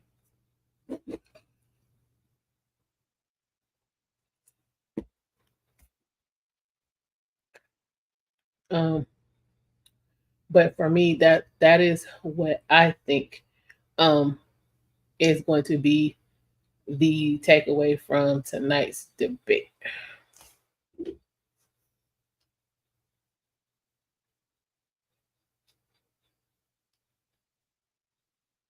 That is what I think. I don't know about y'all, but it is amazing what people absorb.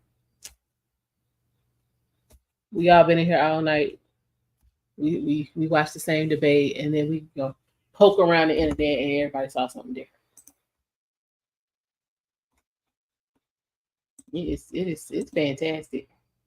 But yeah, we've been on here about 4 hours. I don't see NBC News is talking. Let me watch that. Oh Lord, here's a YouTube post from Trump. He said Walz made a very big mistake on gun shooters. Does anyone think he knows what he said? Will he have a news conference after the debate to apologize to the parents and others who were so horribly hurt? Good question. Hold up, let me pop over here. Let me see if he saying anything. He be tearing his community tab up. I'm telling y'all. Trump community tab be popping over here on YouTube.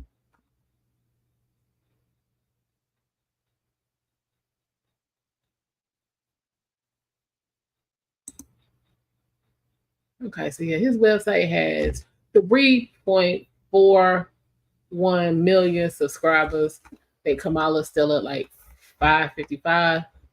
Let me see what else he got over here on this.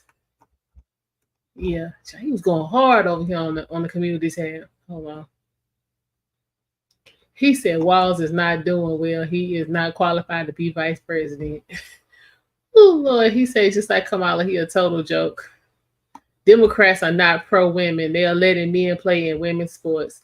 Wow, Walz can't even define what a woman is. He's over here going hard. Yep. Okay. Yeah, we gonna go through. He was going hard. Yeah. This community tab is a whole fool. I'm about to read this when I get. He said Nora made a statement about the election, not a question. He said she had a bad night.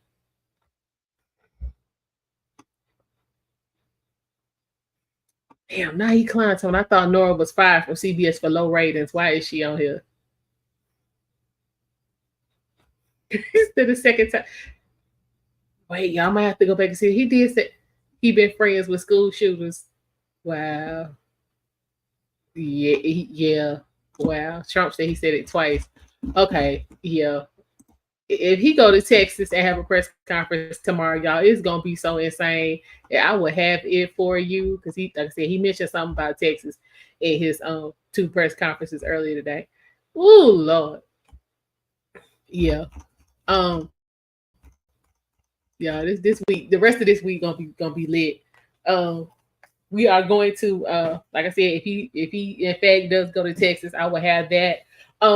We are going to watch Donald Trump's real-time review of the debate.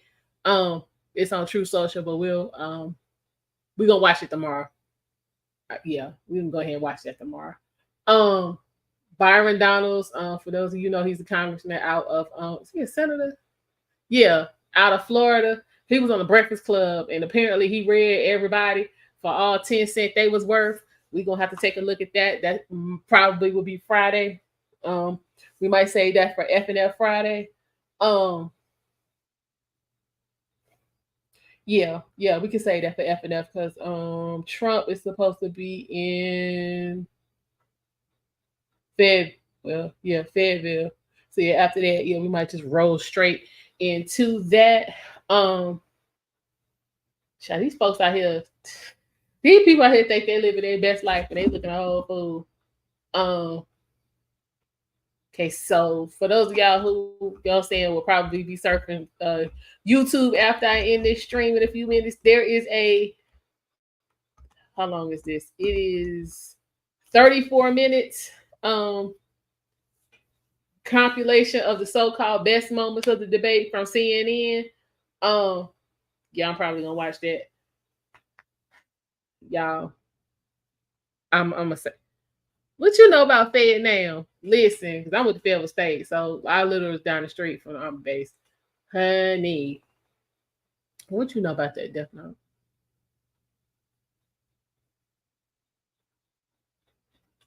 Anyway, yeah, yeah.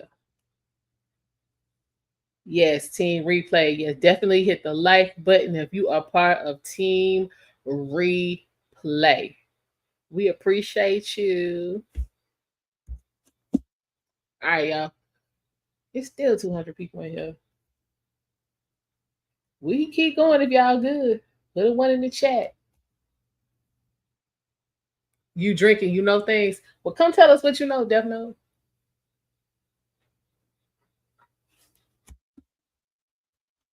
I got another hour for you. Hold on. Listen. Yeah, I got another hour for you. I can do that. Do.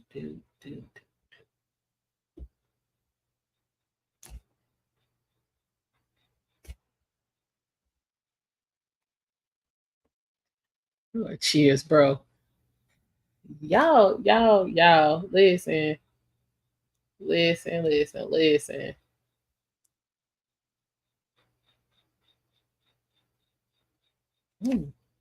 Okay. Okay, people. I see. All right. I'm here to get the people what they want. Let's see what we got. Right. Everybody drink except me. What is going on? Hey. What's going on? Not much. So I'm trying to see who else on. Shout out these people and they version of what happened is most entertaining. I'm gonna be real honest. Yeah, I'm still confused about a lot of these people, and how they still think that she's a good choice. I mean, some of the people I think that they're ignorant. You know what I'm saying? They say, oh, I'm voting just because she's a woman. I'm voting because black and so on and so forth. But even when it comes to the abortion thing, I'm just like, nobody can give me a good argument. Less than 1% are from rape, incest, and all that good stuff. So the rest of it, Right. 99%, like, what are we talking about? Close your legs. Right. And it's the thing though. So again, like in then of that less than 1%, like 98% of that, you know what I'm saying, fraction of people, the women end up having the babies. Like I don't get it. But again, that's, you know what I'm saying, because you know what I'm saying, when you say that, you know what I'm saying, the grape and the incest, that's so horrible. That's what you get stuck on. Like, you know, you want to, you know, you would want to move on from that as fast as possible. So yeah, of course, go get the abortion and move on. But you just compounding your trauma. If you really gonna be honest about it. If I use this psychology degree I got, you just compounding your trauma. Yeah, I just think it's crazy. And one of the arguments that I also want to stop hearing is whenever we talk about the economy under Trump and all that good stuff and how good money was and everything else, I'm tired of people saying, "Oh, it was because Obama set the stage for it." Now, if that was the case, and I keep telling people the same thing, if that was the case, then why didn't it happen in Obama's second term? Yeah, it was, Because his term was horrible. Yeah, because he had 8 years to do it. So you mean to tell me that all of a sudden he put some policy changes in on his 8th year and Trump just rode the wave on that? Right. He waited 8 years to do anything? Yeah. Let me see what Newsmax talking about. Yeah, that doesn't even make any sense. Yeah, when you break it down, it don't make any sense. But again, these people all around, they're voting off of their emotions. And I can admit, like, even when Trump was in office, I have some posts right now that are on Facebook and X, formerly known as Twitter. I have posts up there right now where I was like, you know, even as a soldier, I liked how effective he was, but I didn't like the fact that he lacked decorum for that office. That's the only thing I didn't like about Trump, is that he was tweeting too goddamn much. He was talking too damn much. But other than that, you know what I'm saying, I thought that he was good for the economy. I mean, I know so many people who made so much money, started businesses and everything under Trump that didn't happen before that, and honestly after. Right, because okay, so let me ask you this. If, let's say, in fact, Trump did ride Obama's economy, and when Biden, you know what I'm saying, got into office, he had to spend, you know what I'm saying, the first year and a half cleaning up the mess that Trump supposedly made from C-19. why would you then enact policies that would keep people from working? And since that was the first year and a half, what about the 2 years, the 2.5 years you know what I'm saying, you've had since then? Why haven't you fixed it? Well, that makes sense. the only reason that they started fixing anything in this last year, honestly, it wasn't even the last full year. It's only been the last like 6 months. The only reason that they started acting on anything, because for the longest time they kept saying, "Oh, we can't do absolutely anything on the border unless we get to sign this bill." And the only reason Republicans killed it is because Republicans had already put out saying, "Hey, if you have money earmarked for Ukraine, we're going to kill this bill, period." And Yeah. so what did they do? They did it as a statement piece to say, "Oh, we're going to close the border using this bill." No, they could have used executive orders just like Trump did, the 94 executive orders that he put up that secured the border. They wouldn't have sold off all the materials that had yet to be put up for pennies on the dollar. I mean, there's just Yeah. so much that you know what I'm saying, their actions speak louder than words. And I don't understand how some people say, "Oh, well, I look at the character of a person and the actions that they take," but then when it comes to this, to the Democrats and so on and so forth, everybody's like, "Oh no, but they said that they're going to do this, and I just don't like Trump." What they call it, TDS. Mm-hmm. So yeah, just say you don't, just instead of going through all of that character and all that, just say you don't like Trump and keep it moving. I might have more respect for you, because all this other stuff is foolishness. Like let's be for real. Yeah, for me it's the, like what I told y'all, my two pet peeves, the child care and the abortion. Like we got remedies for those. We got remedies. Now, whether or not you like the remedy is a different situation, but we have remedies for those. Oh, Dirty Farmer said, Dirty Farmer said he could hear it in my voice. What part? Thank you for your service. Yeah. Yeah, it's just child. I can't. I do have military speak because I curse way too much. Vance is way more polished than I was, but when I deployed and all that good stuff, all literally we drop F-bombs and shits and fucks and all. Yeah, we just all over the place with that. So maybe that's what he's talking about. But yeah, I have to say, I have to give him, I have to give him props. Like he did. He came out, and I mean he held frame. He held frame. But I mean, I don't understand the expectation of I'm your partner, but I'm gonna go rogue and still be your partner.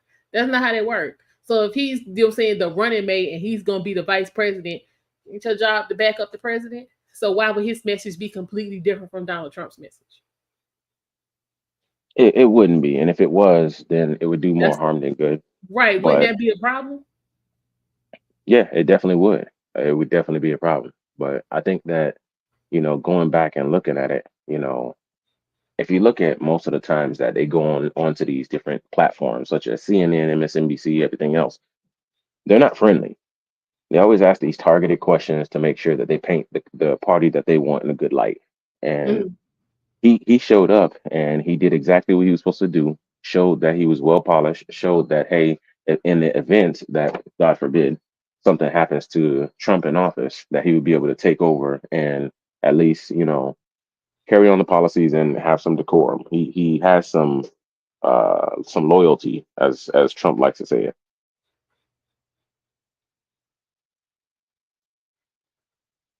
Yeah.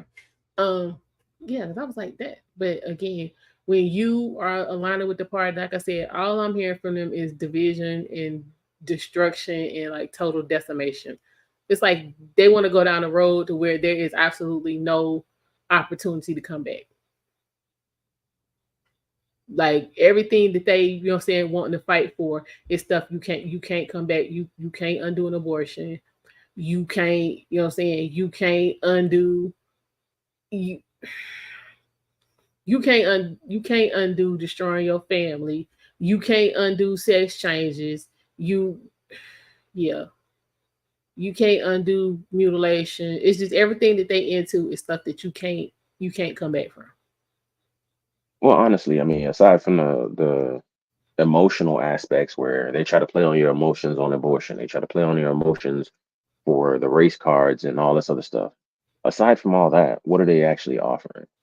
They're offering division. And the reason I say that they're offering division, because at the DNC, they showed that there's no place in the Democratic Party for men, especially men with testosterone. Ooh, especially black men. Ooh, Yeah, Lord. they Crazy. showed that. Even Yeah. with Joy Reid talking just now, she kind of showed, you know what I'm saying, what did they say on that little segment? They were talking about mansplaining just because he tried to, you know what I'm saying, give his 2 cents. They called it mansplaining. Right. That right there tells you that men are typically not accepted in the Democratic Party. So why would men even vote for him? I don't Right. understand it. It looked like men hate it, if you ask me. It's crazy. Yeah, Yeah. they are not. But yet, all y'all sitting up there looking half man. I swear, I be trying to Yeah. understand. Well, I'm an independent, and you know what I'm saying, I vote for anybody who's fiscally responsible or looking to make us more fiscally responsible.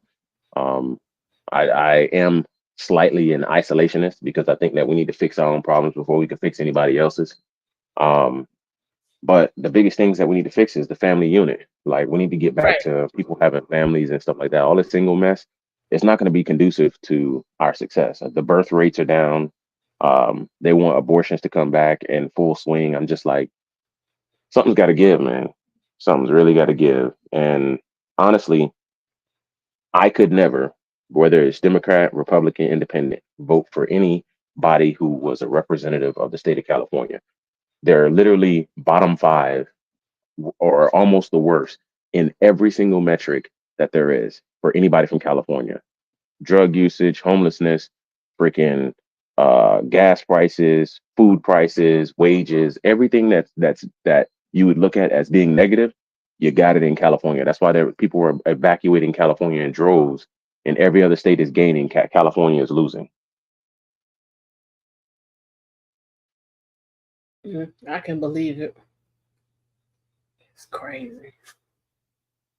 But yeah, that's what you were saying a few minutes ago about what are they offering. You gotta. I mean, yeah, nothing that's sustainable. Nothing.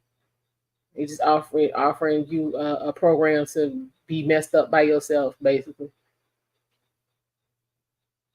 Oh, thank you, Eric. You say I didn't like Trump at first until I researched Trump for myself and his policies that he passed, and his policies were phenomenal.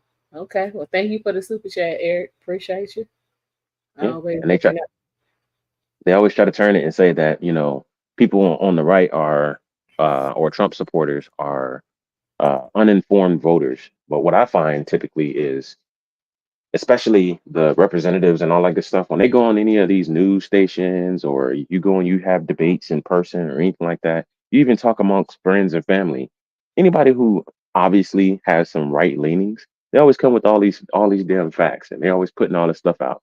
Whereas whenever I talk to somebody on the left and I say, "Hey, why you voting for Kamala?" You know, it's always, "Well, I feel like," and I think that it's never something that's grounded in concrete. Mhm. Okay. So, this is a question I was thinking about, as they were talking about, Waltz coming out, you know, saying with his, statistics and data and all of that. Um, is there a point to bring in, saying data if you can't explain the data?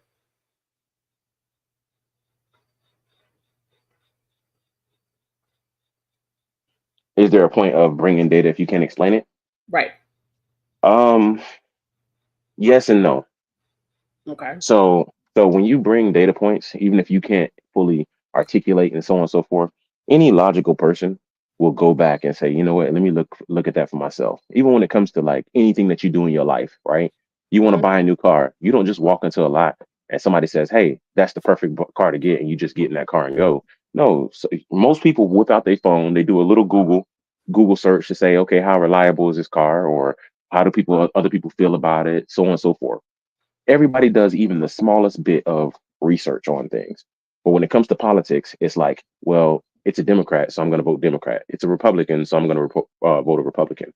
But throwing out some of these facts, or as you understand them to be facts, sometimes will make somebody say, "Hey, that sounds fucked up," or "That sounds off. I'm going to go research it to see if it's right or wrong." And you can either debunk it, find out that it's completely wrong, completely false, or you can validate it, find out that it's correct. Even if that person didn't understand what they were talking about, they were at least able to bring up that talking point or whatever the case may be to elicit you into doing your own research. Okay. What you say, Dirty From? You have a niece that watch toy reviews. Ain't nothing wrong with that. Listen, especially because these toys are a little bit expensive now. Make sure you're getting good bang for your buck. Okay. So who is this little pig boy? So who is this gentleman speaking? This is Death Note. Says you are really intelligent. Reason you sub.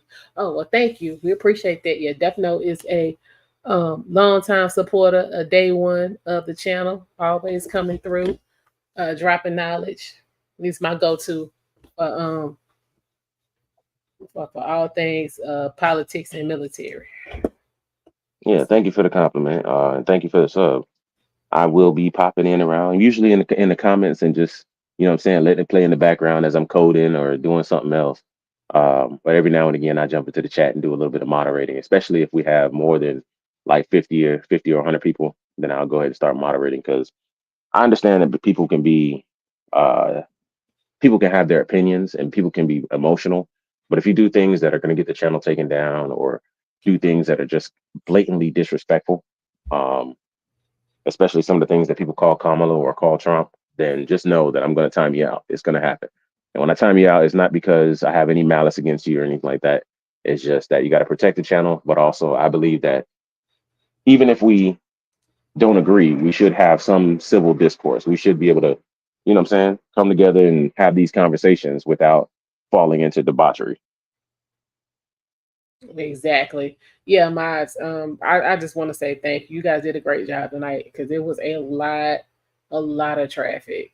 Hey Smitty, what's going on? It was a lot of traffic. But yeah, we didn't have too much. Y'all didn't have to do too much head hunting tonight. But that's good. But yeah, we've had a lot of good conversation going on in the chat, so I do appreciate that. I'm trying to think what else.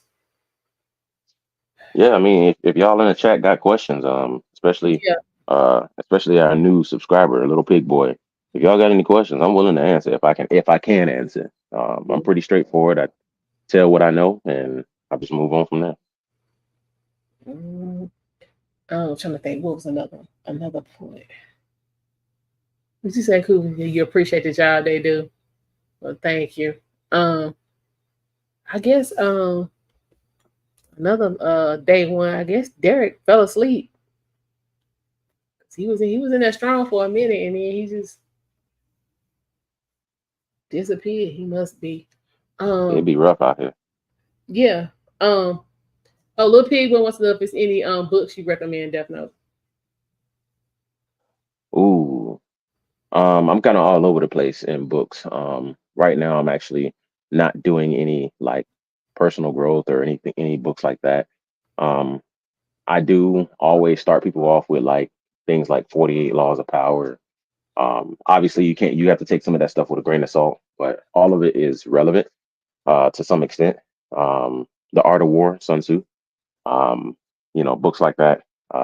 It teaches you how to, as far as the dynamics that you have with people, how to control people, and so on and so forth. Not to say that I'm trying to go out and manipulate people, but it also helps you understand the dynamics that you have with other people as you're talking to them and you're dealing with them on a day-to-day. The reason why some people might do certain things, especially with the 48 Laws of Power, when it comes to like jealousy and so on and so forth. You start to see the reason why you have problems in your life with some of the relationships that you have, whether it be romantic relationships or friendships or anything else like that. You can start to see those things. But right now I'm actually into a lot of quant stuff. I do trading, and I'm basically taking all my strategies and automating them. So all the books that I'm reading are very like technical now. So I couldn't really give you a whole lot of recommendations there. We can say cool about how to control yourself when you confront other people. Listen, what are you like? Are you wanting to read for a certain purpose, Little Pig Boy?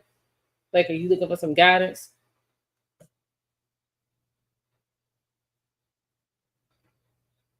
What Well, you trying to get?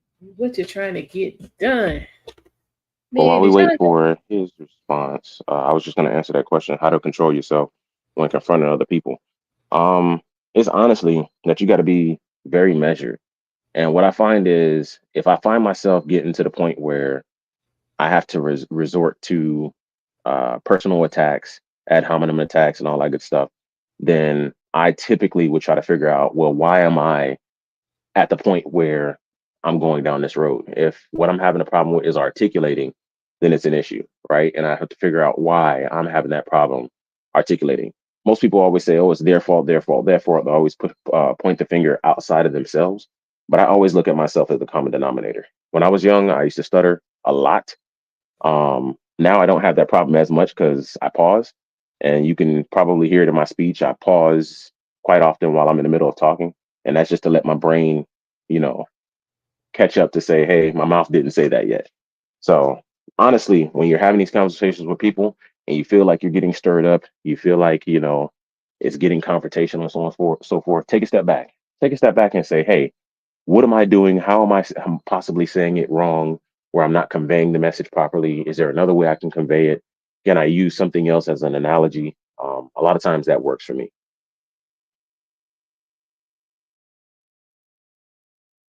Okay. Okay.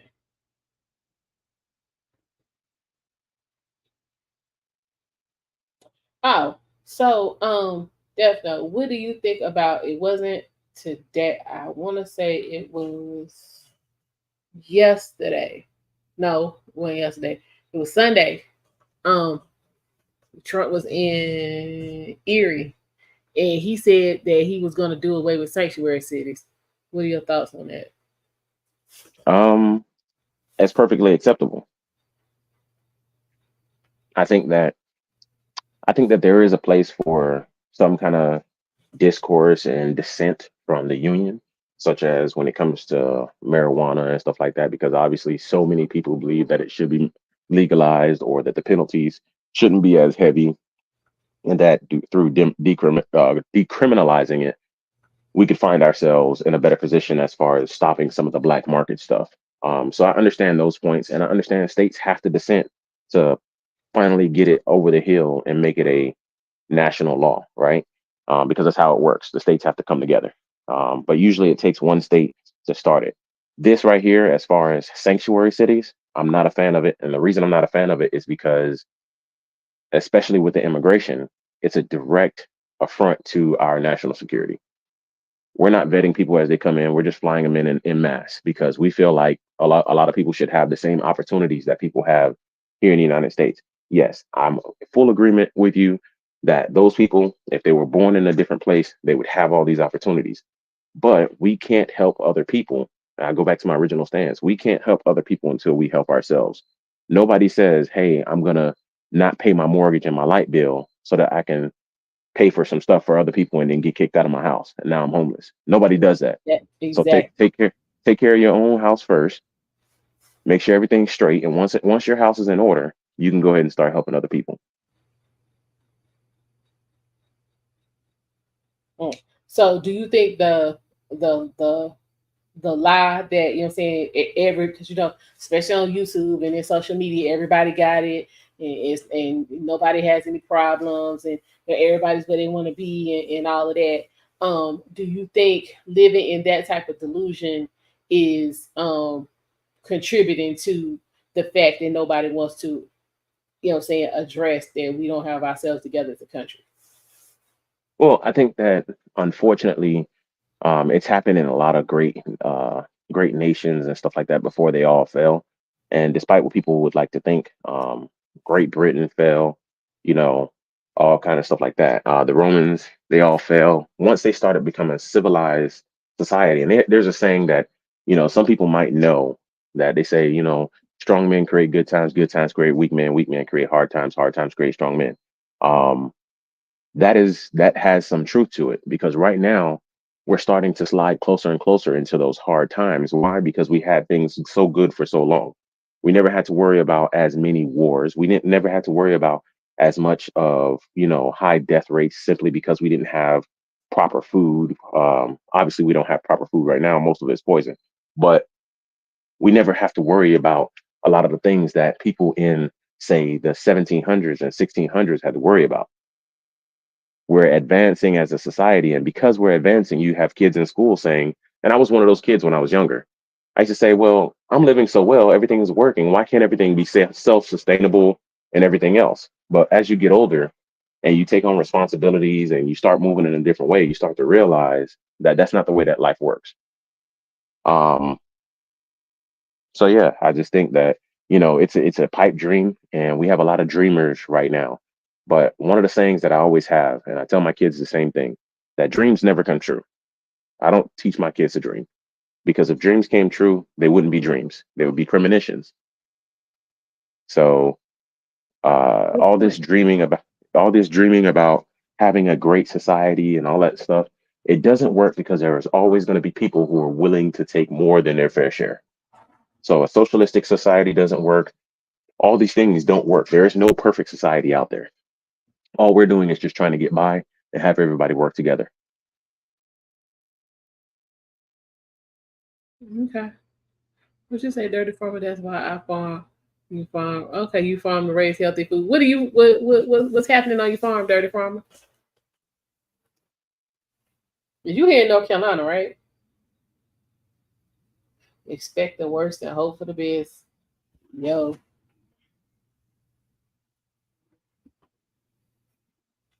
That just, I feel you. That just seemed kind of exhausting.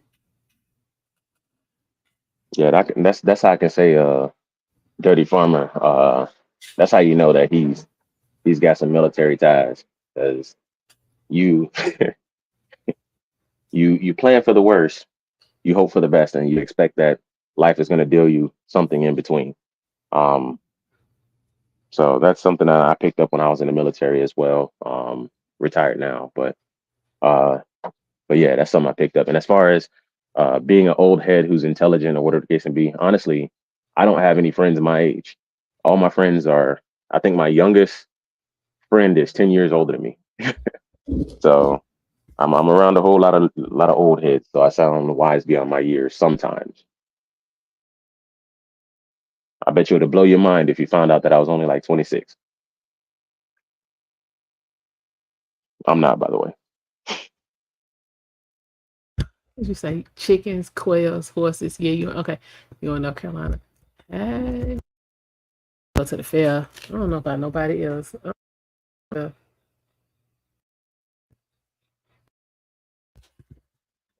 Find me some sponsorship. All right, y'all. We got a 3-minute. What is this? 3.5 minutes. This is Ted Cruz talking about the debate. Let's see how much he heard it. The rest of us ain't here. These folk be doing a lot. Here with more reaction to tonight's debate. Senator Ted Cruz is with us himself, a champion debater. Senator, let's get your take. You just heard from Senator Vance. I didn't think this debate was close. I thought tone, pitch, cadence, intelligence, demeanor, knowledge was so superior to Tim Walz. And I think Senator Vance made a good point. Tim Walz had a tougher record to defend. Well, Sean, tonight was a very good night. J.D. did an excellent job tonight. And I got to say, the winner of the debate tonight was Donald Trump. The loser of the debate tonight was Kamala Harris. You know, Kamala Harris is desperately trying to hide in Joe Biden's basement. She's trying to hide from her record. The best moments in the debate were when it focused on economics, when it focused on the economic disaster of Kamala Harris's record, how working men and women are paying more at the grocery store, at the pump, paying more every day. And also when it focused critically on the fact that she is the incumbent. You and I have talked about before how Kamala Harris's entire strategy is to pretend she's in an alternate reality where she's the change candidate and Donald J. Trump is the incumbent president. And I think tonight, J.D. did a very good job of contrasting Donald Trump's record to Kamala Harris's record. And if we compare their records, whether it is on the border, under Donald Trump, the border was secure. Under Kamala Harris, it's the worst it's ever been on history. whether it's the economy. Under Donald Trump, we had booming prosperity. Under Kamala Harris, we have American people struggling and hurting. Or whether it was foreign policy, under Donald Trump, we had peace, and in fact, we saw peace breaking out in the Middle East. Under Kamala Harris, we see war across the globe. I think that contrast came out very, very clearly tonight, and Kamala Harris was the loser. I got to tell you, Senator, I did see an ad in your race in Texas that was maybe one of the most effective ads I've ever seen, dealing with issues involving immigration and others. And I know they've gone after you with a lot of money, but I think, when is your debate coming up? That's one we definitely want to watch. Well, I think my debate is going to be October 15th. said you were one of his best students ever. Yeah. My debate's October 15th, and I'm running against a hard left Democrat, call it all red, just like Kamala Harris. Both of them are hiding in Biden's basement. Both of them are trying to run away from their radical left-wing record, and both of them are relying on hundreds of millions of dollars. As you know, Sean, Chuck Schumer is flooding millions of dollars into the state of Texas. George Soros is flooding millions of dollars. We're being massively outspent. And so I'm so grateful for everyone watching who goes to tedcruz.org. Tedcruz.org makes a contribution of $25, $50, $100. We are being massively outspent. I'll tell you, we've had now 2 polls in the last 2 weeks that show this as a 1-point race. And in fact, we've had 2 polls that show the Democrat winning because Chuck Schumer is spending so much money. It's why I need so many of your viewers to go to tedcruz.org right now and support us, because just like Kamala Harris is trying to do to Donald Trump, Colin Allred is trying to do the same thing to Texas and flip Texas blue, and Chuck Schumer and George Soros are paying for it. Senator Cruz, we're going to be following your race very closely. As always, thank you for being with us. Texas blue? I think we'll all be dead for that. The Senator. Back there. No, not really. Thank you for doing this, Senator. My question for you is, Trump says it's too late to debate because voting. It was. Okay, so yeah, that's what was this? This was Vance in Ohio. No, it's in Michigan. Let me see how old this is. Oh, that's like a week ago. But yeah, I think he's got like 4 or 5 more stops for the week. All right, Ted Cruz was like, yeah, he kind of in line with the rest of us talk about. There was, hold on, I got to see. See, let me see what Byron talking about. I know that's my dude. Ted Cruz definitely has some work to do. But what I would encourage people to understand is that typically when a lot of these pollsters are going out, they don't necessarily poll people who are on the right. They heavily poll Democrats. That's why every year over year, they're always wrong, and they're wrong by 6 points, 10 points, whatever. And it's interesting that they're talking about Ted Cruz, which I'm hoping that he wins, because now Texas actually, even though a couple of the cities like Houston have slid to the left, a lot of the Hispanic population is sliding to the right hard, which is balancing out, that shift that they were making to the blue. Before it was a solid state. Now it's like, a mainly red state. It's not fully red. It's not as bad as Georgia.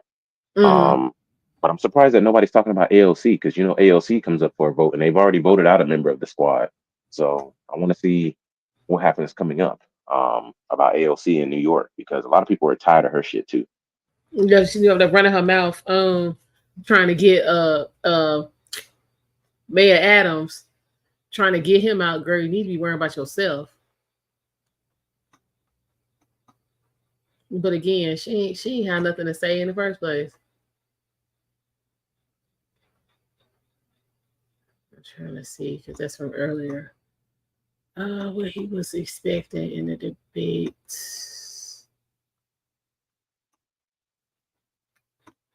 What did he say? Good old Byron Donalds from my home state of Florida. Yeah, they were asking him what did he think of what was going to happen with the debate. He said that he thought, like I said, this was like 5 hours ago, that Tim Walz was going to try to mess the whole thing up, coming out with all them personal attacks. And that ain't even what happened.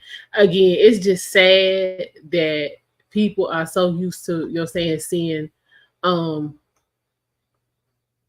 anger and hatred that since you had that they are shocked that we had a civil debate. Like, what was they supposed to do? Come out, slap each other in the face? You know, hey, Cuba Lou, did you actually? I know you're talking about Jamal Bowman, the one who pulled the fire alarm. Did you see all the breakdowns that they had when they found out that they lost?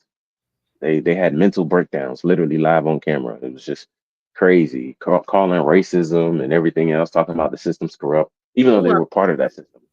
I'd But be yeah, so tired of the racism. I'd be so tired of it. yep. No, honestly, what I tell my kids is this: I say, hey, if anybody is trying to convince you to do something, and the whole basis of them trying to convince you to do something is the color of your skin, it's invalid. Honestly, you would probably 9 times out of 10 do better for yourself going the opposite direction of what they tell you to do. Oh, you should do this because you're black. Okay, do the opposite. Honestly, 9 times out of 10, it's going to be more. It's going to be more lucrative for you, more successful for you, and in the long run, you're not going to regret, looking back. So if anybody goes on the basis of race, then immediately just think about, okay, well, what's the other position? Yeah, leave it alone. Let me see. Okay, who else be we was talking about Candace earlier.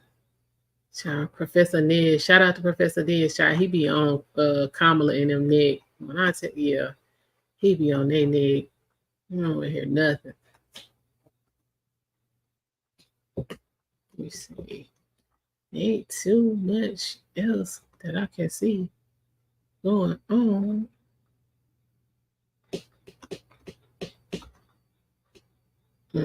I do want to know what Judge Joe had to say, but I ain't trying to scan through no 2-hour video.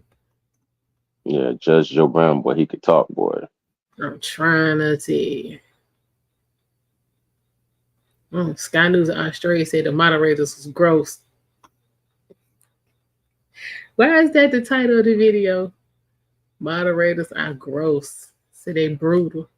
Hold up. Yeah, let's see what they say. Let's see what they say about this. I'm interested now. The moderators are gross. Margaret Brennan, not only do you desperately need some bronzer, you need to understand how to moderate a fair debate when you have half the country who's rooting for the other guy. She didn't even attempt to be fair. I mean, I'm going to utter words I never thought I would utter. I preferred Norah O'Donnell. Oh my God.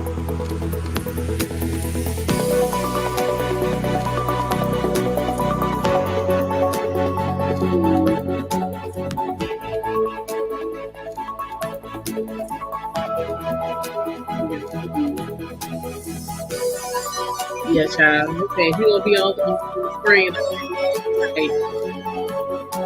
Maybe she's tight. But she was.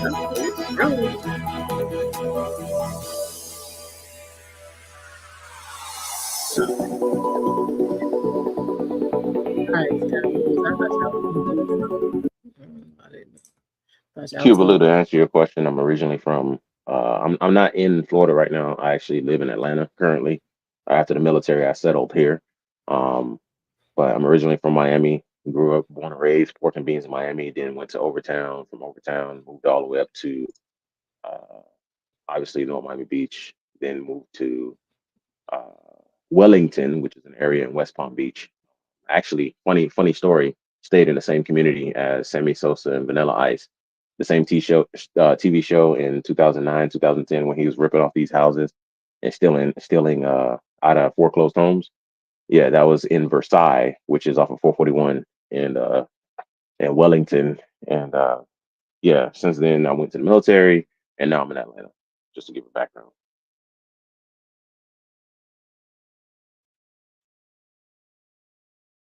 Is he serious? He go Chuck Todd talking about it was a lot of polite word salad in the debate. I ain't doing this. He another hater.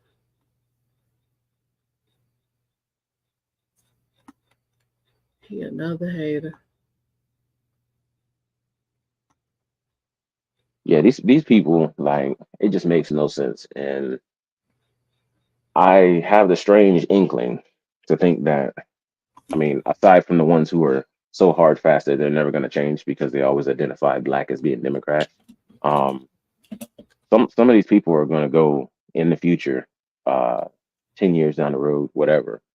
And some of these decisions that they're making right now, they're going to regret them because they literally voted based off of their emotions and voted based off of the color of their skin and so on and so forth, which is not doing themselves any favors at all.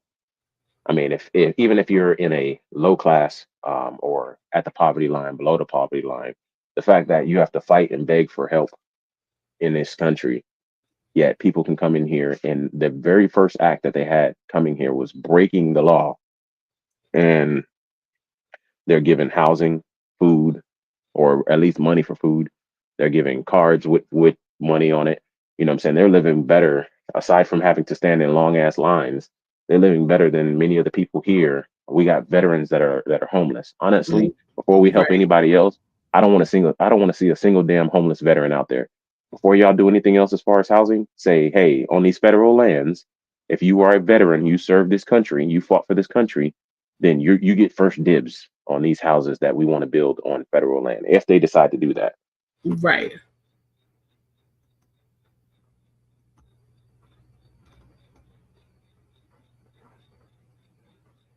I think my most trying to show this debate. Yeah, that's 25 minutes. We ain't gonna watch that.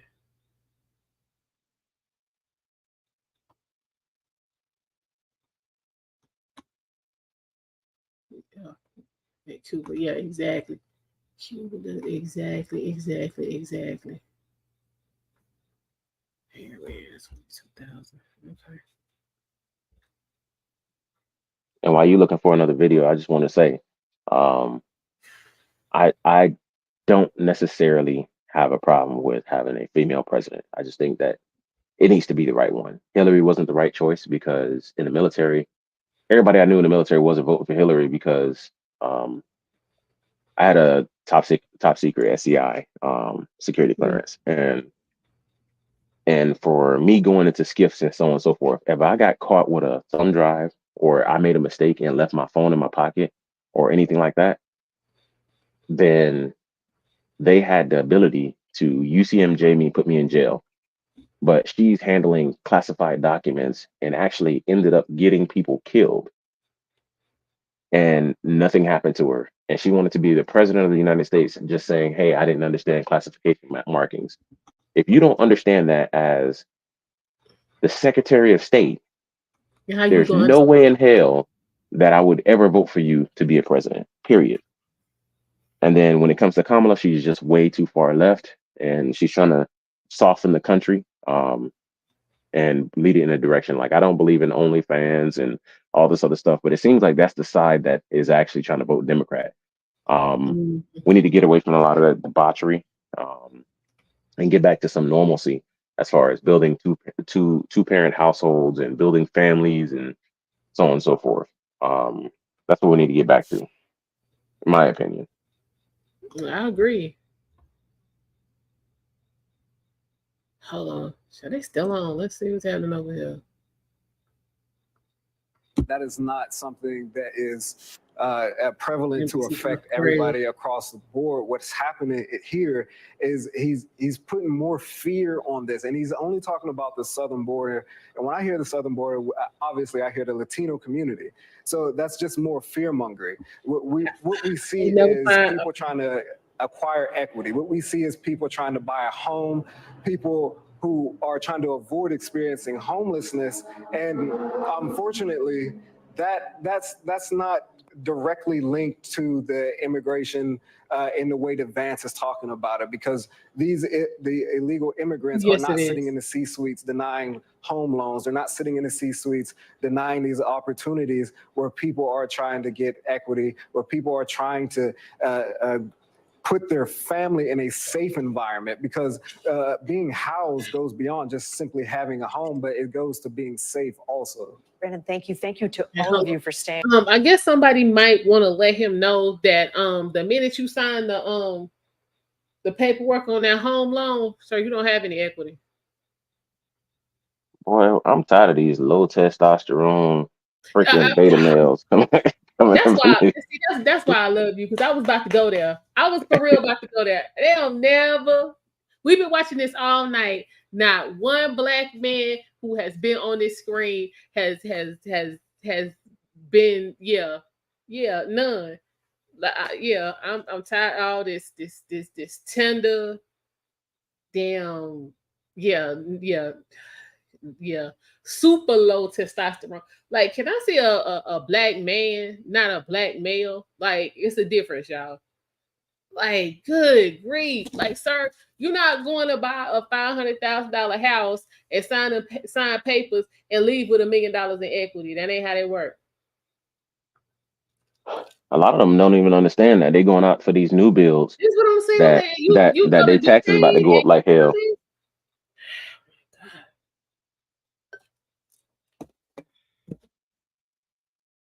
You ain't leaving there with no equity. Okay. No wonder he voted for Kamala. Child, she don't understand basic math, and you don't either, sir. All right, cool. That's what the generational wealth. I'm so tired of hearing about that, because the way people moving is not today is not going to build generational wealth.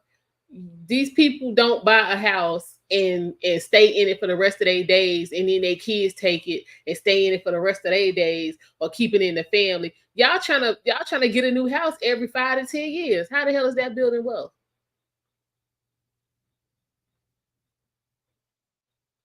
It's actually a buzzword at this point. And the reason that they're using it is because, just like the R word, and I'm not talking about racist, I'm talking about reparations. Everybody talks about that a lot, because not only a virtue signal, but it's one of those things where at this point it's become a buzzword, because it's never going to happen.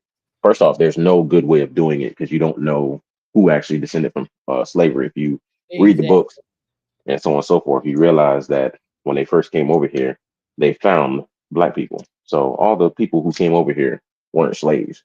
But that's neither here nor there. I just think that a lot of these talking points that they have is vastly invalid.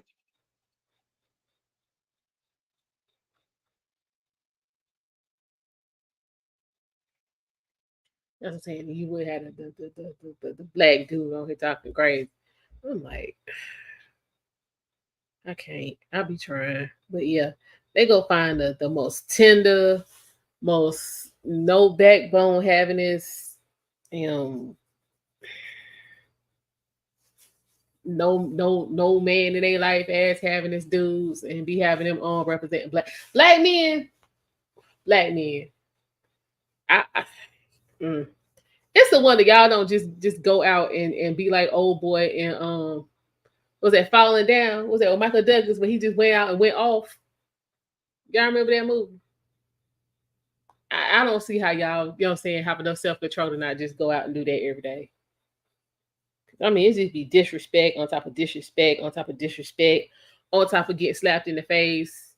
Like, it's like they spit in y'all face every day. I just kudos to y'all for not going. You might dislike my statement on the problem that black men are having right now. What is it? So I think that a good chunk of the problem with black men come from the fact that we're always trying to please the black woman. Okay. Now hear me out.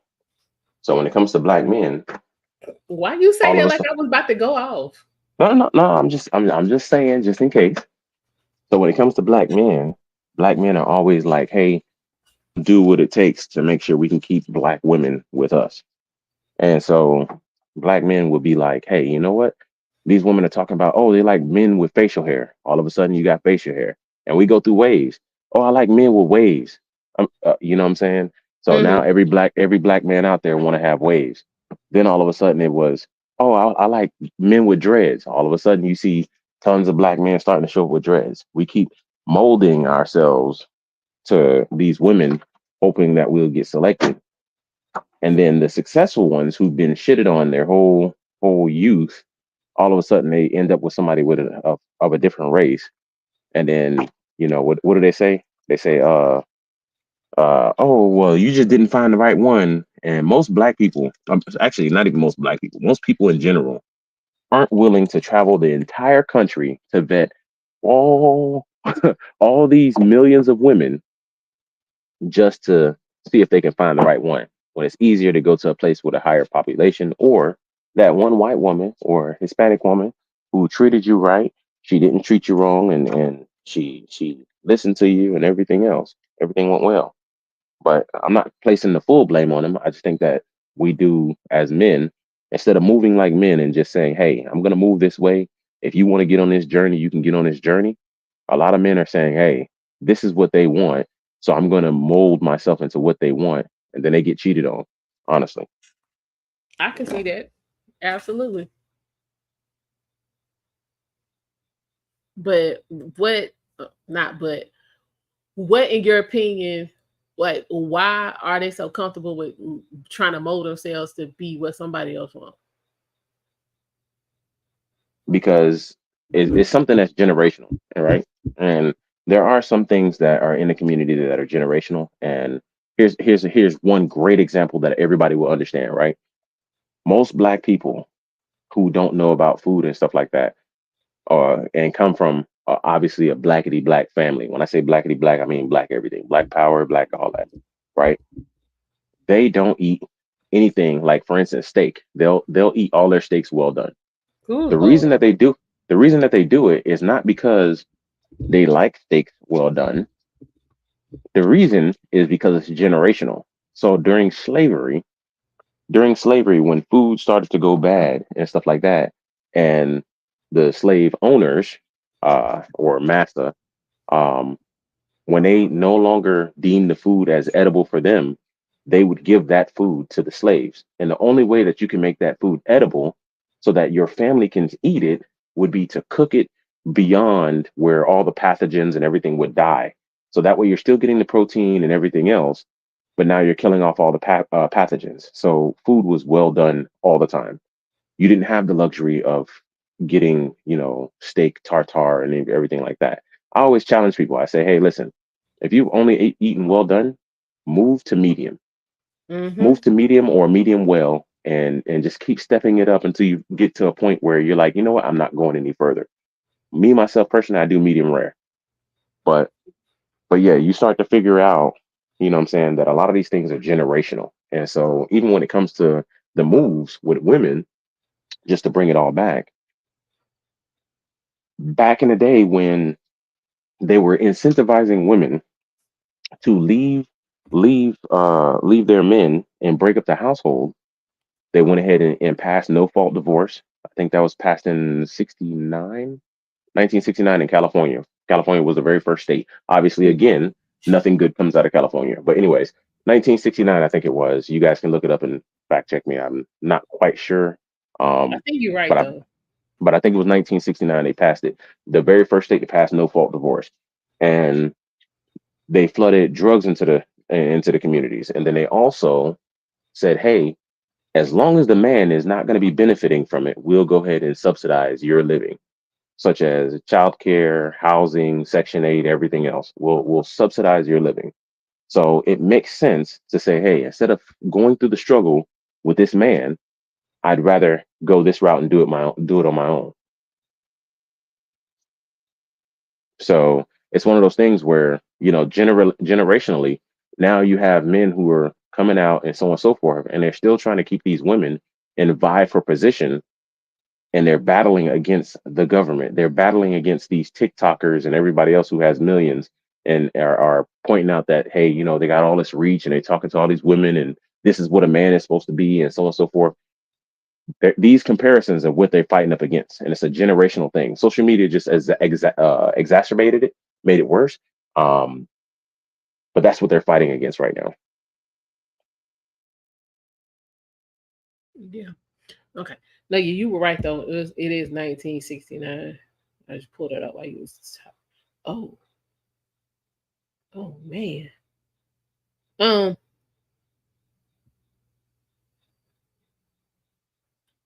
Lord. What was I saw? It was. Oh, hey Derek, welcome back. Was it? Oh yeah. Cool said. Y'all going on just okay. Yeah, that happy wife, happy life is some nonsense. What I tend to see is black men doing this for women who they had no business being with in the first place. Like it was so many, you know what I'm saying, red flags that they just overlooked when they had plenty of opportunity to get out of this situation. And then so now because you made that decision to turn yourself inside out for somebody who you knew really didn't want you, now you know what I'm saying, you want to be just ruined for everybody else. I'm like that. Okay. Well, so that goes back to perspective, right? So as a Mhm. woman, your perspective is, hey, they should have just chose better women, and so on and so forth. But as a man, first off, men 9 times out of 10, we know where we sit in the pecking order. You know if you're the alpha, you know if you're the beta, you know if you know. And honestly, the alpha beta bullshit, whatever the case may be, that's all it is bullshit. But Mhm. even when it comes to leadership, and Dirty Farmer probably can attest to this in the Navy as well. When you get a group of men together, very quickly we define who that person who's going to be that leader, or who that person who is the top dog is, right? We can see it, we put ourselves in hierarchy, and that is what it is, right? And Mhm. so a lot of people have the misunderstanding, especially women have the misunderstanding that the opportunities that you have as women, men have the same opportunities.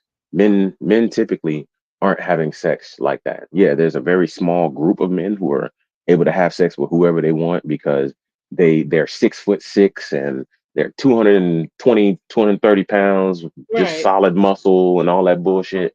Like Right. they don't even have to make money. Literally, because they meet those stereotypes, they get all the play in the world, and they can literally jump from chick to chick to chick to chick to chick. But most dudes, they ain't getting that. So what happens is you get into a relationship and you're like, you know what, I'm gonna do everything I can because this is me having a steady, semi-steady sexual experience. Because if I wasn't in a relationship, I wouldn't be having sex because no one would give me a time of day because everybody's looking for this 6 foot, 7 foot dude. Mhm. You know what I'm saying? So the perspective is different. So yes, they should have chosen better. They could have chosen better. But right now, uh many of the women are so vain, but also because of the social media reach, you can go on social media and you get DMs all day of people trying to slide in and say, hey, I'll take you out. Hey, I'll fly you in, or hey, when you come to town, I want to see you and everything else. Like you get that reach that you otherwise wouldn't have had before social media. Before it was, hey, you only talk to people in your church, your grocery store, stuff like that, your local community. And so that reach was very small. So your outcomes were different. You were willing to get with a guy who may not have been 6 foot. He was, 5'11", 5'10", 5'5". Shit, fuck it. As long as he was slightly taller than you were okay with it, especially if he had personality and charisma. But now we keep looking at these tangible things, such as money and everything else, when I tell people they need to focus on the intangibles. The intangibles are what's gonna last for the rest of your life. When someone gets 80 years old, if you want to be with that woman, you want to get married, or you want to be with that man, you want to get married, he's not going to look the same. He's not going to move as fast. He's not going to, excuse my vulgarity, but he's not going to fuck you the same way that he did when he was, 30 years old and 20 years old. So you have to understand that it's the intangibles that are going to stand the test of time. And people right now are so focused on the tangibles that they're short-sighted. They don't see the long-term big picture.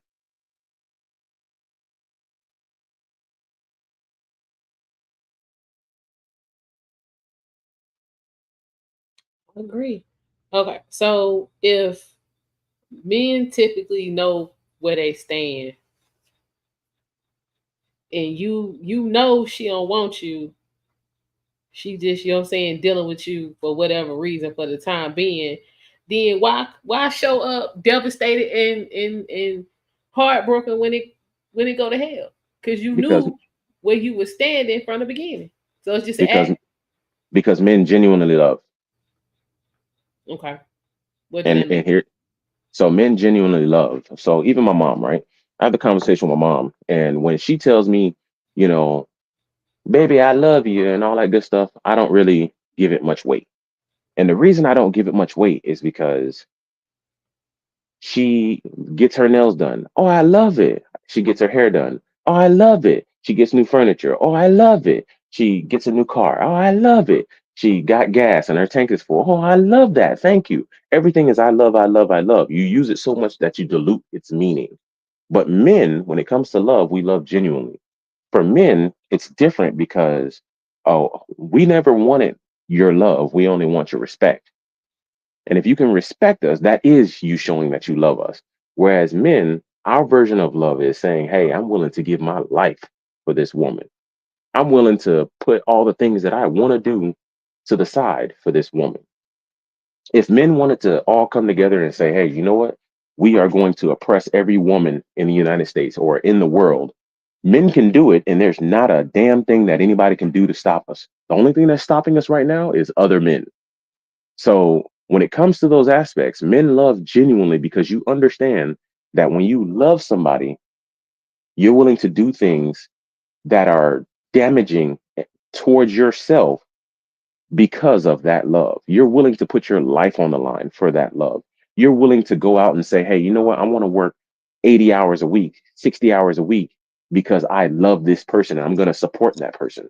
So men love differently. And the word love is different for men and women. Yes, there are some women out there, and I'm not saying this 100%. There are some women out there who love hard and they love genuinely, but men, I find, typically love genuinely, whereas a lot of women, it's more so superficial because, yeah, you might say you love someone, but when the time comes, when all of a sudden this dude is broke, he lost his job, there's a lot of women who they're like, hey, I love you, but I can't be with you. Whereas a man, he don't care what the fuck is going on. We gonna work this shit out together. And if I need to, I'm gonna grind it out to make it happen. Okay.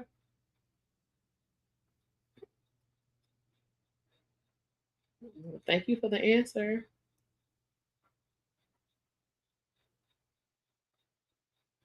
What you say? Hold on. I figured you dozed out for a minute. Yeah, he did. Yeah, you're gonna have to hit the replay, D, because there was a lot going on.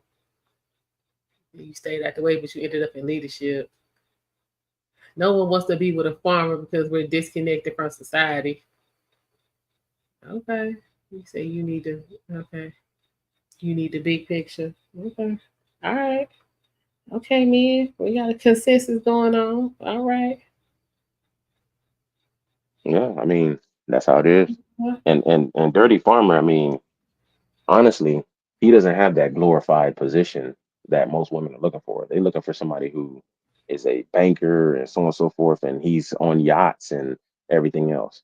If That's you look true. at a typical rancher, farmer, or anything else, yeah, his name speaks it all. Dirty Farmer. Literally, he gets dirty doing the things that he has a passion for, but also doing the things that he has to Just do. necessary. Yeah. It's a everyday job. It's not a 5 days a week kind of job. It's an everyday job. And you come home, and after you come home, you don't want to deal with nagging, arguing, and everything else. So it takes a certain special kind of woman to be able to even be with that kind of man. And then he has a military background. Yeah, he set himself up for failure in a lot of ways. You have to really get a conservative woman. And when I say conservative, I don't mean meet her in one of these crazy churches where women damn near rule the congregations and so on and so forth, like some of these Baptist churches, even some of the Protestant churches. But I'm not talking about that. I'm talking about one of those churches where it's a small knit community. You're gonna have to go out somewhere rural to be able to find love or find somebody that's your forever person. You're not going to find that person in the city. It's very, very, very difficult. And honestly, that person that you find, guaranteed has to be from a two-parent household. If they're not from a two-parent household, you're going to be setting yourself up for failure. Okay. Yeah, because I've noticed that with Black women, like they only talk about, you're saying they want the man to have the bag, but they want him to have the bag and it look a certain way. Yep. Like Dirty Farmer, let's just use Dirty Farmer for instance.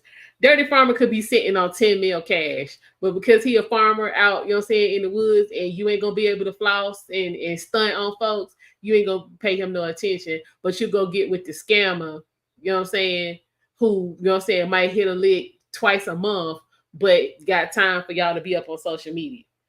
Yes, chicks a trip. They Yep. will break out with that quick. Yeah, they want Just the like bag, they gotta look a certain way. just like me, like I make decent money, right? I make enough to support myself and the kids and all that good stuff. And by decent, I have a different perspective on decent than other people. Anybody who knows anything about me knows that I'm okay. Yeah, I do well for myself. But when I go out, I don't care about other people. So I go out wearing basketball shorts and a t-shirt. And honestly, most women will never even look my way. If you look at most of the billionaires out there, and I'm not talking about the ones who are into the arts, such as fashion and into movies and everything else. Most of the billionaires, especially in the tech industry and stuff like that, what do they always wear? It's almost like we all have our same have the same blueprint. It's blue jeans and a t-shirt. Mm-hmm. Blue jeans and a t-shirt. If you find that dude blue jeans and a t-shirt, the only way that you'll be able to get a kind of glimpse into how much money he has is because he maybe might buy a car. But if he's one of those frugal mugs, he's not going to buy a car. You're gonna be in that Camry, quit playing. No, but here's the thing, right? Just check out his watch, because a lot of them, if they're not using a high-tech watch like a Galaxy watch or one of the iWatches or whatever the case may be, if he's not using something like that, you'll look at it and he has an actual timepiece on it, a mechanical timepiece, and you look at it and it's a $10,000 timepiece, and it's not something that's studded out with diamonds and everything else. It's a very subtle piece, but it's like $10,000. If you ever took that watch, then you would be like, made, but you would never think that it's worth as much as it is, because it's a real classic timepiece. Mm-hmm. We don't move like that. When you make certain amount of money, you just don't move like that because you don't care. So I don't go out in suits all the time. Like I wear suits for meetings and stuff like that, business meetings, or when I'm acquiring properties and all this other stuff. But other than that, I don't wear suits. I don't do anything. All I do is basketball shorts and t-shirt. And in the winter, I wear sweatpants and a sweat jacket, whatever, like a set. I shop at Walmart. I'm cheap as hell when it comes to my clothing because I just don't care. Now, if I'm going out for if I'm Walmart.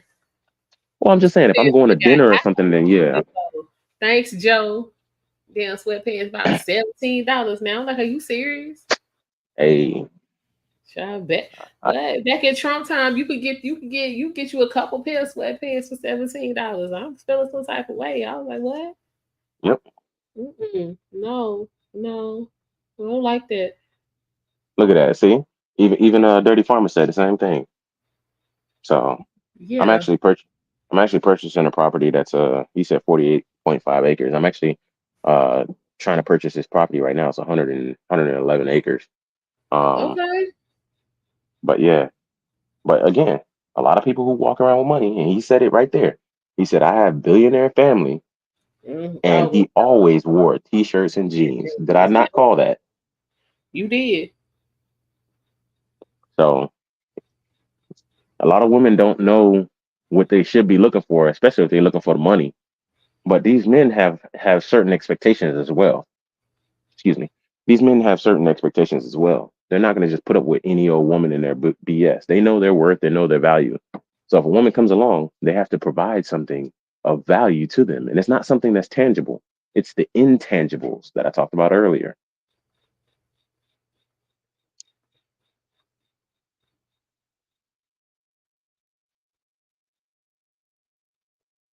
Wait. Yeah, but these women, they don't want to put in anything. Them giving you the 15 minutes of their time is in their mind worth millions of dollars, and y'all need to pay up. Yeah. So my very first, not my very first car actually, but one of my older cars. It's a 2005 Dodge Magnum. You still riding on the Magnum? Hell yeah. No, I'm saying like like when I first met you, you was talking about the Magnum. Oh, the Magnum still rolling. All right, cool. Yeah, it's got 400,000 miles on that bad boy too. I'm gonna ride that bitch till the wheels fall off. I take care of my cars, and it's quieter than a lot of the modern cars. But I also have a Expedition. I also have a F-150. I also have, I got multiple cars and I got motorcycles galore. But whenever I decide that, hey, I'm gonna go out on a date with somebody, I pick them up in the Magnum. I ain't doing none of that, nothing else. I can see that. And when I go out on dates, my very first few dates are always simple things that'll give us a ability to talk. We don't go out to restaurants. Any chick who thinks it's a red flag to go to a coffee or go to a park or go to the beach or something I want something where I can hear you, you can hear me, we can have a legitimate conversation. And if that don't work for you, trying to you hate won't on work for me. the Starbucks dates, child. You can go in there and learn a lot about somebody. For real. But that's supposed to be the point of a date, especially the first few, is that you're learning about this person to vet them out easily, really quickly. But a lot of these women want you to go out and spend, a few $100s on a date. Right. That's because and they're not trying to, but see, they want that so you can be somewhere with a lot of people and they can get a lot of attention. That way they don't have to connect with you. Yeah. It's loud in the background and all this other stuff. Mm-hmm. Yeah, all of that's by design because they're not trying to. And all these women who talk about safety, would the safest thing not be a coffee date? Because in a coffee date, if everything's not going the right way, you can leave. It's broad daylight. Ain't nobody finna try nothing broad daylight. But at night, at night you go to a restaurant or something like that. If that man feels some kind of way and you say he don't want you to take him home, as soon as you go outside, you know what I'm saying? He can follow your ass home. He can do all these different things because he got the cover of darkness. Like, it just makes sense logically. But that's me as a man thinking logically. It just makes sense That's safe. That's nonsense. I'm telling you. They want you to take them somewhere with a whole bunch of people and all of that so they can be seen and they can stunt. They are not trying to connect. Yep. And that's why they're getting the outcomes that they're getting. They're getting pumped and dumped, or they keep saying, "Oh, all men are trash," because all these social media perspectives that they keep getting, they think that's what they deserve and that's what they should get, and so it leads them to be disappointed when they get a man who is really about his business and he want to know more about you. And one of the things that you've come to find is that a lot of these women are scared. They're scared to go on these coffee dates. And the reason why they're scared to go on these coffee dates is because they don't have any substance. And if they go on a coffee date, they know they're going to have maintain a conversation. And many of these women cannot maintain a conversation. Ain't that the truth? And another thing that women don't understand about, these men who, are highly successful and make a lot of money, they don't have a lot of time to be hanging out with you and just sitting around and kicking it. So, for them to want to take you out, like they've had to carve that time out of their schedule. So they're going to try to get the biggest bang for their buck. So yeah, they don't have time to sit up in the restaurant and grin with you. They need to be somewhere where they can, get the vetting. Yep. Time is expensive. Yeah. And honestly, the only reason that most millionaires and billionaires are making money is not so much because they enjoy making money. Like, there are a lot of them that do enjoy just the aspect of seeing the number grow in their bank account. But honestly, it's to buy your time back. So I'm a person who likes to play video games. The video games that I play is usually first person shooters like Call of Duty and stuff like that. The reason why is because where the VA couldn't help me with my PTSD, I found that playing Call of Duty does. And I played maybe a couple hours, and guess what? I'm good.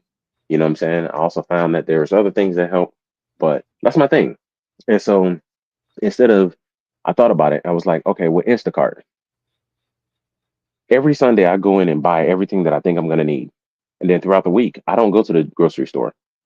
I use Instacart. Why? Because I don't want to drive an hour to the store, go and pick up all these items, stand in line, and then after I stand in line, fight through traffic to get back to my house, and then have to put everything away. When I can do an instant cart, tip somebody $10, $15, and literally they did all that for me. I bought all that time back.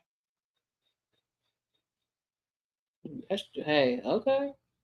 So most people who are making more and more money, the only reason that you're doing it is to buy more and more of your time back. So the reason why you open businesses and you have other people running your businesses and you make money is so that way you don't have to spend your time working and making money. You can buy your time back and be able to spend more time with your family or spend more time doing your hobbies and everything else. It makes sense.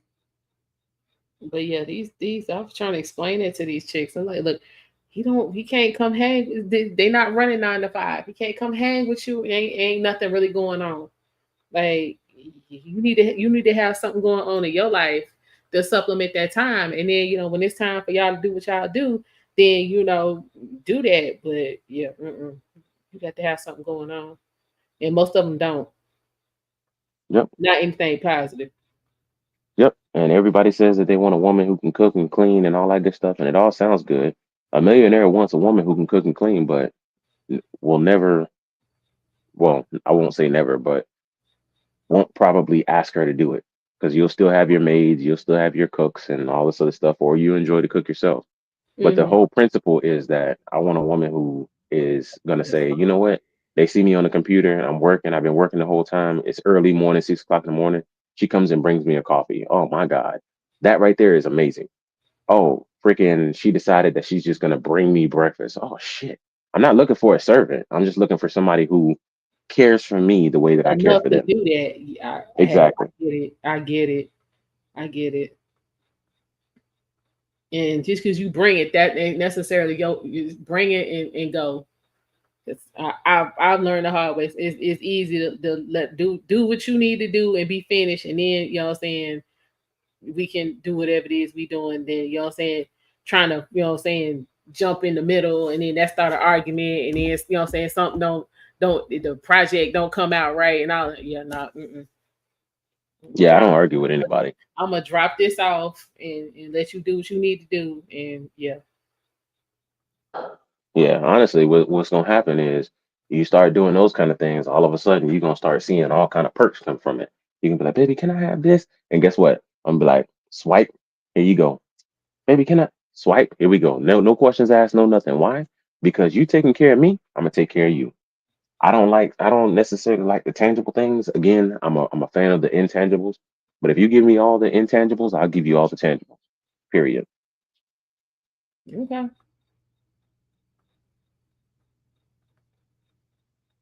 I said I was gonna go over there. Putting some of these women on game. So you know what I'm saying?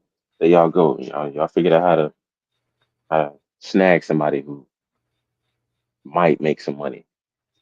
Okay. Like y'all are amazing. Like literally. I just checked some stats real quick to see what was going on since we've been rocking.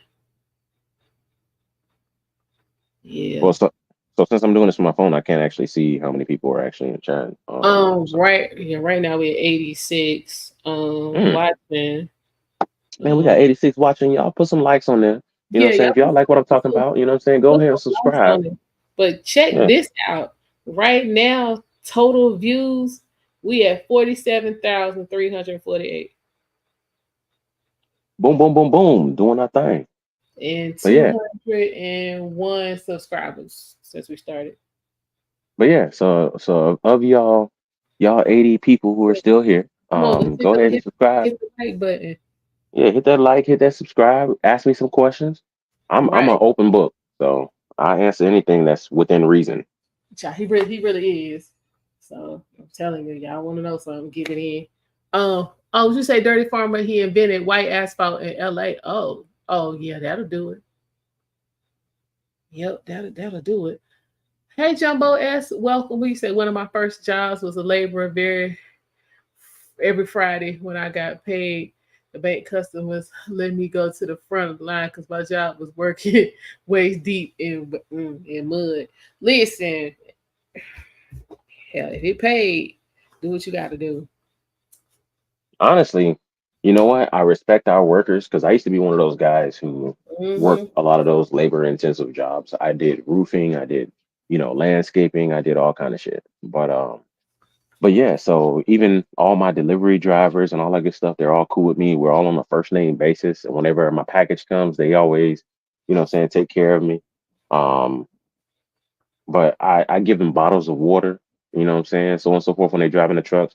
Even my I do that even too. for yeah, so even for Christmas, I make Christmas cards and I just put, $20 in there, whatever the case may be, or $50 and take that, put in the Christmas card. And as they're coming through, when I hear the truck coming down the road, I'll run outside and hand them a Christmas card and say Merry Christmas, stuff like that, just in case I don't see you between now and then. Stuff like it's the small things, but It is. these are the people who are keeping our world moving forward. These are the people who are taking care of us so that way we don't have to deal with certain things. So the people who are picking up your trash, the people who are, going around and maintaining sewer lines, the people who are going around doing all these things, take care of those people because they're taking care of you every single day. Give back. This is true. So yeah, speaking of Christmas, because I did not last year but the year before. Well, I actually started doing COVID. Christmas cookie boxes. And I ain't do it last year, and they was looking real disappointed. So I guess I'm gonna have to pull it together this year and make it happen. They was looking like, what happened?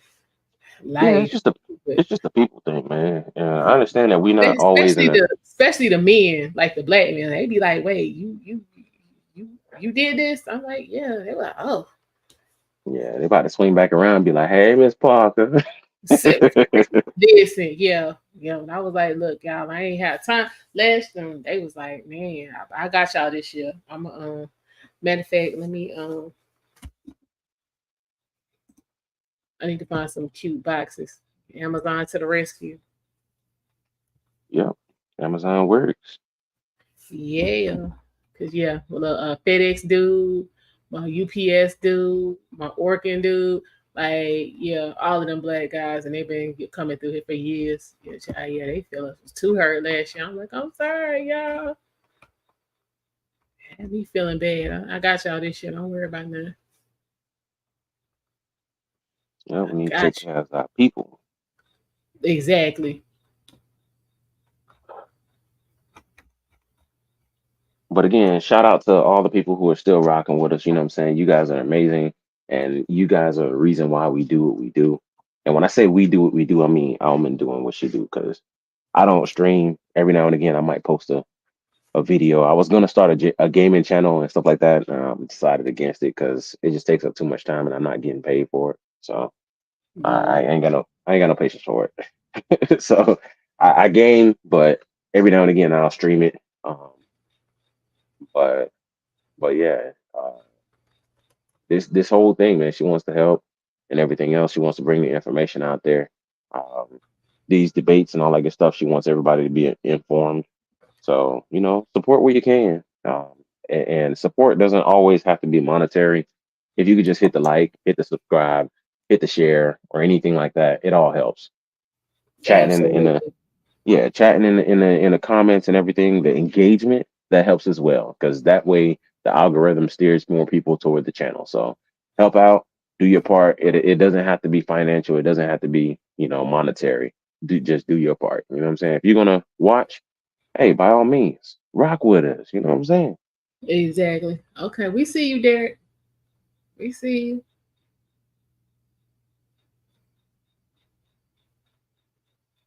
But yeah, child, these women, you can't tell them nothing. You can't tell them as a man, you can't tell them as a woman.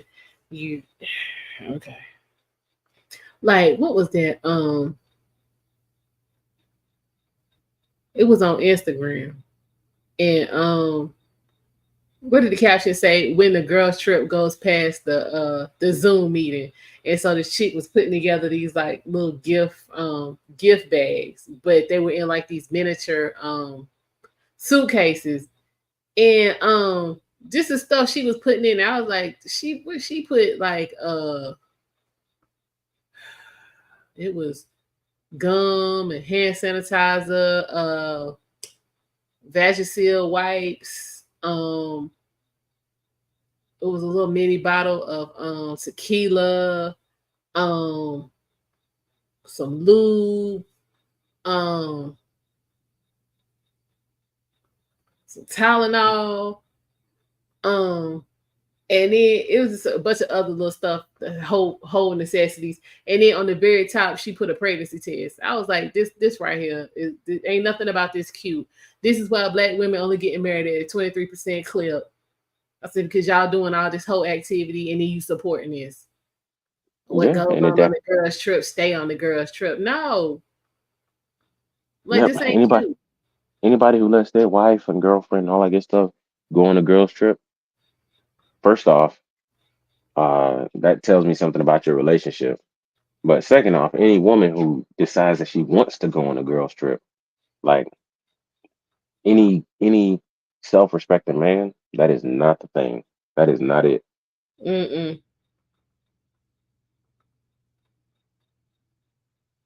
It's really not. I was like, this ain't cute. This ain't cute at all. Yeah, threw that pregnancy test right up on the top. I was like, y'all some hoes, like, for real. I was saying, the fact that you chicks is on here encouraging this, yeah, this is cute. Yeah, I need this for my. I said, this is why. I'm gonna say, but y'all be the same ones on here talking about your baby daddy. You ain't hitting on nothing. Wasn't nothing about that cute. All right, Dirty Farmer, take care of yourself, man. We'll see you next time, man. You know what? I'll try to be a little bit more engaged with tonight, and I'll be looking for you in the comments. So I'll hold you to it. You say you're gonna be back. I'll hold you to it. All right. Well, take care, Dirty Farmer. Be safe. Thank you for stopping by. It does, though. You ain't never lied. The sun rises in a couple hours. Them facts. Is it really just stopped raining, y'all? As if, like I said, as if that we needed more of that. Let's clean my yard up from the twigs and the limbs and all that crap from Helene. And here y'all come today. All right. I was trying to get my grass. I just need them to wash the whole state of California off into the ocean. We'll cry about it. We'll cry about it for about 6 months, but again, and they'll be fake. They'll be fake tears. I mean, it's not real, but yeah, that whole state just need to go. Like these dumb motherfuckers. They keep talking about, oh, the coastlines are eroding and everything. I'm like, oh, one good storm. That's all we need. That's all we need. Everything going over there. They had 2 earthquakes the other day. Everything but a good storm. That's how you know it. That's how you know it's debauchery going on, because everything is hitting y'all right now. This is true. This is true. What else? That's why I might be moving from Atlanta to fucking Tennessee. First off, no state taxes, but also I can work with that. Too much going on in Atlanta right now. Like, yeah, oh yeah. Especially these black women here in Atlanta, boy. Woo. When you talk about their standards being skewed, there was a woman who, on anybody's scale, would be a 3, and her ass talking about she want a dude who makes way beyond 6 figures. Like, she want a dude who make $1 million. I was like, I'd be like, why would he want you? Huh? I would have been like, why would he want you? I just shake my head. That's when they start out there hollering and screaming and carrying on. What you say, Derek? All the sports teams have moved out of Oakland. Yep. That's what I'm telling you. When that kind of stuff start happening, they got plans for Oakland. And they ain't gonna involve black people. It could. The problem is that, you know what? Here's the problem that I have, right? So when you think of black people now, today, most people, when they think of black people, they think of Megan Thee Stallion, they think of Cardi B, they think of all these people who were Usher, breaking up families and stuff like that. They're thinking about all these different people, Diddy being big and so on and so forth. That's what they think about black people. And that's not black culture. But we do big up these people because they made it. even with Tyler Perry and everything else. We big up these people because they made it. But at the same time, it's just like the debauchery is just breaking up the community. So when I go through and I was showing my kids or whatever it's me, because my kids asked me one day and they were like, well, hey, why don't you want to live in a city? And I said, oh, I have a reason I don't want to live in a city. Why? Because, and we start driving around different neighborhoods. It's like, man, why is there so much trash everywhere? Because there are a lot of black people who say, you know what, I'm not going to throw trash in my own yard, but I'll walk 2 doors down and after I finish this candy bar, I'll throw the trash right in their yard. And because everybody has the same mentality that, hey, it don't affect me because it ain't my yard, or I'm not going to cut my grass because I just don't feel like it and it's not a big deal, it's just grass. Like, that's the kind of stuff that you see when you go into black communities. I'm just not that person. My front yard looks like a fucking golf course. I have a real mower and I cut that thing, 2 times a week. So I'm just like, how you carry yourself back in the day when they talked about black people. If you think about black people in the 60s, right? The first thing that comes to mind is looking at, how they were always wearing their Sunday best whenever they went out of the house. Yes, always dressed. But now when you think about black people, especially black men, all you think about is dreads, sagging pants, and guns, illegal guns and drugs. That's what you think about now. That's what we've associated ourselves with. But back in the day, it used to be, nah, these mugs, they wearing their Sunday best every time they go out the house. And even if they wasn't wearing full suits, they had slacks and a dang on button up and everything. They had decorum, they were talking right and everything else. You know what I'm saying? But now it's just like after the 70s, especially when a lot of those policies came in to break up the household, man, the black community now is a shell of its former self, of its former glory. And I'm a black man. And everybody can call me a sellout if they want and everything else. But I want the best for the black community. We just ain't getting it. Ain't that true? I really don't think. I think on a large scale, we don't want it.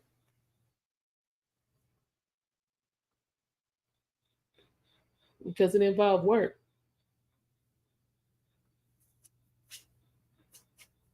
That's why all this hooping and hollering about reparations is about. Because they think if we get reparations, that is going to solidify us not having to work for anything. And it's really not. But so here's my argument. Here's my argument, and I've had it on multiple channels. Black people have already received reparations. The U.S. government fucked up because they didn't call it reparations. For the longest time, there were bills and there were laws on the books that allowed for preferential treatment towards black people. Grants, loans, all kinds of shit. Scholarships, you were able to go to school, the same thing that an Asian kid would have to get straight A's for to get into that same school. A black person can come in with A's and B's and a couple C's. You know what I'm saying? This is true. And so that was reparations. Which really didn't help because then you got in there and you couldn't stay. Yeah, but at the end of the day, that's what I considered reparations. The problem is that a lot of these people want a check. They're like, you know what? Cut the check, yes. They're like, hey, you know what they say? They say, well, the Japanese got reparations. I say, well, you do realize that the only reason that the Japanese got a payment was because we were formed already as the United States, and we put them in detention centers or detention camps or internment camps, whatever you want to call them. We did that after we were formed as a United States. Slavery never happened. Oh, sorry.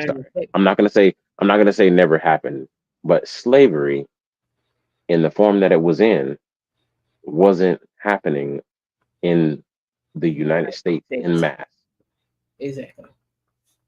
So all the shit that happened before we formed the United States is not going back and saying, hey, retroactive, all the shit that happened when we had the South and the North and all that good shit, we're not going to apologize for things that they did during that time, which I understand, because if I start a new business in a location, I don't want to be penalized for what the previous business did in that very same location.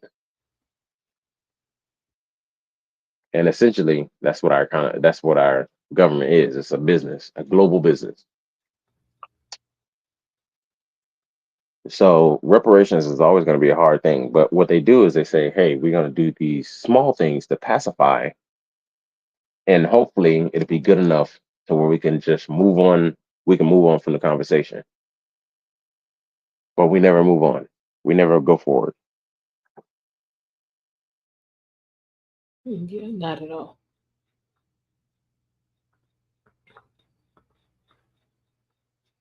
Like I said, we don't want to do the work. What you say, Sal? Reparations are only due to those that lived it. Oh, well, they all dead, so that means we really ain't getting nothing. Well, so not only are we beyond the time for reparations, and a lot of it has been muddled so much that it's hard to determine who actually receives the reparations. Because at that point, everybody in the United States can identify as Black, and you know what I'm saying? Because you want to say, hey, we can identify whatever we want to identify with, right? So they can all identify as Black, and everybody gets reparations, which means that all it did was increase inflation. Yeah, because we got to print money to be able to do it. But it's one of those things where I need to stop looking at damn chats while I'm in the middle of talking. You said about 13 colonies. Go ahead. No, I started reading damn chats while I was in the middle of talking, and it threw me off. Normally, I just try to not look at it until I finish my statement. But anyways, as far as the whole reparations conversation, honestly, a lot of people misconstrue what happened in the field letter. Many people who are saying 40 acres and a mule never actually read the field order. I'm in the military, so I went back and read it. You know what I'm saying? So the field order said that anybody who's willing to fight for our side, essentially, is entitled to not more than 40 acres and actually the and a mule thing was added later on, which is total BS. But he said entitled to not more than 40 acres of land as far as a parcel for that family. For anybody who decided to fight with us on our side after we win, they're entitled to not more than 40 acres. So because it said not more than 40 acres, that means that you can get anything up to 40 acres.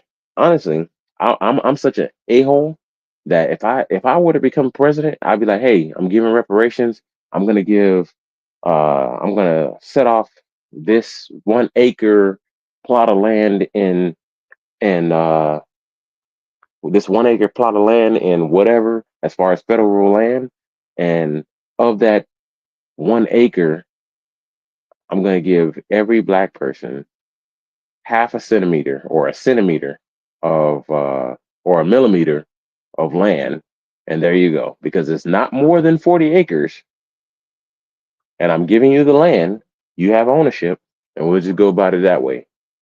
Now, cool. Now that whole conversation is thrown out.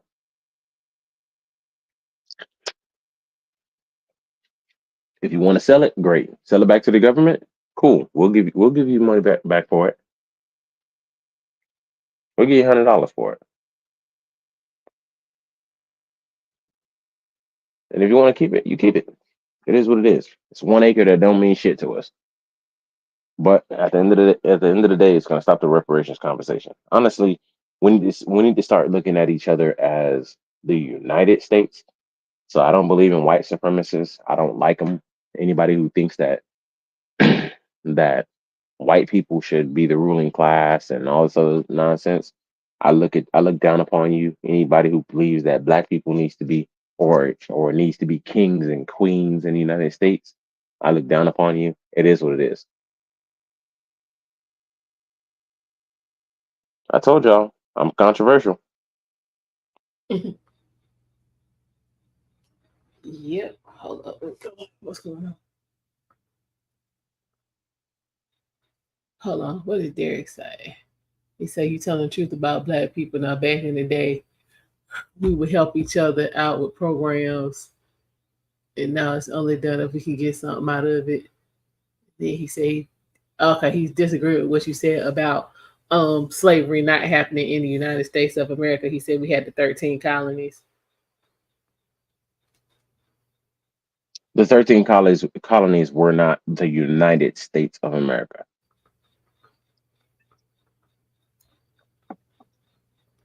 And what did Sal G say? The current form of the United States was formed after the Civil War. So anything that you're talking about prior to the Civil War, doesn't necessarily count for that. And especially, honestly, many historians would say that you need to look at the French Indian War and you need to look at a lot of those other factors as well. But as far as us having 50 states and so on and so forth, that's where the basis goes. Yes, there were lynchings and things like that that happened, which were atrocities. But as far as full-blooded slavery and so on and so forth, after we formed as a what they say, a more perfect union, a lot of that stuff did not happen. So you can't. Yes, I understand that the sins of the father affect the son, but how much are we going to allow it to affect the son? And at the end of the day, like Alma said, reparations is the people who are crying for reparations are typically lazy people who are just looking for a payday.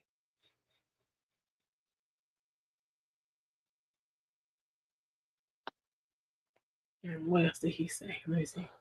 Yep. And in order to form a more perfect union, yes, sir. Yeah. Did you know that before black slaves, Africa had white slaves? Nobody gave them reparations. True. Actually, slaves, even the term came from the Slavs, but we're not gonna go there, because before there was a low class, and the working class, and by today's standards, would be considered slaves in Egypt and many other nations around the world, even in China and everything else. Let's see. That's cold hearted. They did play with words to fool them. I don't remember what we were talking about at that time. Let me see what else on here. Yeah, see, this country has never honored any agreement with colored people that includes Native Americans. That's not true. That's false.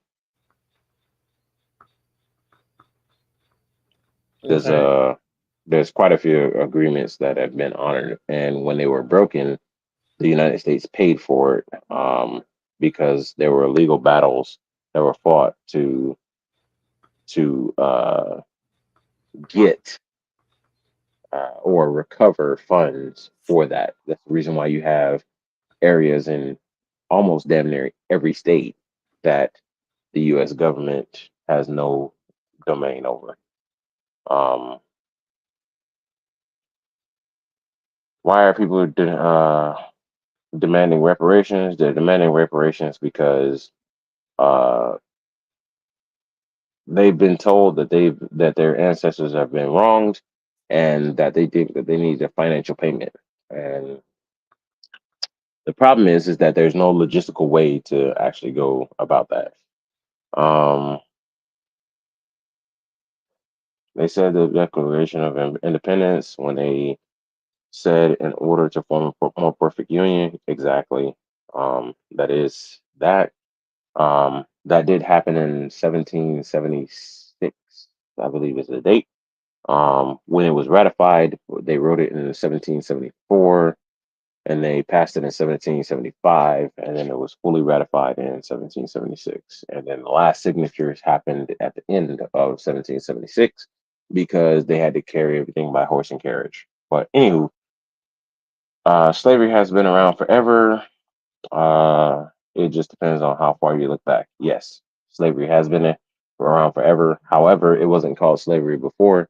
It was the working class versus the upper class. We've always had a classist system, and honestly, if you have any grievances, you should have a grievance with classism versus racism. Okay, a lot of people call classism racism because they don't know no better. Exactly. Like that's what they say about Donald Trump. He's not a racist. He is a classist. He definitely is not a. Actually, you know what? Donald Trump isn't even really a classist like that. Really? Yeah, he's not. He thinks that, for instance, if you are an a-hole, Donald Trump just does not like you. It doesn't matter what class you're a part of. But if you're a good person, genuinely a good person, Donald Trump is cool with you, or the case can be, no matter what class you're a part of. It is what it is. And it wasn't even just something political. That's the reason why the apartment that he gave to the black woman to help her out, she was just a great person. And Donald Trump was like, "Nah, I'm gonna help you out." And so she lived rent free in Trump Tower because she was just a great person. So Donald Trump is not a racist, and he's not a necessarily a classist. Yes, he does do some things that are classist. For instance, when it comes to business and things of that nature, because you have to kind of in certain aspects.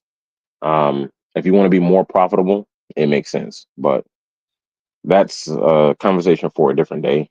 Only in this country, the Native Americans and the Japanese has gotten some form of reparations. Yes, that's because after the forming of the United States, there were atrocities that were performed by the United States, and to right their wrongs, they did that. So after Pearl Harbor, when they decided that they were going to take any Japanese American and put them in internment camps in California and in various other places, they said, "Hey, that was wrong, because just because you guys are Japanese American doesn't mean that you have allegiances to Japan."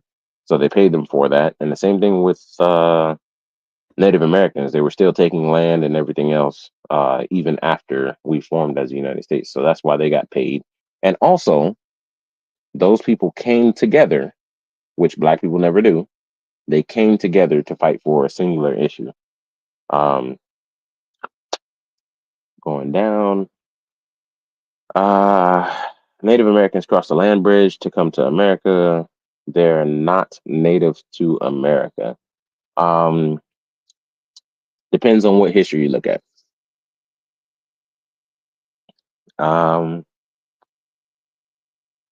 Remember, history is written by the victors. Anybody who has the pen, the person who has the pen. So depends on the history that you look at, because even when it came to Christopher Columbus and everything, they came here to America and they found black people. Even prior to the first slaves being delivered from Africa, they found black people. So take that with a grain of salt. Tell that to the ones that died. The Trail of Tears. The Trail of Tears was definitely tragic. Please feel free to comment in the chat your opinions on the subject. We can't be the only ones that have something to say. This is true because we have a number of people who are watching. Oh, I hit the wrong button. We have a number of people who are watching, and by all means, like I said, I'm willing to answer any question or fight any point or talk about any subject.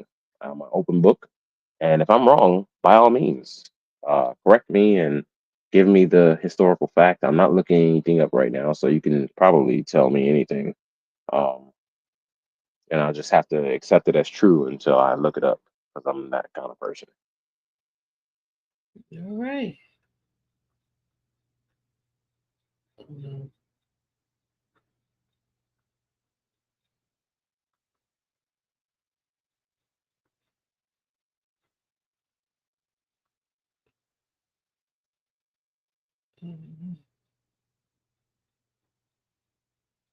What else I say? But yeah, even with Derek, sorry, not Derek, Eric. At this point, I guess I'm calling you guys twins, but sometimes you got to do some research for yourself. As you can see, the pinned comment. You just got to do research and figure out. Derek is the one talking, not Eric. I mean, putting it in the chat. Oh, what I happened to Eric? know. I was just using his comment as a example that people need to start actually researching and doing their due diligence before they form an opinion on certain things. People say Trump is a racist for deporting illegals, but all he wants to do, but all he wants are to have, I believe that's is, sorry. Anyways, all he wants is to have anyone coming into the United States be vetted. Nothing wrong with that. Exactly. Yeah, he said that earlier. You got no problem with you coming, just come correct. Have your paperwork. Yeah, I'm not against immigration. I just think that if you're going to do it, you need to do it the right way. Sneaking in under the cover of darkness, or swimming across the Rio and all this other stuff. None of that sits well with me, because we can't determine if your intent is to harm our country. Also, I don't believe that we should give any handouts to any person who's illegally, especially illegally, immigrating into the United States. I think that if we're going to accept people from other countries, that they need to be able to prove and show that they're willing to give to our economy and support our economy. So if they don't want to get a job and everything else, they're just trying to look for handouts, I'm good. Even with asylum seekers, if you're an asylum seeker, if you have nothing to offer other than that you're running from another country, it's very cold, it's very harsh. I'm good. Because at least with people like, if you think about Einstein and Tesla and things like that, at least they had things to come as far as ideas and inventions and so on and so forth, that they can go ahead and benefit the United States. If it's of no benefit to us, we shouldn't really be entertaining it like that. And it sounds very fucked up, especially if you're in a certain tax bracket. It sounds very fucked up. But at the end of the day, our primary goal needs to be putting ourselves first. It makes no sense for us to ostracize all the people that we have in the United States just to benefit people who are coming here simply because they don't like the life that they're living in their other country. And those other countries, many people have done it. It's happened many times before, where they've overthrown their government because the government was corrupt. It's happened. Do the same thing. Right.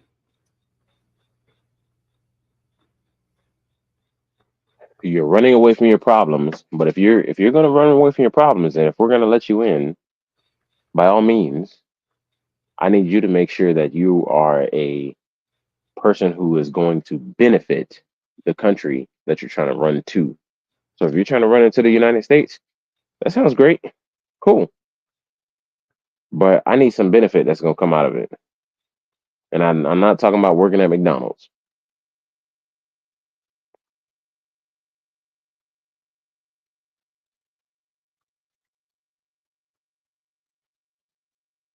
Show me that you believe in the country as much as I do, and we good. But then again, there's also education that we need to fix in our country as well. So absolutely. Before we even do anything else, I think we need to teach economics. Mm-hmm. Economics 101 should be a fucking 9th grade fucking course, 10th grade course in high school. Yep.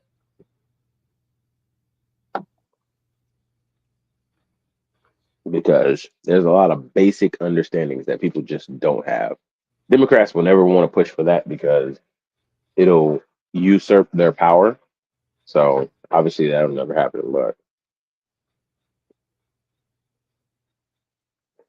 But yeah, we need to push for a lot of that.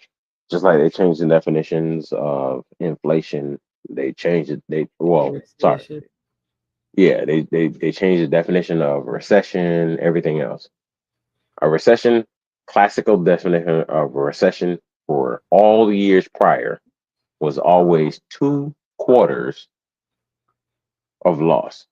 2 straight quarters of loss is counted as a recession.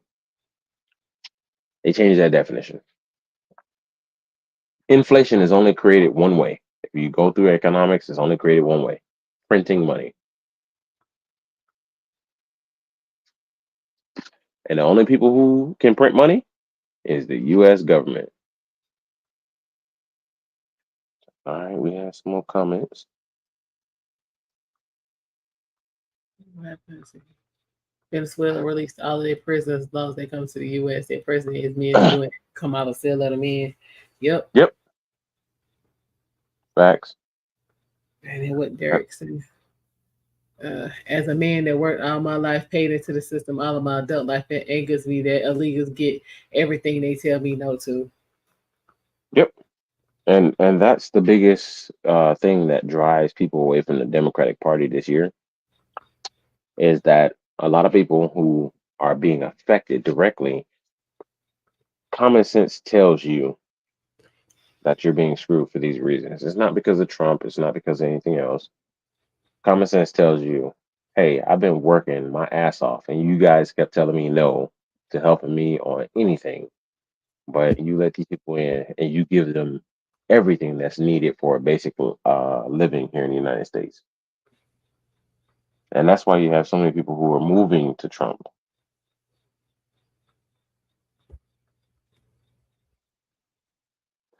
Yep, and they definitely get more than our veterans, honestly.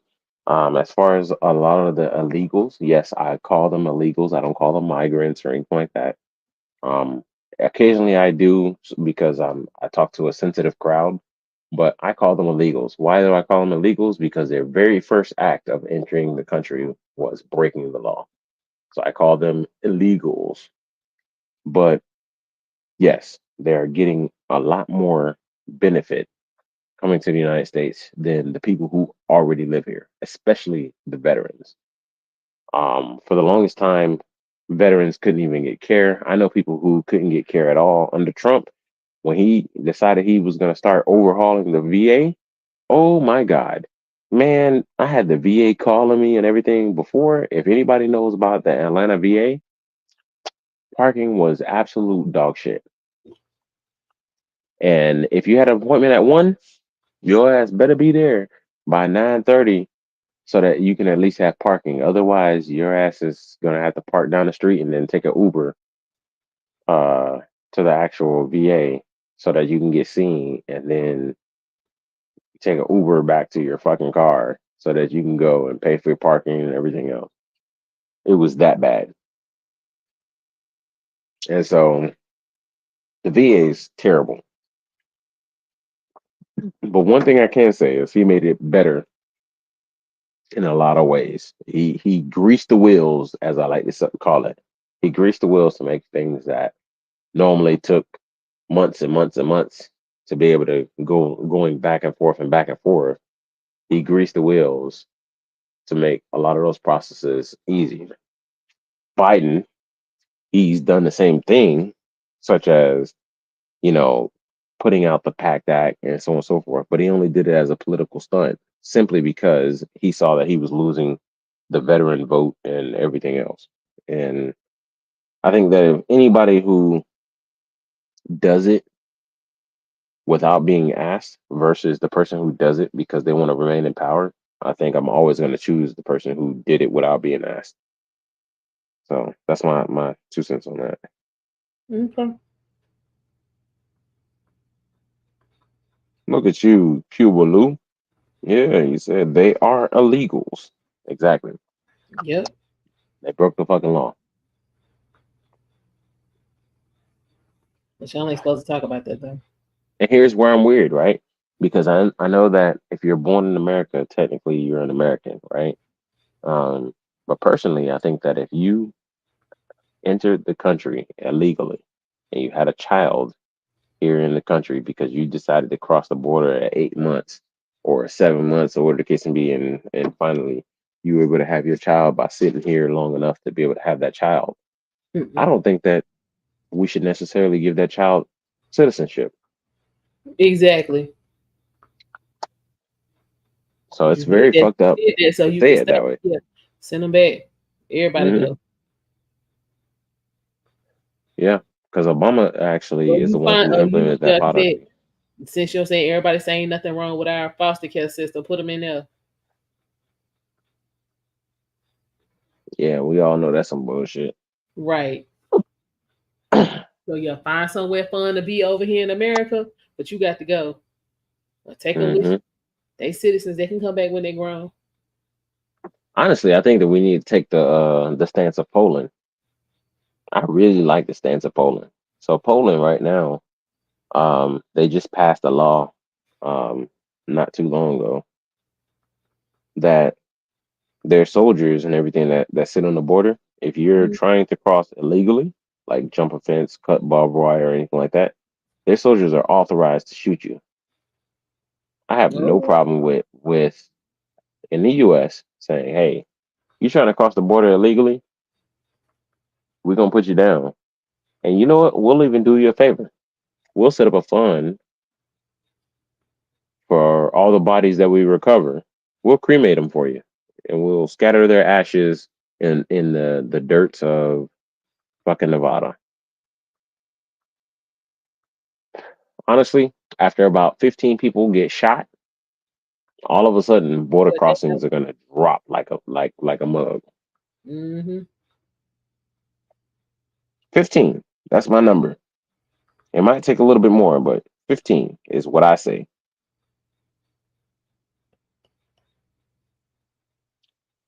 If it wasn't for the matter with the illegals, I would probably vote for Kamala.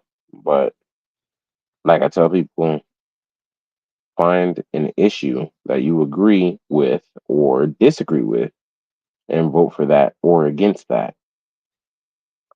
Yeah, and that's the same reason why we have people who voting for Kamala is simply because they think that Trump is trying to completely ban abortions. Trump has already come out saying that he thinks that, you know, he's okay with abortions up to, what is it, 15, 16 weeks, something like that.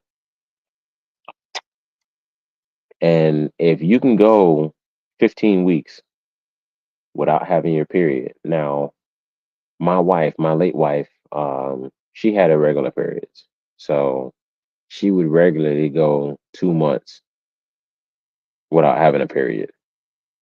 Like she'll have a period and it'll be back to back for like 3, 4, 5 months. And then all of a sudden she'll have this one, section where she just didn't have her period for 2 months, and then all of a sudden she'll have her periods again, coming in like clockwork. And so having people who have irregular periods, even with an irregular period, you think that's 8 You weeks. still kind of have a sense of what's going on. Yeah, that's 8 weeks. Most people who have irregular periods, they typically don't go 3 months without a period. Right. And if you're going 3 months without a period, you need to go to the doctor because your shit is fucked up. Something's going on. I'm trying to tell you, child, these black women don't go, like, seriously. Like, I've had my OBGYN since I think I went to her for the first time in like 2002. It's 24. It's still, I'm telling you, when I see a black woman in there, I be shocked. Yep. Like, because when you go into her office, OB stuff is to the left, and saying regular, GYN stuff is to the right. So, you come in and you check in and you go to whatever side you need, and it be white women all over the place on both sides. And I'm like, are y'all serious? Like, I can't tell you the last time I seen a black woman in there. We don't go. Like, they wait till they falling over in pain and then go to the emergency room. That's not how that's supposed to work.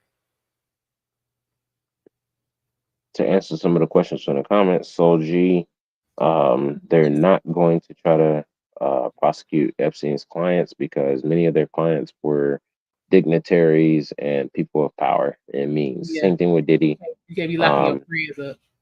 Yeah, that's one of the reasons why I think Diddy is probably gonna pass away in prison. Yeah, he about to be cooked. Especially with this new 120. Now they're gonna make him the new Deshaun Watson. These 120 counts. I haven't said anything about it, y'all, because I gotta watch it. We was in the middle of Trump when that jumped off. But it looked like some old ambulance chaser ass dude and some bras that, you know what I'm saying, they had the chops to get into the industry and their coochie was trash. And now they mad. But what you say, Derek? The any of the vice presidents talk about veterans? Nope. Nope. Talk about no Didn't veterans. happen. They ain't even mention the word veteran, did they? Nope.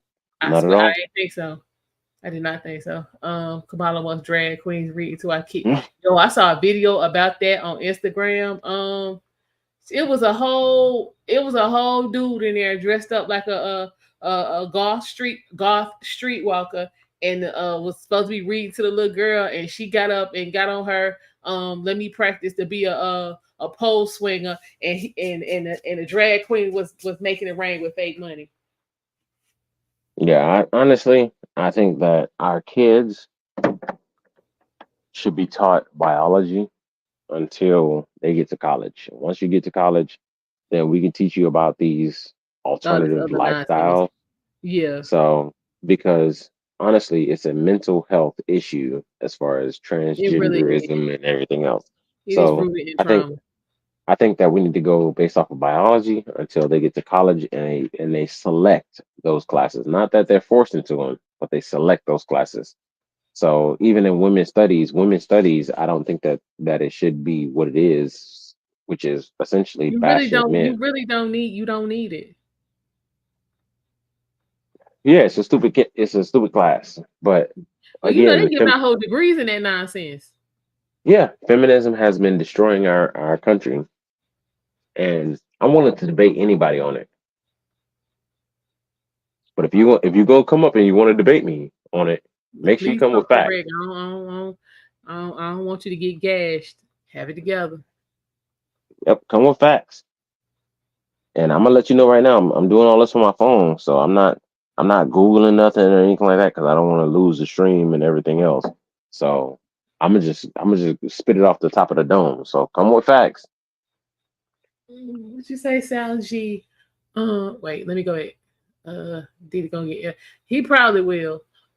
Which is messed up. They've been What already paying federal attention. land? Hold on. What federal lands do they have that they can build homes on besides closed military bases or protected lands? You never gonna get a whole list of that, Derek. It ain't gonna happen. So there are federal lands in There are, but places like, for they ain't instance, gonna tell you exactly where they are. yeah, but like for instance, even Nevada. Nevada has 90% plus of Nevada is owned by the federal government. Yeah, and There, that's all you gonna get. That kind of generic stuff. What do you say? I think it's a birth defect, and they really are born with the brain of. I don't know. no, it's bad Because parenting. if I die and they open my skull up, and then they turn around and open Death Note skull up, and they stick them two brains in front of you, you ain't gonna know who was who. Well, so what I say is that when they look at it in the characteristics, they know that men have certain bone structure. So when it comes to women, women have wider pelvises, men have more pronounced jaws, and so on and so forth. It doesn't matter.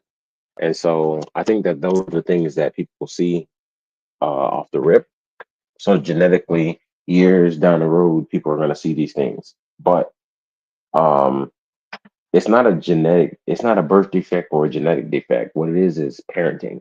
We have a lot of soft parents who don't control their children because think about it.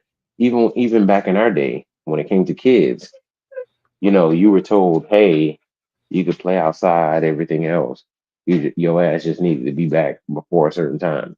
Kids were ingrained to have common sense. You were ingrained to just figure it out. If you had a problem, your job was to figure it out. And if you couldn't figure it out, you went to your parents and they helped you out with it and so on and so forth. These days, when parents have a problem, guess what they say? They say, you know what? I don't want to take care of my kids, so I'm gonna put them on an iPad. And then when they have a problem with when they have a problem with the iPad and they're lashing out and so on and so forth, they read a lot of these books And these books say, oh, well, you need to, just talk to them about the issues and so on and so forth. They don't want to bother with that. All these people who are school shooters and everything else is hyper emotional men. Hyper emotional men. But if you go back to previous times where masculinity was a true thing, shout out to my boy Stevie Knight. I actually know him, but anyway, shout out to my boy Stevie Knight. He still lives in California. He loves it there, but I'm pretty sure he doesn't necessarily fit in there. But anyways, shout out to Stevie Knight. He says, let's make masculinity great again, and that's what we need to do. Is we need to bring back masculinity, because all these AKA so-called men who are not being present and allowing a lot of this shit to happen. And here's my thing, right? Here's the biggest damning thing for me.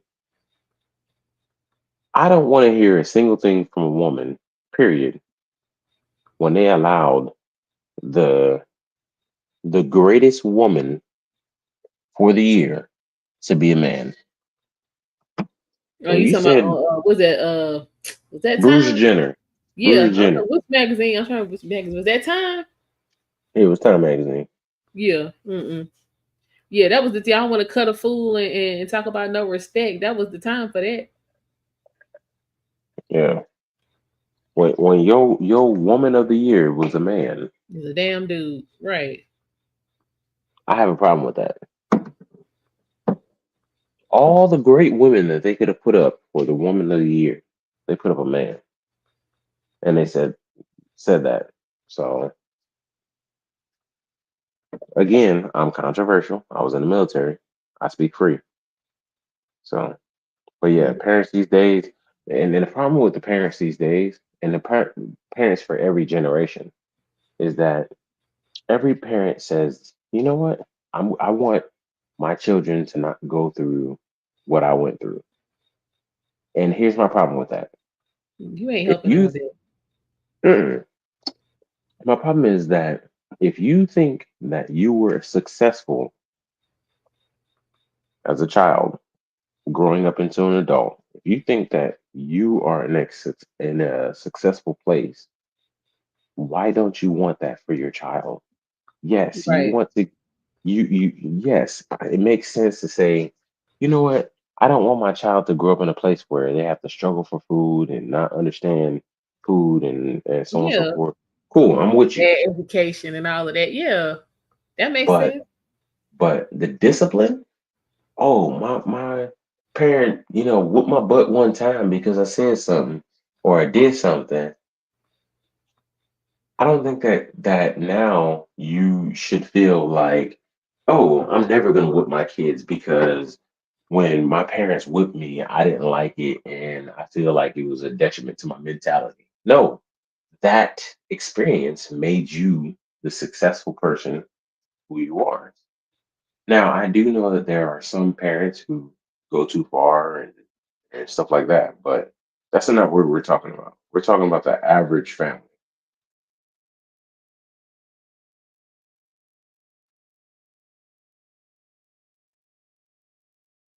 What is this comment? Hold on. Okay, if you're talking about birth defect, I'm saying here go Derek. Because black people don't trust doctors. It's in our nature not to. No, it's not. This is covered in the book called Medical Apartheid. The experiments they have done on blacks is crazy. Okay, because they did experiments on somebody 50 years ago. Don't have nothing to do with my going to the doctor. I don't have, because I go there educate and I ask questions. So you ain't really gonna be pulling up no bunch of fool la la in the wool over my eyes. I think that's some stuff black people use as an excuse not to get nothing done. Yeah, I don't have no problem going to the doctor. Like, look, this is what's going on. What you gonna do about it? And they lay out what they're gonna do. If I got questions, then I'm gonna ask questions. Like when I was telling y'all about my my quest to get bariatric surgery. The first 3 doctors I went to, they was like, "Yeah, I don't think you. I don't want to do no sleeve on you. I want to do a full bypass." No, you don't. Yes, I do. No, you don't. So I mean, you could tell these people no. I have a problem with that though. Problem with what? Bariatric surgery. Okay. And I don't want to get too personal with it, unless you. I mean, I'm just saying, I don't. There's black people, you know, what I'm saying, scared to go. Nah, that's some excuse nonsense. Because if ain't nobody do nothing to you, what you scared of? And why are we holding on to some mess happened 60 or 70 years ago? Everybody been experimented on, especially poor people. True. So yeah, I'm not a fan of that, but I've heard that before. He said parents these days don't discipline their kids; they allow them to do and say whatever. Exactly. And you can't say nothing. Well, you ain't supposed to, but I cuss you and your kid out. Bring my show to Mr. Rogers' neighborhood. You know what my statement is? What? And my statement is, I have no problem beating other people's kids. Period. Hey, I'm a fan of that. So I tell all my people, my family members, and everything else, if you got some badass kids, don't bring them around me. Because if you bring them around me, I'm gonna tell you like I see it. I got no problem with beating other people's kids. So if your kid decide that he wanna punch me in the back of the knee because he think it's funny, or he wanna break some shit because you allow him to break shit in your house and all that stuff, Mm-hmm. he ain't at your house. I'm gonna beat your kid ass, and if you got a problem with it, I'm gonna beat your ass too. That part. Yeah, But I'm different like that. So. I'm a fan of that.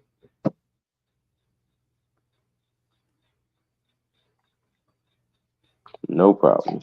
I will beat a motherfucker's kids. I give 2 shits.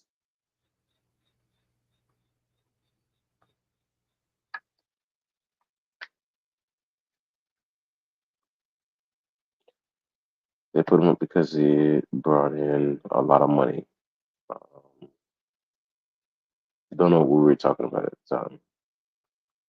Why is it that Brazil and other countries have free medical and hospitals to citizens, but the United States doesn't? Is it greed? I can answer that. Yes and no.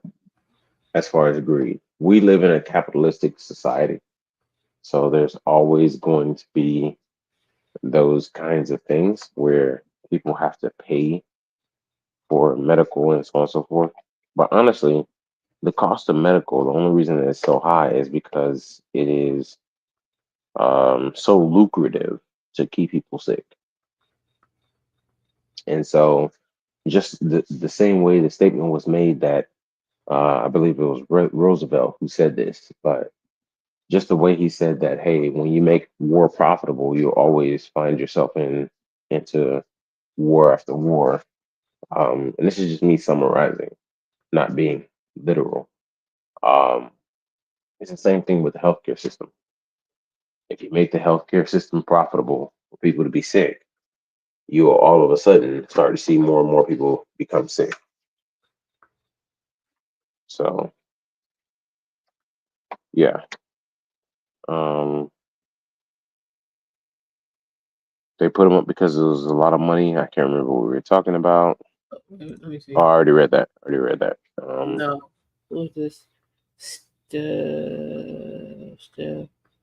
Super chat. I didn't see super chat. I don't see one either.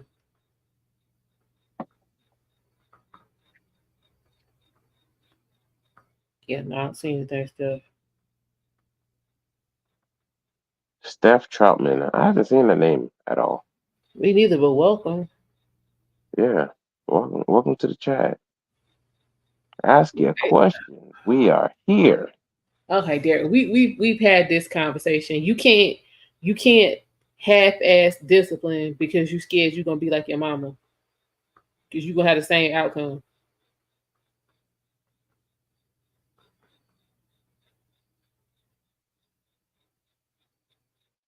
Oh yeah, I got no problem beating somebody else's kid. So let me go back to your previous comment to see if I can get the context.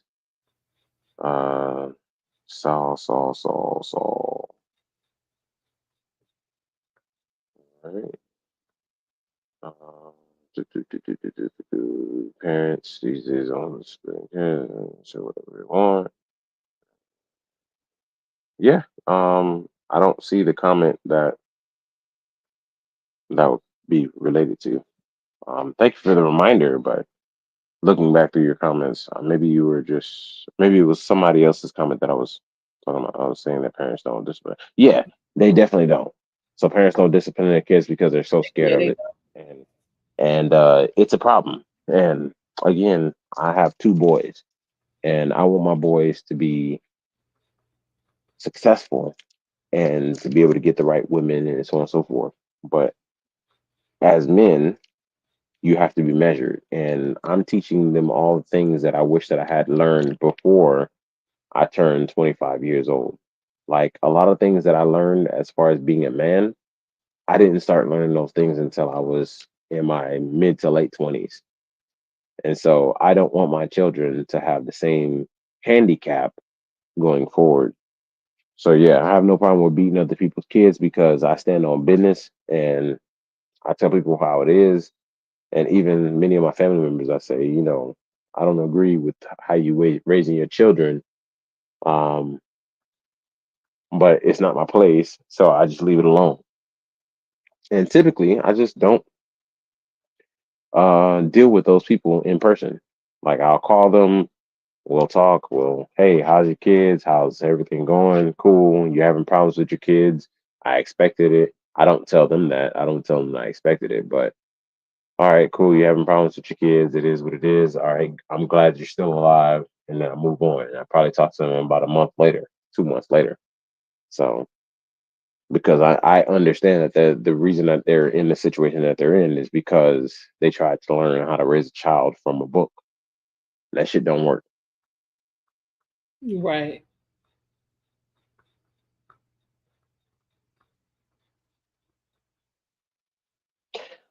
Steph, if it doesn't work for the super chat, go ahead and put a chat in and we'll read it anyway.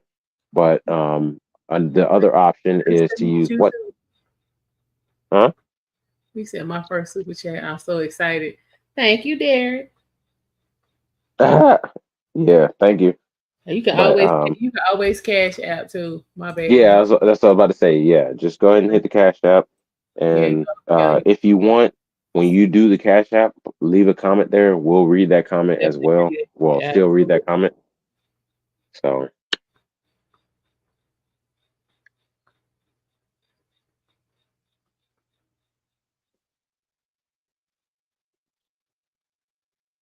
So yeah. Okay, what else going on? Let's see. You don't have cash app? That's fine.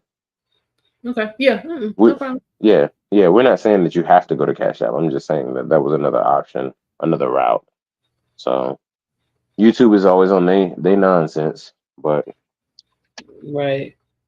But what's going on? If you get it figured out, great. If not, then whatever. Either way, ask your question. I mean, if you got a question or got a comment, go ahead and say it. And we'll highlight it. Okay. We're here for the people. Absolutely. Like I said a little bit earlier, we're no holds bar. We'll answer any question that you got, at least as truthfully as we can.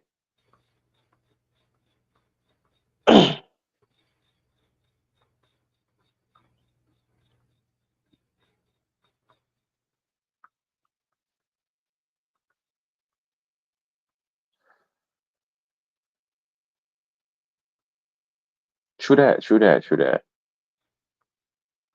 Well, thank you for considering us or Allman good people. We appreciate it. Thank you. Yeah, we take that as a compliment, or she takes that as a compliment, I'm sure. Absolutely.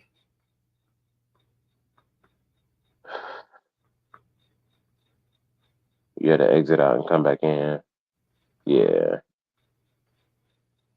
Yeah, YouTube gets kind of weird, especially when you start talking about concepts that they don't necessarily like. They've been trying to be a little bit better during this election cycle because they've been getting called out for blocking Trump and blocking a lot of different things. So YouTube has been getting a little bit more lax. So, for instance, before this whole election cycle, you couldn't say words like abortion, you couldn't say words like kill, and so on and so forth. But now they don't penalize you for saying these things. Now, if you say it too many times in the stream, Yeah. I'm pretty sure that they'll still get you. But because of the context of this current election cycle, they've been a little bit more lax on some of these words. Yeah, it's hard to foster a conversation without it. So yeah, a little bit. But okay. Well, thank you. I appreciate that, Derek. I don't agree with you, Derek. She's terrible. No, I'm just playing. It's always one got to be contrary. Hey, I do what I do. You know what I'm saying? And if it's a problem, he can always come up and debate me on it. I'm a debater. You know what I'm saying? Well, no, I'm not really, but I stand on what I believe in. So even though I don't believe that you're a terrible person, I think that you're a great person. If I had to play the devil's advocate, I would. If it made for a good show. You know.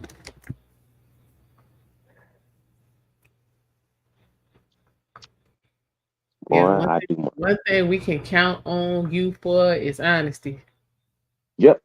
I ain't playing no games. If you ask me a question, I'll answer it. So it did come up before that, you know, there are things that people didn't know about me, and as I said, people just don't ask the right questions. If you ask the right questions, you get the right answers. And if you don't ask the right questions, you will never know. The worst that I could say is no. This is true. What you say, Derek? You think Kamala was set up to be president from the beginning? No. I think that the reason why Kamala got put in that position is because Joe Biden was salty about how things went down, and so he forced the hand of the Democratic Party to have to take her under their wing because they were planning on having a truly open primary where they can install the person that they wanted. But when he came out, he said, "Yeah, I'm going to drop out, and I'm throwing my full support behind Kamala Harris." That is not something that was planned. But because he did that, now they have to back her because if not, it shows dissent and disorganization. And Which is probably why he did it, since they forced him out. Yeah, exactly. He was being also petty. Okay. You know, some petty-ish. Okay. So yeah, she wasn't installed from the beginning. I think it was just no one puts harmonize in a corner, dirty dancing. Oh my goodness. Anyways, but yeah, she wasn't installed from the beginning. It was just one of those things where if they went against her, they knew that they were going to lose a lot of women votes as far as black women, because the person that they wanted to install, and my suspicion, and it's the reason why he is still being the slick, greasy slime ball that he is, was possibly Gavin Newsom. But every policy that he's had has failed, and you know he just vetoed reparations. So obviously, yeah, he don't believe in any of that shit. But he'll do whatever he needs to stay in power. Yeah. So they wanted a white man who was willing to play.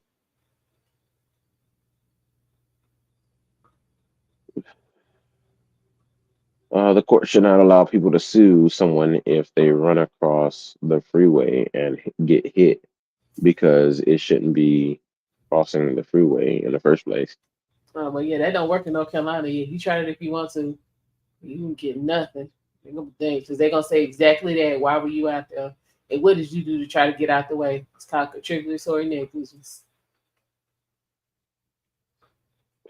Yeah. So What did you do to get out the way?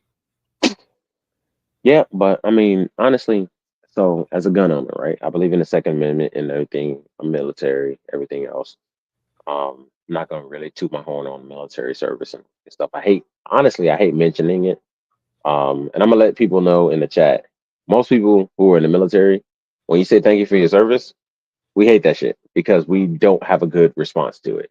Politicians definitely have a good response to it. Anybody who's a good politician will always have a good response to it, other than just thank you.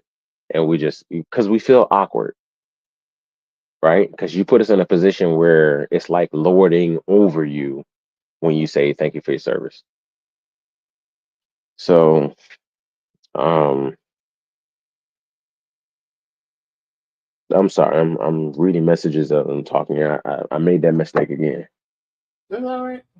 I'm being sued for $1 million, and the guy was fleeing from a hit and run. I mean, I think he meant to say hit and run.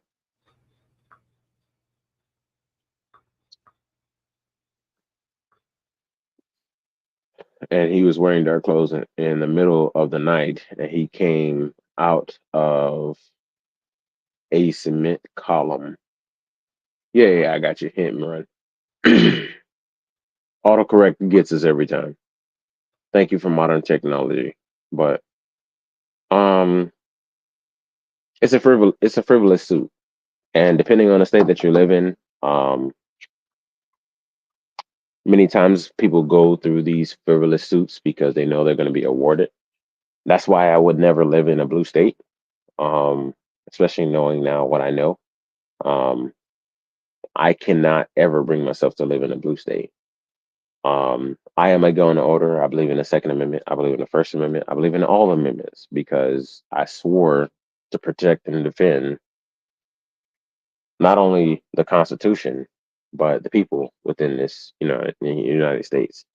So it sucks because if you go to a blue state and me working uh, with medics and all that good stuff when I was deployed, dealing with people who had been dismembered or blown up and everything else, I always want to help.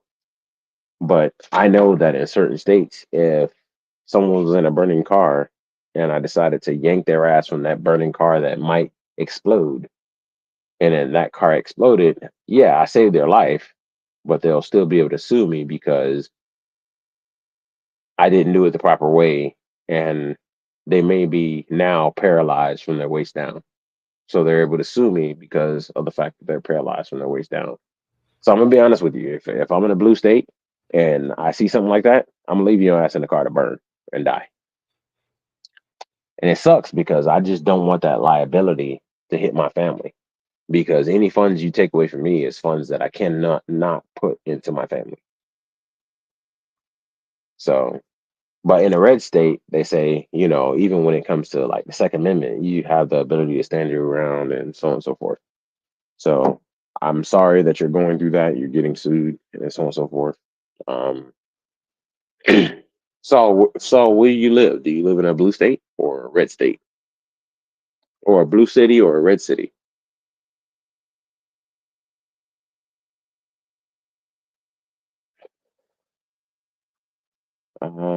I always say to a veteran, thank you for your service.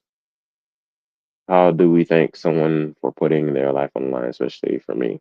So I'm not saying that you need to stop saying it because we do appreciate you saying thank you for your service.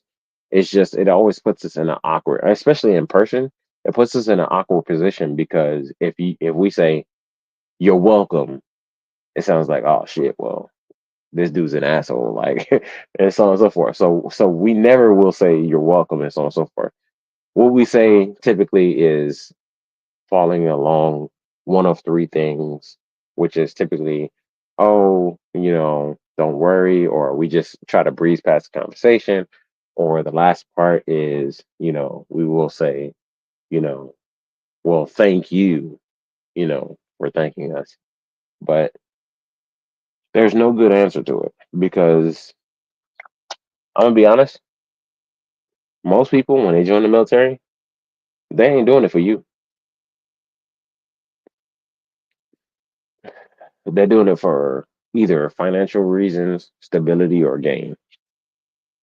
They want to gain the ability to go to college and so on and so forth, or they want a steady form of income or things of that nature. So yeah. Blue state, you live in California. Yeah, you live in California. Congratulations. You were what I talked about earlier, where California is the worst on almost every metric of being the worst state. And so yeah, you're gonna probably have to eat that $1 million unless you spend about $200,000 trying to fight it to prove that you shouldn't pay that $1 million. And it was, let's see, and it was the first time you purchased a brand new car and paid it off, and the first date, and then it happened a month later. Yeah, that's how that shit happens. Yes, they still do have Derek. They still do have the GI Bill.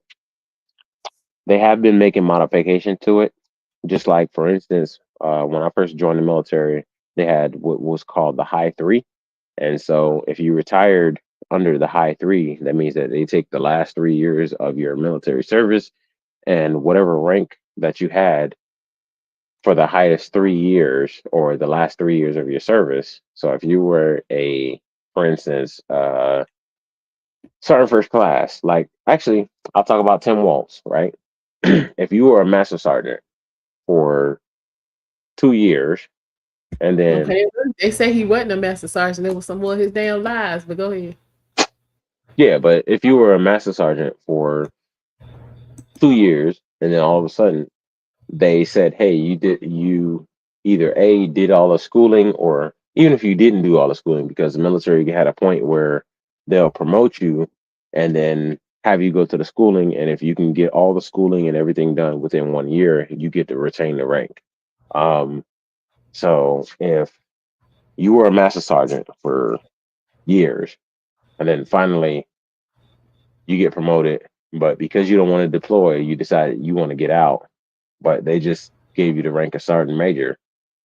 If you only held that rank of sergeant major for 1 year, then when you retired, because you dropped your packet, they will only pay you in retirement for as being a master sergeant for the rest of your life.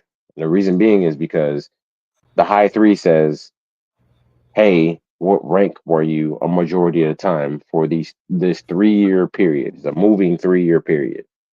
So typically you try to do 2 years as a sergeant major. Typically 1.5. You drop your packet. By the time they actually get you out, you would have 2.5 years, right? And so your pay at the end when you retire, you'll be getting sergeant major retirement pay the entire time for that. But if you didn't meet the requirements that actually hold that rank, then it would actually take that rank back from you, and you would only count as a master sergeant, which kind of happened in Tim Walz. I didn't go through what Alman said as far as, hey, he might not have even been a master sergeant, but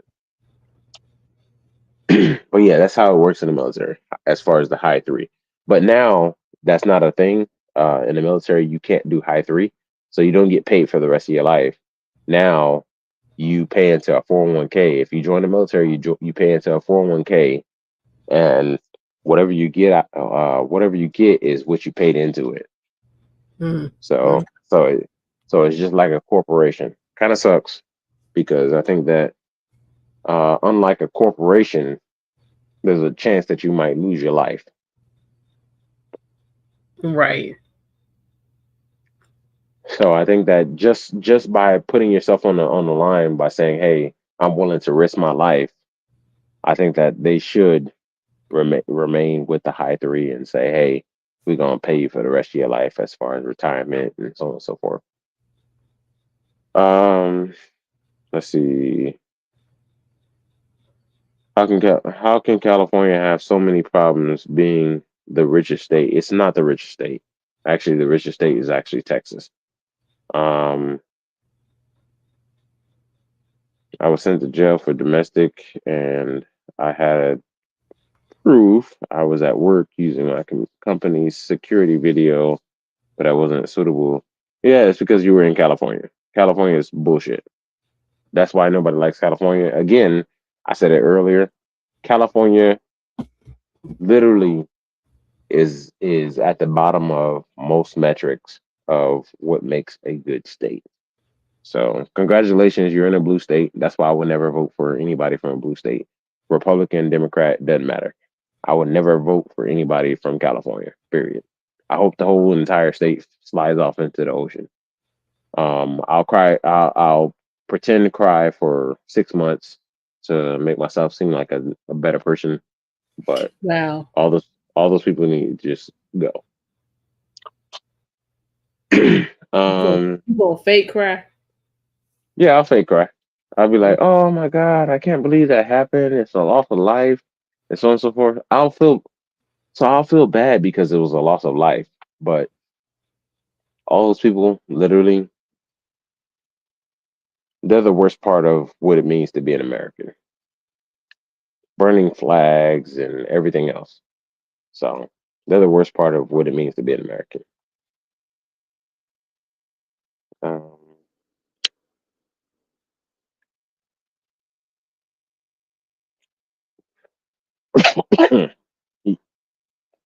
You all right? Yeah, sorry. I'm smoking a cigar. Okay, this is It's a $23 cigar. It's not something crazy expensive. But yeah, I'm smoking a cigar and drinking a little bit of whiskey now because it's after 3 o'clock. So I figured, Yeah. hey, since I'm gonna be up, I might as well go ahead and enjoy myself. I can't even vote for Trump. Why can't you vote for Trump? Like, what is holding you back? And this is not me just trying to convince you or anything like that. We just I'm wanna always, know. We yeah, being I'm nosy. always curious. I'm always curious.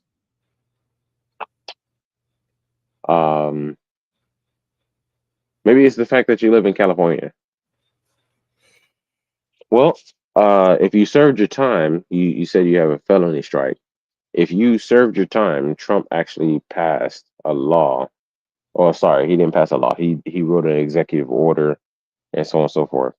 It wasn't gone through Congress or anything like that. That's one of the executive orders that was not overturned by the Biden administration. So if you served your time as a felon, you can go in and petition a state to have your previous record expunged and to have your rights restored. Mm-hmm. So you can do that as long as you served your time and everything else. And obviously, if you're on Facebook, on YouTube, I'm about 80% sure that you served your time.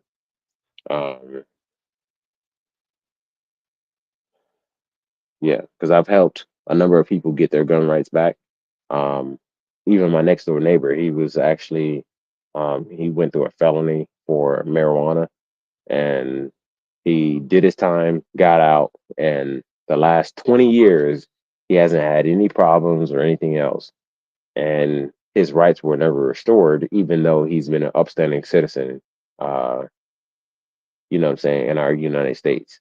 But once Trump signed that into law, I actually helped him and walked him through the process to be able to get his rights back. He's now a gun owner, a concealed carry owner, permit holder, and we go to the gun range probably once every 3 weeks or so. But anyways, please scroll up. I commented. Shit, my bad. Let's see. Yeah, hold on. Where we at? Did I miss something? Read that. I read a lot. You have. I'm trying to get everybody because every voice matters. It didn't come through. Last thing we say. Yeah, we ain't see it. Or at least I ain't see it on this end. I'm looking.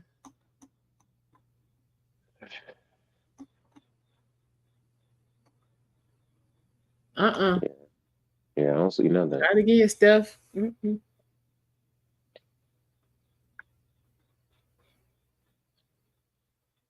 Unless you did something so controversial that YouTube held it or Kicked it whatever out. the case may be. Yeah. Wait a minute. Let me see. Let me look on my phone. Yeah, because I'm in the stream, I'm not actually checking comments and stuff like that, so I can't see the stuff that's being held. Look. Should blacks vote because they put in the past? Okay, in the past, I'm pretty sure autocorrect got you there, Derek. In the past, we was denied the right. Was there a time I voted because once we couldn't do it? So that kind of fell apart a little bit, but yes, I think that everybody should vote, not just blacks. I think that Asians, Blacks vote. Let's see, because everybody. we were denied the right. There was a time I voted once. So you saying one time you voted just because in the past black people couldn't?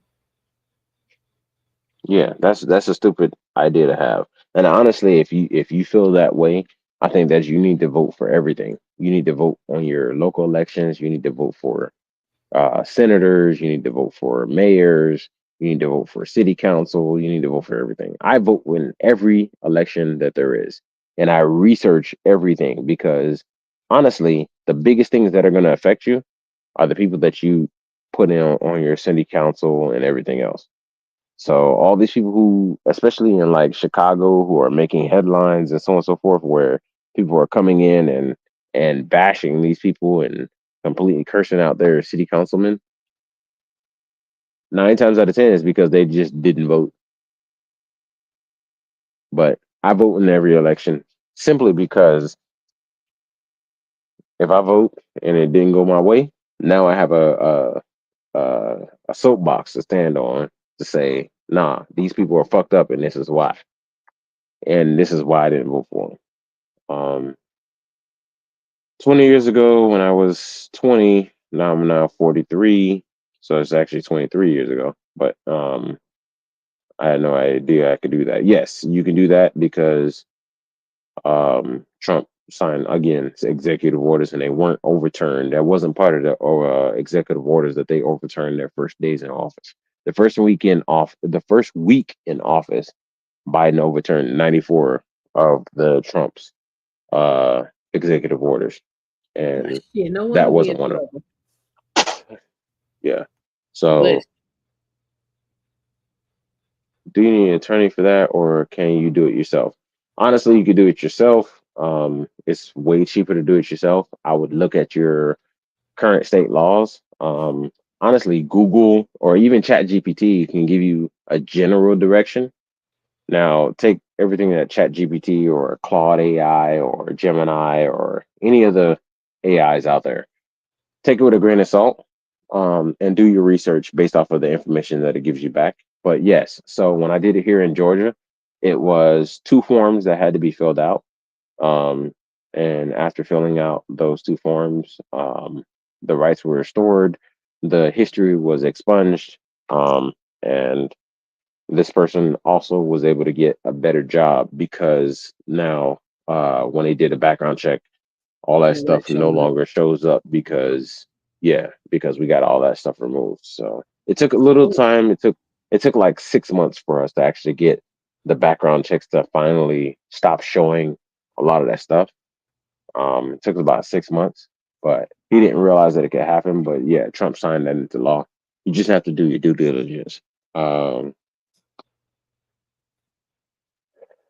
Let's see.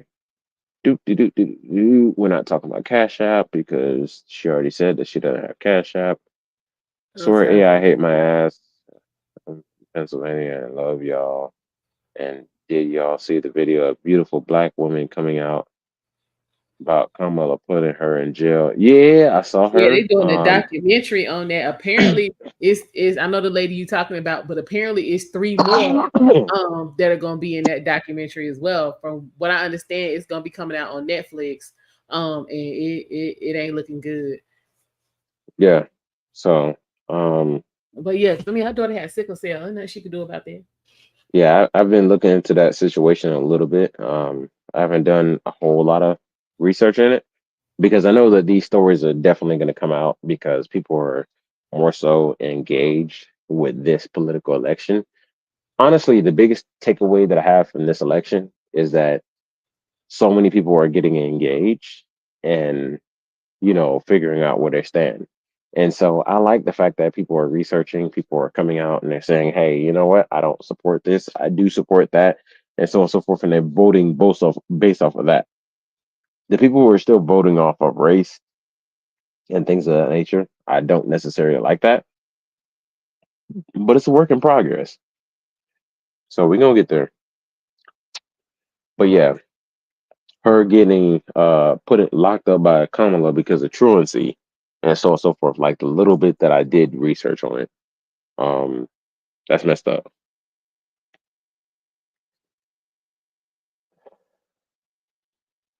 But hey, Steph, you know what? It sounds like you found a new channel that you can really rock with. That I like it. I like it. Absolutely. We need Well, people like you around because you know you willing to chat and talk with us. And like I right. said, I'm willing to answer any question and help out in any way that I can. Honestly, I do have a couple lawyers on retainer and so on and so forth. And if anything I can do to help, I'll help.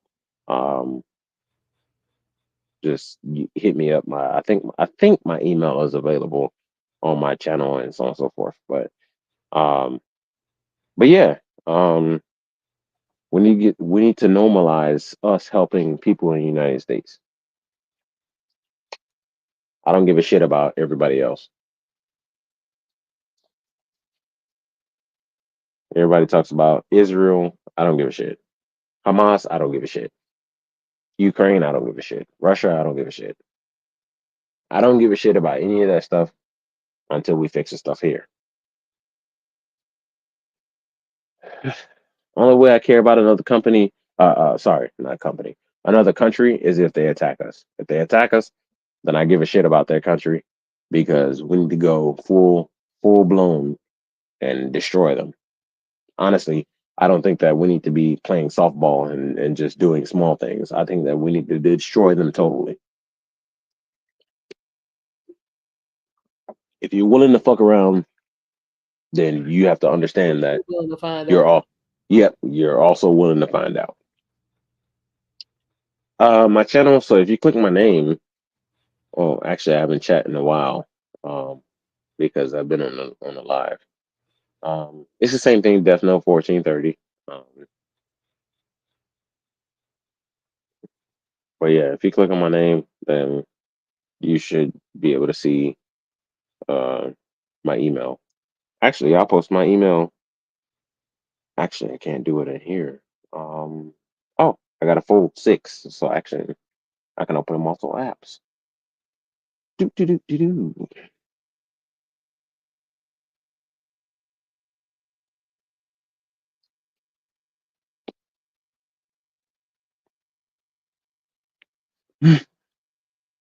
Let's see. Do,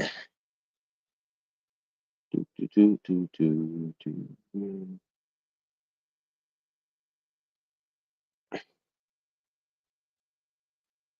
Thank you, D.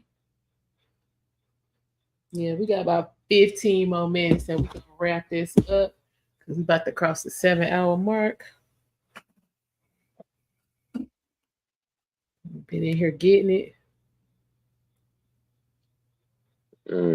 In fact, let me look and see.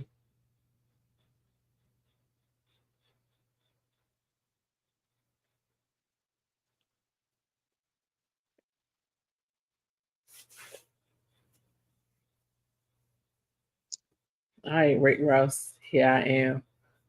Hey, I just wanted to chat so that she can tap my name and go in and You're welcome, Sal. see my email. All right. Well, we appreciate you stopping by. We will be on. We will make sure your notifications are set.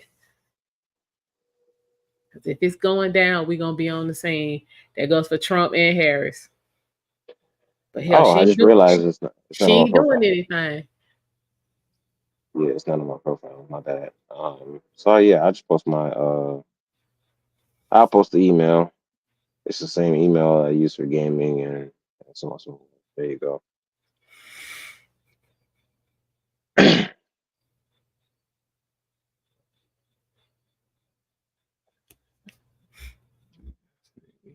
So if you got any questions, just hit me up. That's what I use for most of my gaming and stuff like that. So, and that's what my YouTube is tied to. So,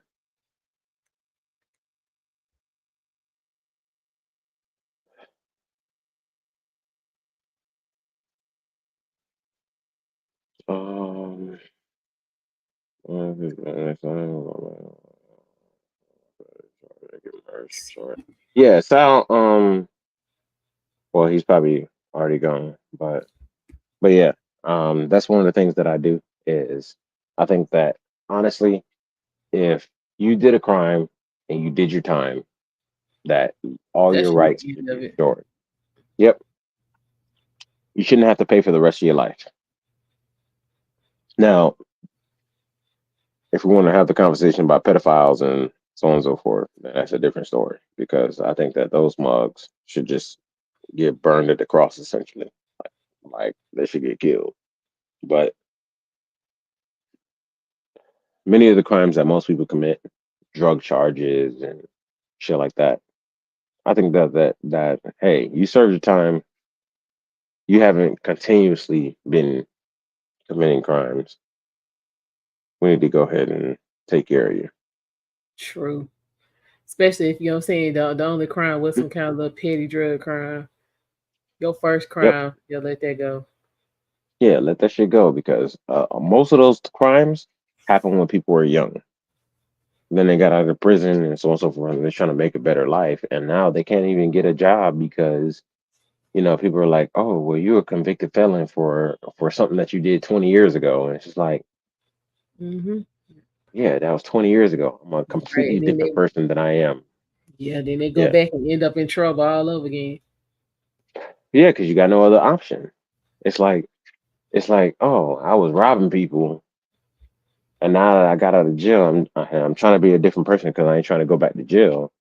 Nobody wants to hire me, so the only option I have is to rob somebody else to try to get some more money, and then I get, what I'm saying, I'll get caught again. Yep. So I hate that shit. Yeah, not be making a lick of sense. Yeah, if you were able to prove it, then you just got some shitty ass lawyers.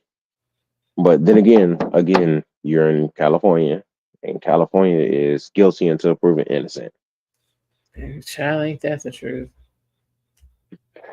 which is stupid because typically the state has the burden to provide proof and everything else. So California is different, and they're willing to take everything that you got because they're such a shitty state that they continue to try to be a shitty state. What's our thoughts on cutting down forests and stuff for stuff we don't need? Well, the way that you frame that question, obviously we're going to agree that cutting down forests for shit that we don't need makes no sense. I do want to maintain as much greenery as we can. And honestly, for all the land that we cut down, it needs to be replaced with biofarms, aka algae, which produce a ton of oxygen and everything else. The Amazon is getting decimated right now. But that's a whole nother story, whole nother stream, whole nother line. They wanted to give me 8 years in prison or a plea bargain. They gave me a few months, and I was broke at the time. Yeah, so they fucked you over. And what it was they didn't have enough of a case against you. And so you plea bargain and you pled guilty, which means that now all their work is done because they got a guilty verdict out of you. But if you had gone to trial by jury and they gave their information, which was probably all very subjective and very circumstantial, they probably wouldn't have won that case. The only way they won that case was offering you a deal telling you that, hey, we're going to put you in jail for this many years if you don't. So if you know in your mind that you're innocent, 9 times out of 10, it's better to just go for it and say, "Hey, I'm gonna fight it off in open court," and have a jury actually look at it. I've gotten out of many tickets and everything else, but I'm also different because every time I get a ticket, I immediately put in 10 days after my any ticket that I've ever received. I always put in a FOIA request for the body cam footage and everything else, so that I can actually see what evidence that they're going to be presenting against me. And if they didn't have any body cam footage, 9 times out of 10, all that shit gets thrown out, especially if you go to a jury court, because I don't have anything on my record as far as driving record. Now, had I pled nolo or guilty on anything, now I have something on my record to show that, hey, I'm used to doing this. So it's not unplausible for me to continue doing these things. So you kind of fucked yourself in that aspect. Um, but we don't always know these things. It is what it is. But yeah, so because you were scared and you didn't know the law and so on and so forth, they tricked you. Yeah, they tricked you because they didn't have any evidence, but they needed the convictions and they needed the closures. So honestly, you became a statistic because somebody was trying to get reelected or whatever, and they wanted to prove that they are taking XYZ amount of criminals off the streets. So sucks to happen, but it happens. It happens every day. And I help people with that. So.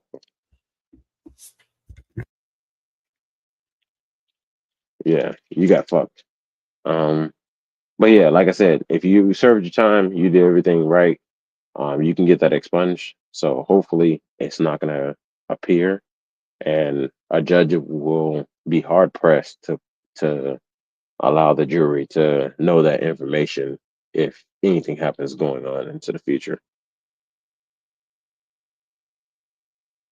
Yes, Almond, I'm pretty sure is going to be live tomorrow because we have a number of all these damn fucking Trump appearances that are happening back to back to back to back to back to back. Yeah, she's gonna be live. So yeah, if he does not, because again, he kept talking about being in Texas tomorrow. If that doesn't happen, we are going to go tomorrow. Second, we're going to go over his go over him watching the debate. So that will probably, if he doesn't do anything, we'll probably get into that around 9. So yeah, make sure you got your notifications. Yes. Sal, send me a once you send me an email, I'll go ahead and see if I can go ahead and start looking into the forms that you need. I'm not well versed in California. I'm well versed in many other states such as Tennessee, Florida, Georgia, Alabama, Mississippi, Louisiana, Texas, so on and so forth. Yeah. But I'm well versed in many of those states, but a lot of the Democratic states I'm not necessarily. So I'll try to help you out, and I'll try to look up the information and try to feed it to you. And if any of my lawyers can help, because I pay them anyway, so it's not gonna, yeah. But yeah, if I can help, I'll help you out. Just let me know.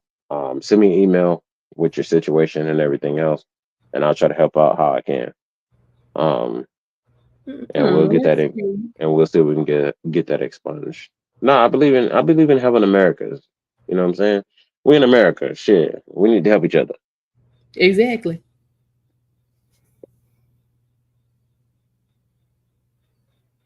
So 9 o'clock Eastern Standard Time. Yeah. On what? Trump's reaction to the debate. Oh, gotcha.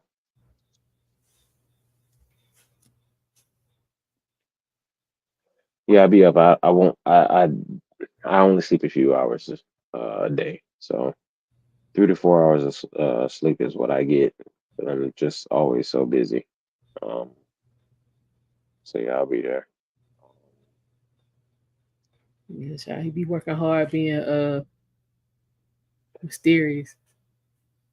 I already told you I ain't mysterious. People just don't ask the right questions. But Yeah. He be working hard over in the midnight hour on that sexy, mysterious action. Listen. hey, look, I'm just trying to do the right thing for my kids. You know what I'm saying? Okay. All the work and the sacrifices that I'm making sure that my kids are successful, and that honestly, they don't have to work for the rest of their life. They ain't gonna know that, but yeah, that's what I'm working for. That's why. Okay. At this point, I'm working for my great grandkids, not my grandkids, my great grandkids. Okay, great grandkids. Mm-hmm. Y'all listening? Okay, this is the only one on here. It's cute. That right there. Ah, okay. Boy, Steph, you sound so excited. Stop it. That's so cute. I know, right? He gonna be back. Yeah. I come up more. And I'll be more active. And, if we got people like you who are coming in who actually need help or actually want to be, part of the conversation and everything else, shit, I come up more often. Normally, I just sit back and chill, and I don't really jump in. Also, Steph, we gonna give y'all a little bit of this game, but make sure you look into membership. Some of this info gonna be members only. Oh yeah. Y'all got to make sure y'all don't miss out.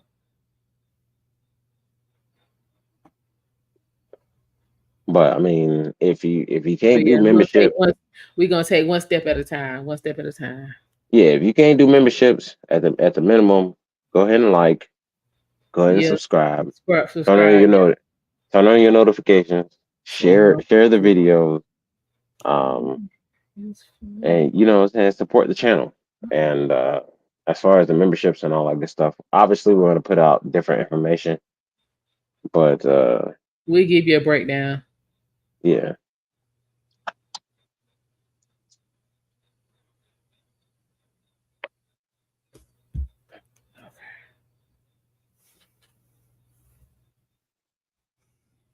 All right. Okay, people. It is 4:00. We have crossed the 7-hour mark. Again, I truly appreciate all of y'all for showing up. Y'all showing up and showing out. Again, if Trump shows up in Texas, we'll have it. Should that be sometime in the afternoon?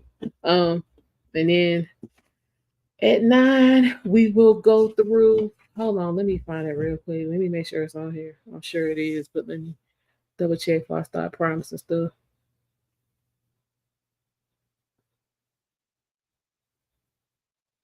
Yeah, don't do that because I'll start texting you and be like, "What the hell? What you doing?" Let me make sure it's on here first.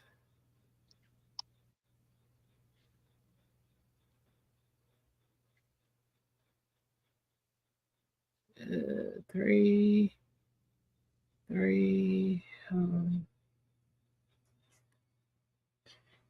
Oh man, all right, that's what I was looking for. Cringy. Yes, sir, Derek.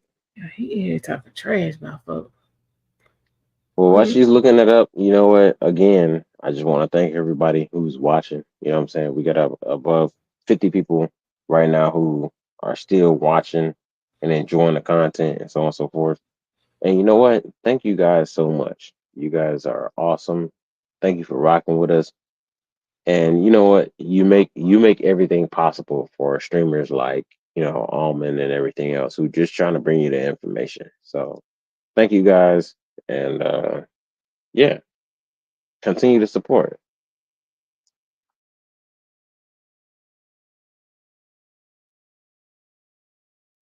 Uh-oh. Hang on. Okay. Uh-oh, she done found something. Okay, so for those of y'all who watched the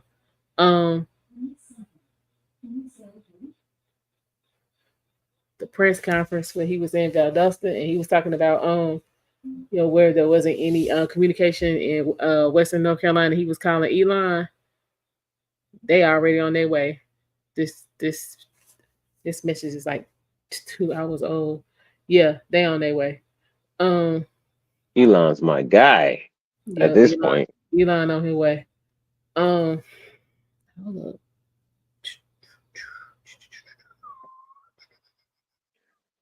Let me see if I can get on up X. Let me see.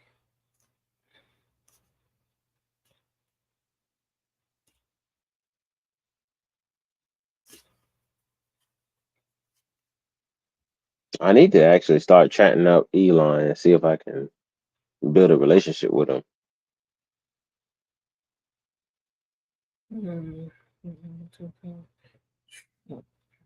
Elon just so all over the place sometimes.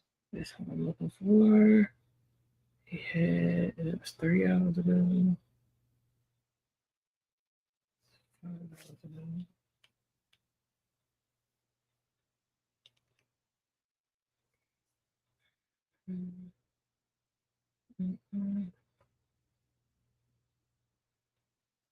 So while she's looking into that, are there any last minute questions that you guys, have burning that you guys want answered? Because I can answer those in the meantime.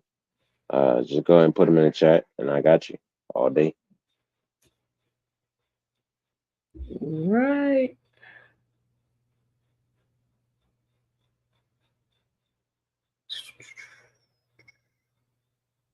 Hold up. In there. He's talking about.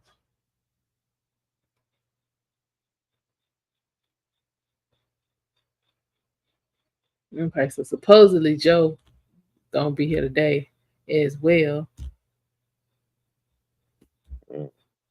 Yeah, they're late. That's what I'm saying. He way late.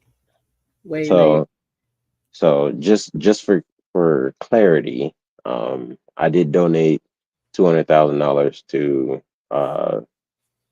because Trump asked about people who are willing to donate for him to deliver fuel to a lot of these locations.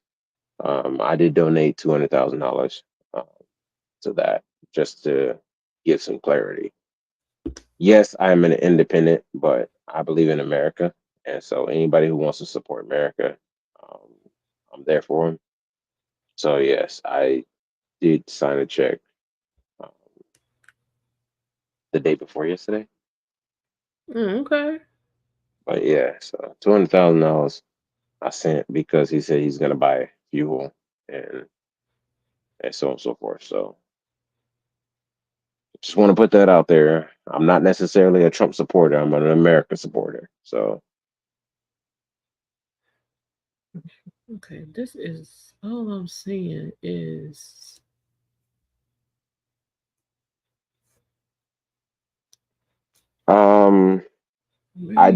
Derek, I don't believe that NASA's necessarily going to make a comeback because NASA is very much risk adverse.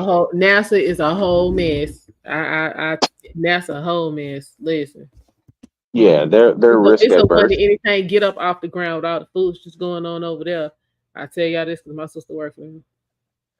Well, so NASA is a government agency. So they're super risk adverse because they don't want to frivolously spend American money, which they do anyway. But they're super risk adverse.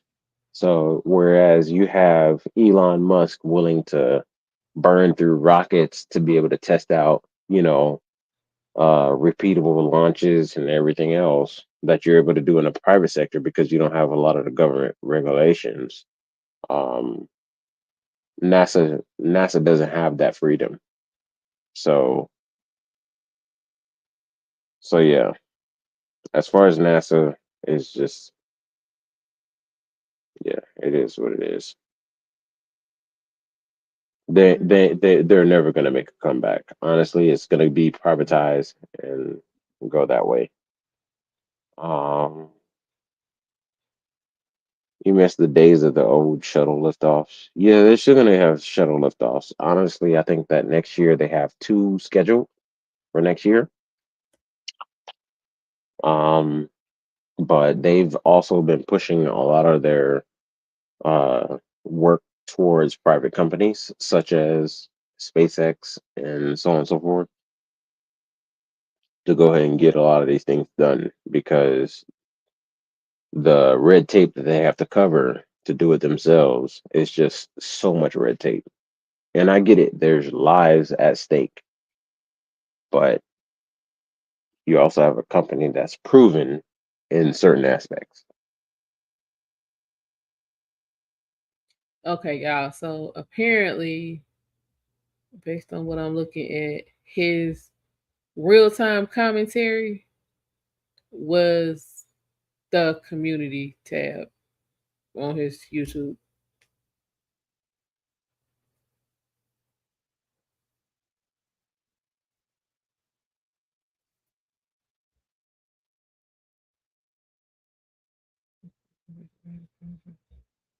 Easy. So they're going to privatize outer space because there's less regulatory bodies when it comes to doing a lot of things that we want to do, such as, again, repeatable usage of rockets. NASA would never have even considered it simply because it's too much risk for a used rocket to go through and refit it and everything else. They fear that there's one slight component that might have fucked up during the landing, and that might put people's lives in danger. And NASA understands that a single loss of life could possibly mean the end of their program.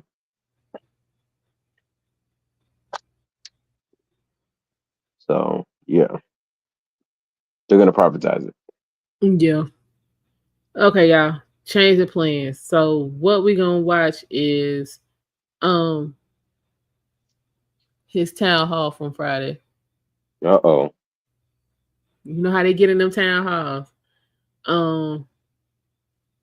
That one was. I was getting ready to watch Byron Donald because you said that you're gonna be ending the stream. I was like, all right, I'm gonna watch Byron Donald, see what he had to say. Hold on, wait. I could pull Byron real quick. You know that's my dude. We can watch Byron all day. Hang on. Yeah, I'm tired of white people. I'm tired of white people calling me Byron Donald. By the way. Really? Yeah, they think that that's flattery, but I be like, oh, so you're trying to say all black people look alike just because I'm articulate? Listen, it could be worse. It could be calling you Chris Rock. Yeah, this is true. Hold on, let me find Byron. Hey. Wait, let me play on that.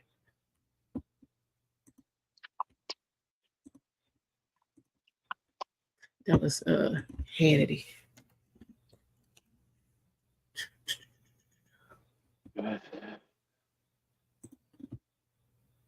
Byron Donalds, boy, he that dude.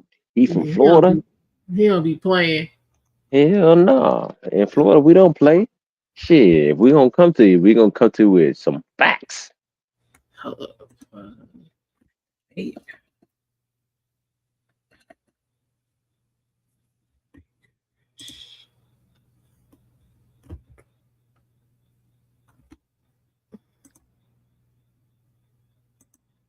Why are you laughing at stuff? I don't even see any new messages. Nah, Derek and his messages.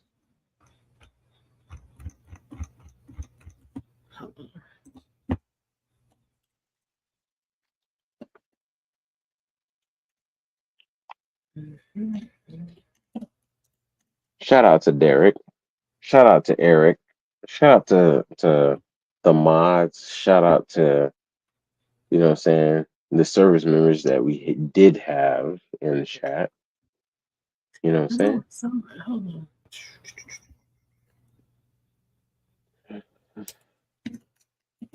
Hey Steph, I'm falling in love with you because you're chatting so much. I love it.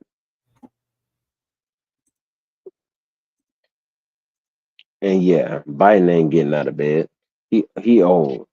You got 4 solid hours of him in a 24-hour period. Right. But again, it begs the question: who's running our country right now? Child, whoever near him at the moment. I think his wife is running it. That's why she's That's pushing what I'm so saying. hard. Whoever, yeah. I think he let her run the cabinet meeting. That's what I said. Whoever around at the time. Hmm. Yeah, his wife is running the shit, and that's why she was so uppity about, him getting back into office and him being so understanding and everything else, and mentally cognizant. And she's treating him like a child. Like even in some of the, I was like, bitch, you realize you got like 16 cameras on you right now. You're treating him like a child, So I didn't care but about he's that. the president of the United States. I saw it. You did a good job, Joe. Oh, don't do that. Yeah, I did that. Don't do that. No, I did that. You can't be treating this dude like he is mentally inept, yet talking about he's cognitively, yeah. Yeah, he good enough to run the country. Yeah, y'all make up y'all mind. Yeah. He good. He can't run for re-election, but yeah. But I really don't want them to remove him, because if they remove him, Kamala automatically becomes the first quote unquote black female president. So they don't want He ain't going that nowhere. shit to happen. Shut his honorary ass. He ain't going nowhere. He ain't finna have that. Or it's not up to him. It's just that they just don't have any faith in Kamala. So they know they're about to lose this election. Honestly, they're just trying to put up a good fight and put up a good story so that, people can feel like their votes matter. But Trump's going to win. It is what it is. And Trump's going to win, and it's going to be in a landslide type fashion. Honestly, because they don't poll Republicans. So he's going to win, and it's going to be 300 plus votes for him in an electoral college. So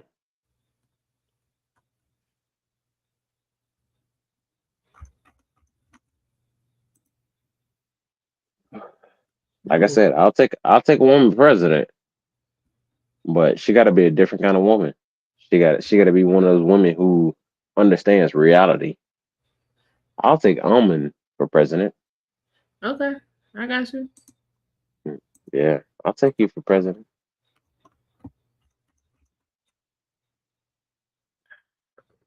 Honestly, at this point, I'll take Jill Stein for president over Kamala. But then again, I would always be Jill Stein over Kamala for president if I had to pick a woman. Now, if you really want it, I'll take Tulsi Gabbard over both of them. Yeah. And then above Tulsi Gabbard, it's going to be very controversial because I don't like her as a person, period. And I'm in Georgia. I don't like her as a person. But Marjorie Taylor Greene, I think she's too much of a fucking hothead. Yeah, she be popping all the way off. Yeah. So she's great for Congress, but no further. Byron Donalds, I need him to take that step to, make it to the next level. But he got a hard way to go with that white broad. Yeah, because he gets fucked over by black women in the Democratic Party. Now, my thing is, if she was cute, I'd go along with it. But it really, the optics of it looked like, he didn't get no attention, and he got a little bit from her. broccoli. Yeah, but it's the same thing for everything in even the NFL. Like look at most people who reach a high level. Black women wasn't feeling them. They thought that those dudes were corny. White women stepped in and they said, you know what? This dude, he's amazing. Corny, but I can make it work. Let's be real. No, but they were like mentally, he's a great guy. And they were like, hey, I'm gonna be. They never get like top tier white women. Because top tier women, top tier white women are just like black women. They just be like, there. Damn it! Why? I know I saw it. But then again, we need to change the definition of what it means to be a top tier black woman or top tier white woman or anything else. Because you wanted to be independent and have a voice and do all this BS and outshine your man.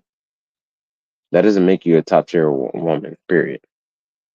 No. I know, very controversial. What you say, Steph? Don't correct me if I'm wrong, but I always thought president. It is really a job suited for a man. It is. But these chicks out here act like they're gonna die if they don't have no woman president. Honestly, I would definitely only really support a man, but it has to be a qualified man to be a president. Now I'm one of those weirdos where I'm like, I'll take a woman as a president, but she has to show that she's qualified.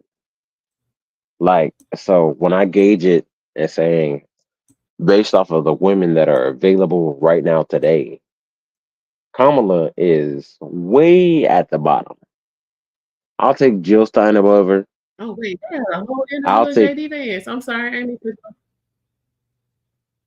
Yeah, but I'll take a whole bunch of people above Kamala, as far as being our first black woman. First woman, because she ain't black. Period. She really not. But I'll take any woman. It's the same thing with fucking Hillary. I was like, okay, I'm almost at the point where, yeah, I can see a woman being the president, but it definitely ain't gonna be Hillary.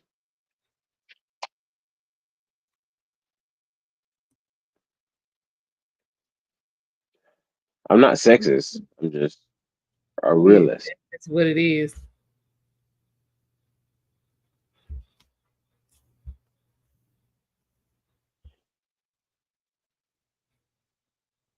I'm talking about not her. Mm-hmm. Exactly. All right, here we go. Joining us now from the debate spin room in New York City, Congressman Byron Donalds, Fox News contributor Ari Fleischer. So those are the thought that's running through my head pretty early in the debate. Yeah. He should have picked Josh Shapiro for a lot of different reasons. And then I'm a knucklehead, not exactly the best line of a vice presidential candidate. I just felt I don't feel either he or Kamala are ready for prime time. And then when he said, I've become friends with the school shooters, I'm like, okay, that probably won't be picked up by the media. Exactly. They're already running with it. Reaction. First, JD put the pressure on all night, keeping it to policy, Donald Trump's vision, Donald Trump's policies, why they work, and why Kamala's had 3.5 years and hasn't done anything. And that's been a disaster. But the bigger thing, even than that, it exposed the fact that he's not ready because they're hiding from the press. They can't explain anything. So when you have to sit there in front of the world and talk about what you're going to do, you simply can't. And that's a problem for them. That's why they're going to lose. You know, words mean something. And I thought that one of JD's more effective attacks tonight. Damn. And he did it with a likability. There was a real warmth to him, I felt, on that stage tonight.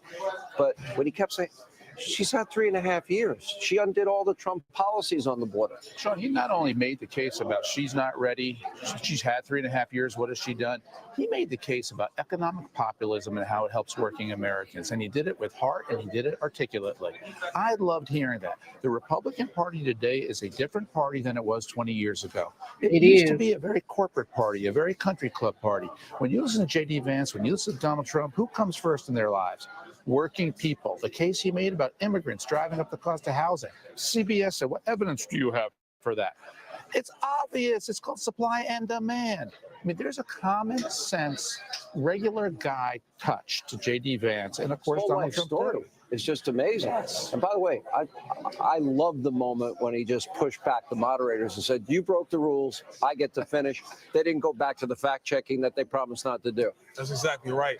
What he did, and this is the biggest thing of all, he kept calm and kept composed, watched Tim Walz unfold. He told me he was nervous when he was up there. I said, how on a scale of 1 to 10, he goes an 11. Listen, anybody would, but once you see Tim Walz start breaking down, then you go back to the game plan. He did that consistently through this debate. Didn't he seem nervous to you? Didn't he seem jittery? Didn't he seem making weird faces? And I just thought he was. He hasn't taken interviews. He doesn't do interviews. So therefore, this is really his first exposure to prime time. And that's why I think you're right. She's not ready. He's not ready to be our president and vice president. And that's what this is all about. Move the needle. Last question. I do. I think it will move the needle. People are looking for information. This is going to get clips shown all over social media. People are going to pick that up and they're going to be like, yeah, I can't go with those guys, Donald Trump. Move the needle? No, because I still fundamentally believe vice presidential debates don't matter. Nobody's going to vote on the basis of who the VP is. They're going to vote for Trump or Harris. Introduced himself to the American people, and he came off as extraordinarily smart, likable, warm. Yes, and that all helps that's a lot. true, but I don't think it affects how you vote for president. Trump going to win? I still think Trump's going to win. Battleground states show it. All right, thank you both. All right, when we come back, more from the spin room Like in I New York said, City. I'm headed back to the Vice free state President, of Florida yeah, as soon I as mean, this debate's the over. debate itself Senator is not J.D. going to Britt, make Jim the Jordan election, next. but it's going to give, it's going to get Trump more exposure. Every People gonna be Oh my God. What? Oh my God. That's exactly what I said. But Oh, what I just said? yeah, it's like Byron Donald called it.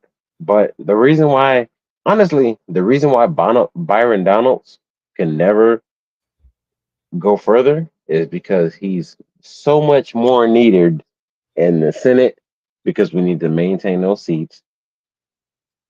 He's Yeah. much more needed in the Senate. And so everybody else who's talking all these different things, I agree with them 100%. If Byron Donalds was running right now for president, honestly, he's going to get my vote yesterday, today, tomorrow, next Yeah. week, next month, I everything. must agree. He literally on any other candidate, Byron Donalds is getting my vote. Period. Period. I'm not voting for nobody else. There's no determining factor. I would literally put money behind his campaign. Byron Donalds. But the biggest problem that we have with him is that he's in the Senate. And because of that, we don't want to lose those seats. Right. And so he is able to benefit us more by not running for an office such as Vivek. Vivek is great and so on and so forth. And the things that he talks about and so on and so forth. Vivek comes from nowhere, which means that whether he wins or he loses, if he loses, Vivek, if he loses, we get nothing. It is what it is. It doesn't matter. If he wins, yeah, we gain an extra, this or that, and so on and so forth. But Byron Donalds, my guy. Yeah, that's my guy right there. Pause. I'm not on any Diddy shit. Just put it out there. I don't even do this shit.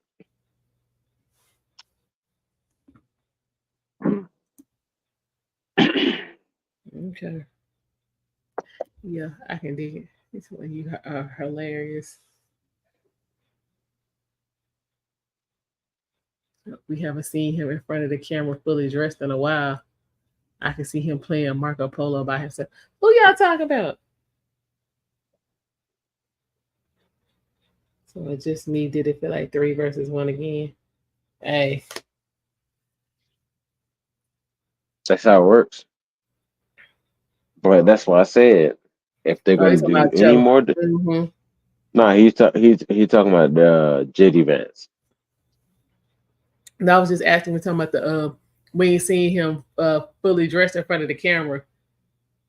That was talking about Joe. Oh yeah, that was Joe. But Wee. Republicans, no more debates. Unless they're on Fox. Period. Yeah. They said Sean ain't trying to agree to all of Honestly, it. so many people have already voted. It don't matter. Like, let that shit ride out. Let that shit ride. Well, that's what Trump Trump showed did. up. Trump showed up after the hurricane to provide assistance and everything else. These Y'all talking about motherfuckers y'all coming. still And talking gone. about And you talking about you coming. still talking about, oh, well, we didn't want to show up because we didn't want to detract from whatever and so on and so forth. You do realize that if you just showed up, that resources in a city are going to come back to just the areas that you came to visit simply because they want to, look good in the eyes of the populace. Ain't nobody gonna say, hey, you know what? Oh shit, we got a presidential candidate coming to Raleigh.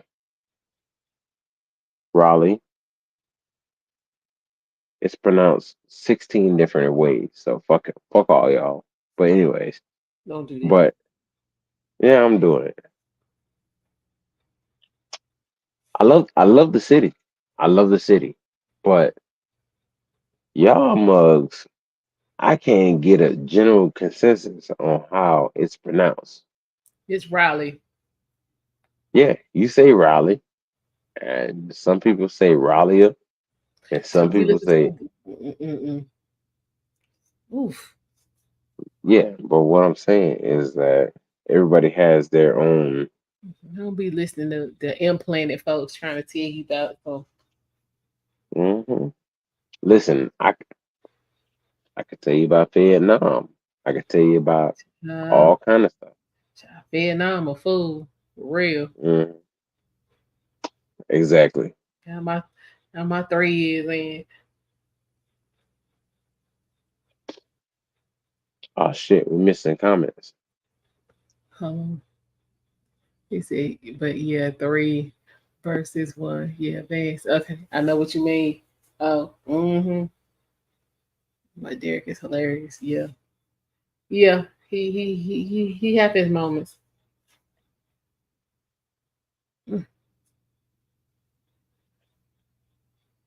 Yeah, Steph sounds she Good about to people. vote for Biden. We can't have that. Nah, she good people. And you know what? There's good people on both sides. You know what So I'm saying? she But gonna Trump said that people was mad. yeah, this is true. But she gonna vote for Kamala, and we still gonna love her because she voting for Kamala. It is what it is. So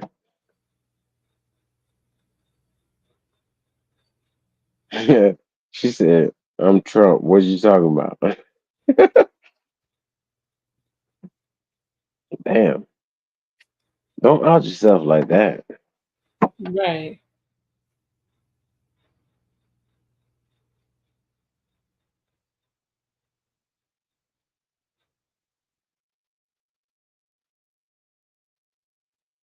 Yeah, Steph, I was fucking with you, by the way.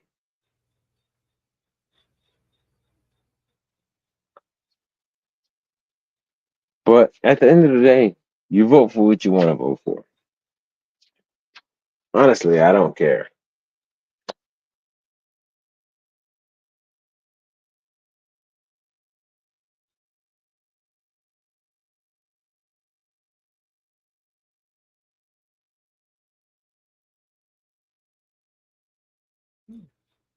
They're laughing. Okay. Yeah, I don't care either way. So if she did want to vote for Kamala, okay. The only thing I say is no matter who you're voting for, just understand why you're voting for them. Period. That's it. My whole stance. Okay, sir.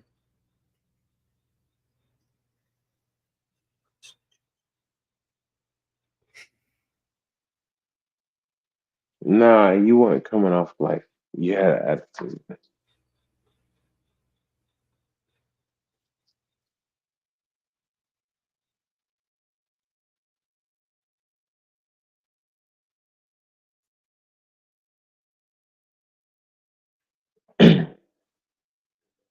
But yeah, if you want to vote Joe Biden, I'm sorry. If you want to vote Kamala, I'm good.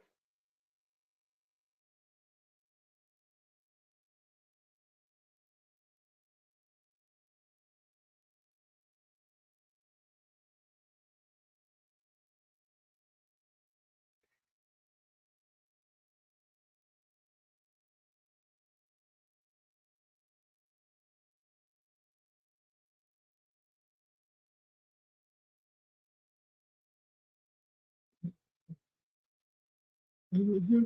What is that about you? You don't really like Trump. As I think the country's well-being, economy, security, all that. Okay. Okay. You'll put your personal feelings to the side. I'm with it. Vote Trump because he's for the people. Okay. I can get with that.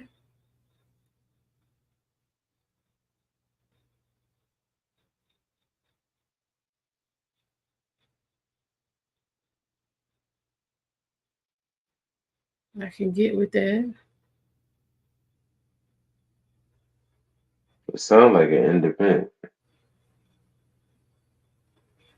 Nothing wrong with that. Oh, I'm not saying anything wrong.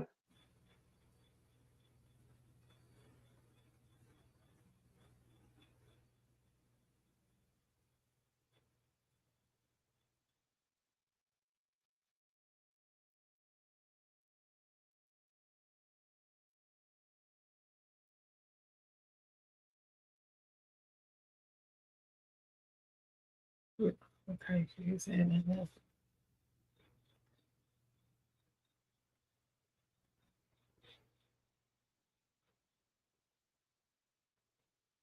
that.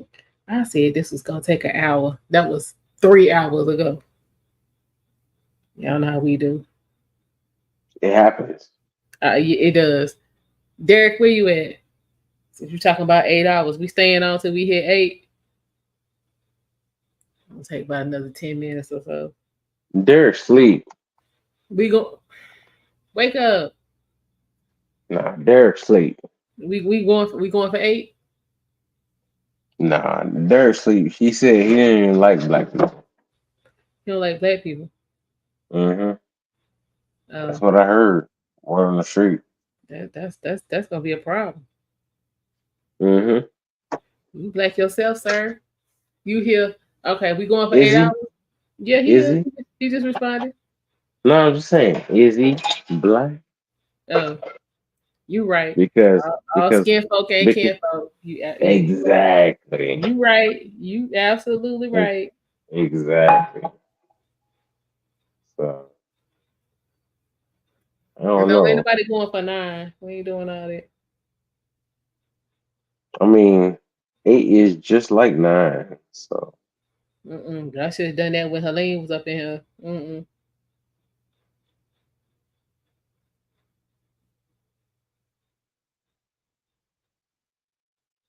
We'll hit it one day. Ain't gonna be today though.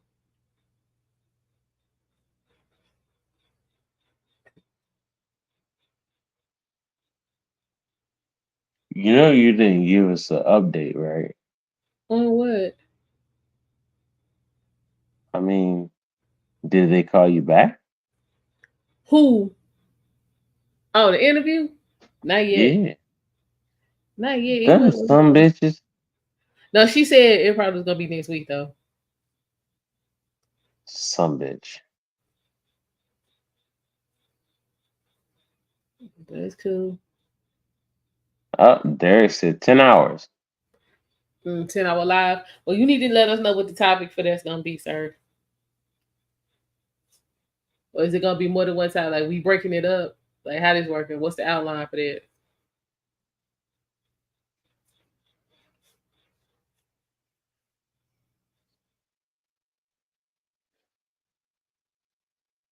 We need to know what the breakdown for that's gonna be. Make sure folks, y'all got y'all super chat money together.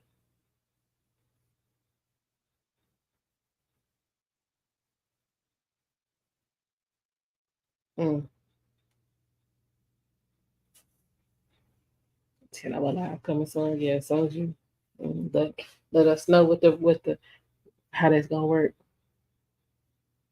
No, we can have a marathon. It is not a problem.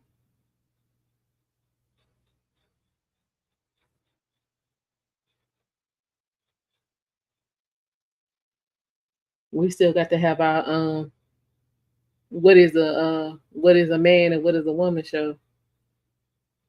shows, because each one need their own show. What'd you say? You can go 10 tomorrow. Nah. You gonna be there? Okay. You gonna stay up for the whole 10? You see, you done took a nap. That's why you energized.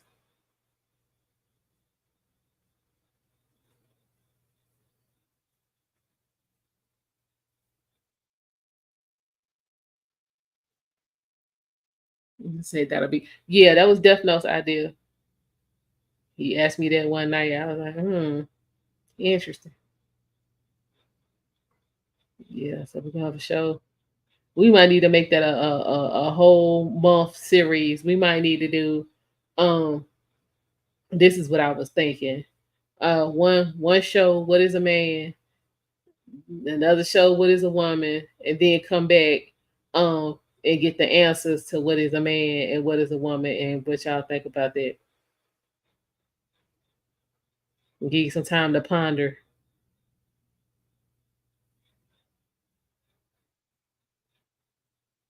I got a feeling we can get some crazy answers.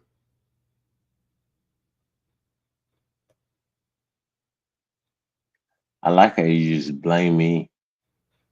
I did not blame you. Yeah, you did.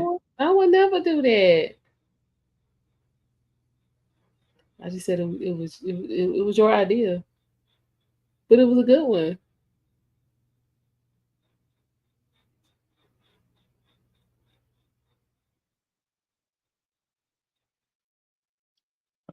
She can't do 10 if the stream is at 9. So yeah, no, she can't do that. Do what? Just looking at the chats. Oh, he's like, I can't believe we actually got to talk about that shit. Yeah, exactly. Now you think Ketanji Jackson Brown or Brown Jackson for that simple ass question she couldn't answer.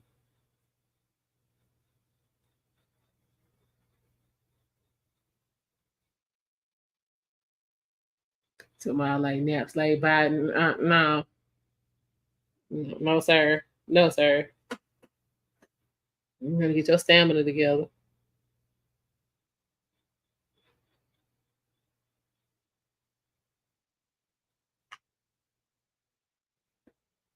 Yeah, we got that. We need to have we gotta have a whole conversation about that.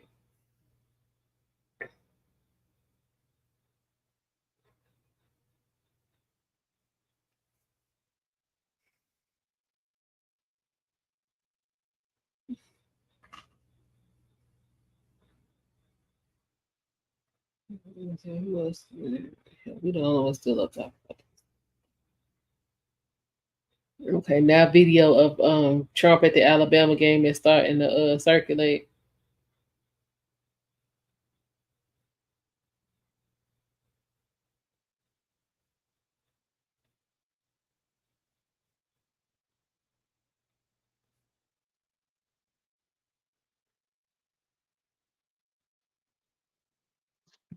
You gonna watch it? You got your Red Bull, bring it on. Okay, so you still at a you Red Bull. We ain't drinking no Red Bull. Quit cheating.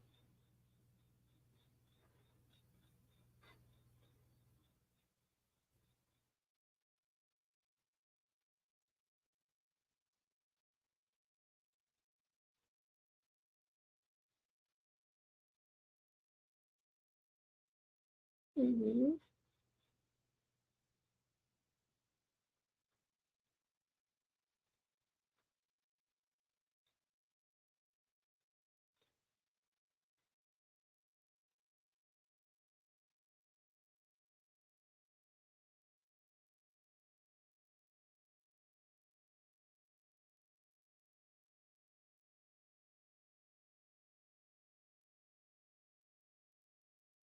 What happened, Steph? Now you need to ask for a birth certificate and a DNA test. See, Child, my hood rats riding down the street making noise. He said, I have my birth certificate and wait, why DNA test? Right. DNA against what? DNA test against what?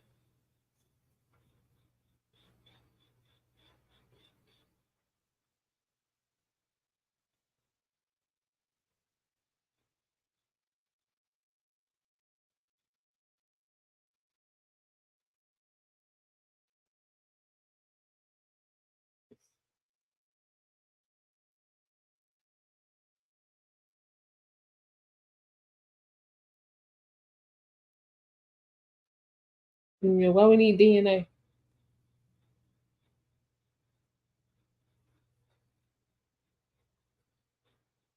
Child, look. Cake finna be expensive. Burn up all the pecans. I mean, not burn up, but Helene that come through and wash the way out. Yeah, we got. In fact, I'm gonna have to re-up or supply get short. It ain't time yet. That's December. It's only October.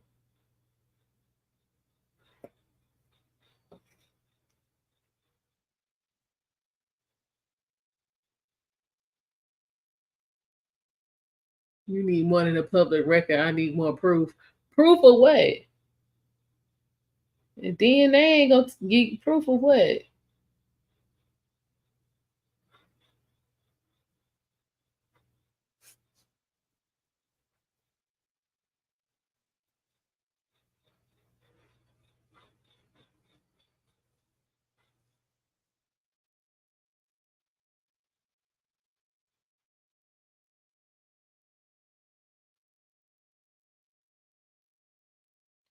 Cake in that pound town. Child. You be alright.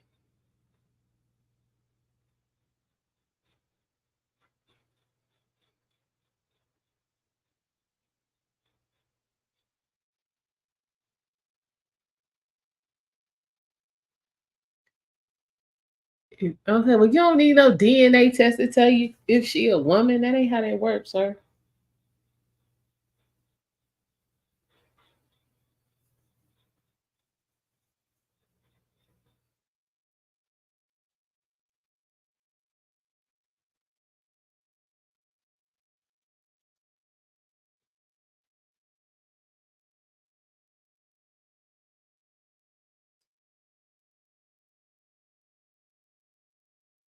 All right, y'all. We have made it to the 8-hour mark. Okay, sir.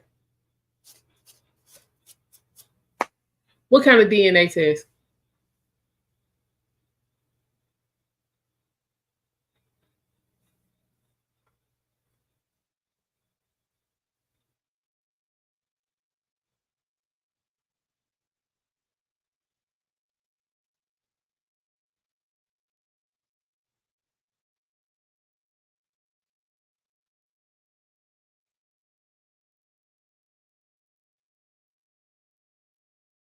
Yeah, that was a specific kind of DNA test. So you can't just be hollering about DNA.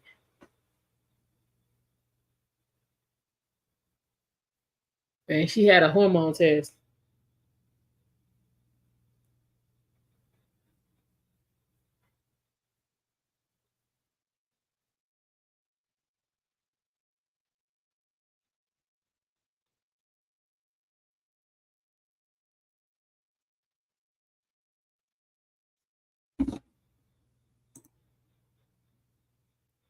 All right, y'all. We have crossed the 8-hour mark, y'all. It's like 10 minutes to 5. You still here, Death Note? Why you got us on mute?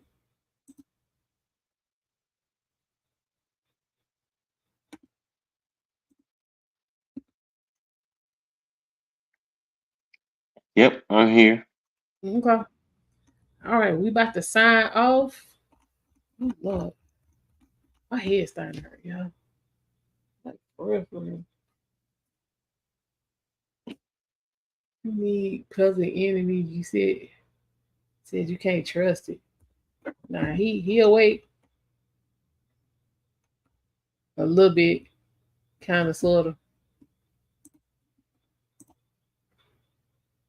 But again, you had a nap. You had opportunity to get refreshed. The rest of us is running on regular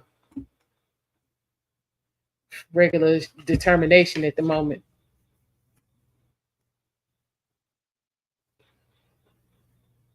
I'm gonna get you some sleep, sweet dreams, definitely, and then you did. Oh, okay. Yeah, we gonna get a little taste of rest. Oh, for real, my head started to hurt. I don't know why though.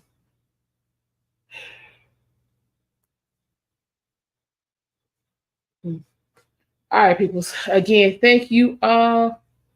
Come back for the 9. Listen, you ain't told me what we talking about yet. Once you figure that out, we can go from there. But yes, guys, thank you for hanging out. Thank you for the conversation. Thank you for the likes, the shares, and the subscribes. Make sure you have your notifications on because we will be back with more political coverage. Thank you, Daphne, for coming up. Welcome, Steph, again. Thank you for all your support and all your activity in the chat. Who else we had? What's that name? Stu. What? Stu. All these S's. It was, wasn't it? Oof. Sal. Okay, I know it was an S. Yep, Sal. All right, we're gonna get Sal straight with some information. All right. Derek, active after he had his nap while we was in here putting in work. But we're gonna let that slide. As soon as he let us know what that 9-hour stream gonna be about, we'll see if we can get that in the works. In the meantime, you guys sleep, have sweet dreams, sleep tight. I'll see y'all later. And again, thank you for the support.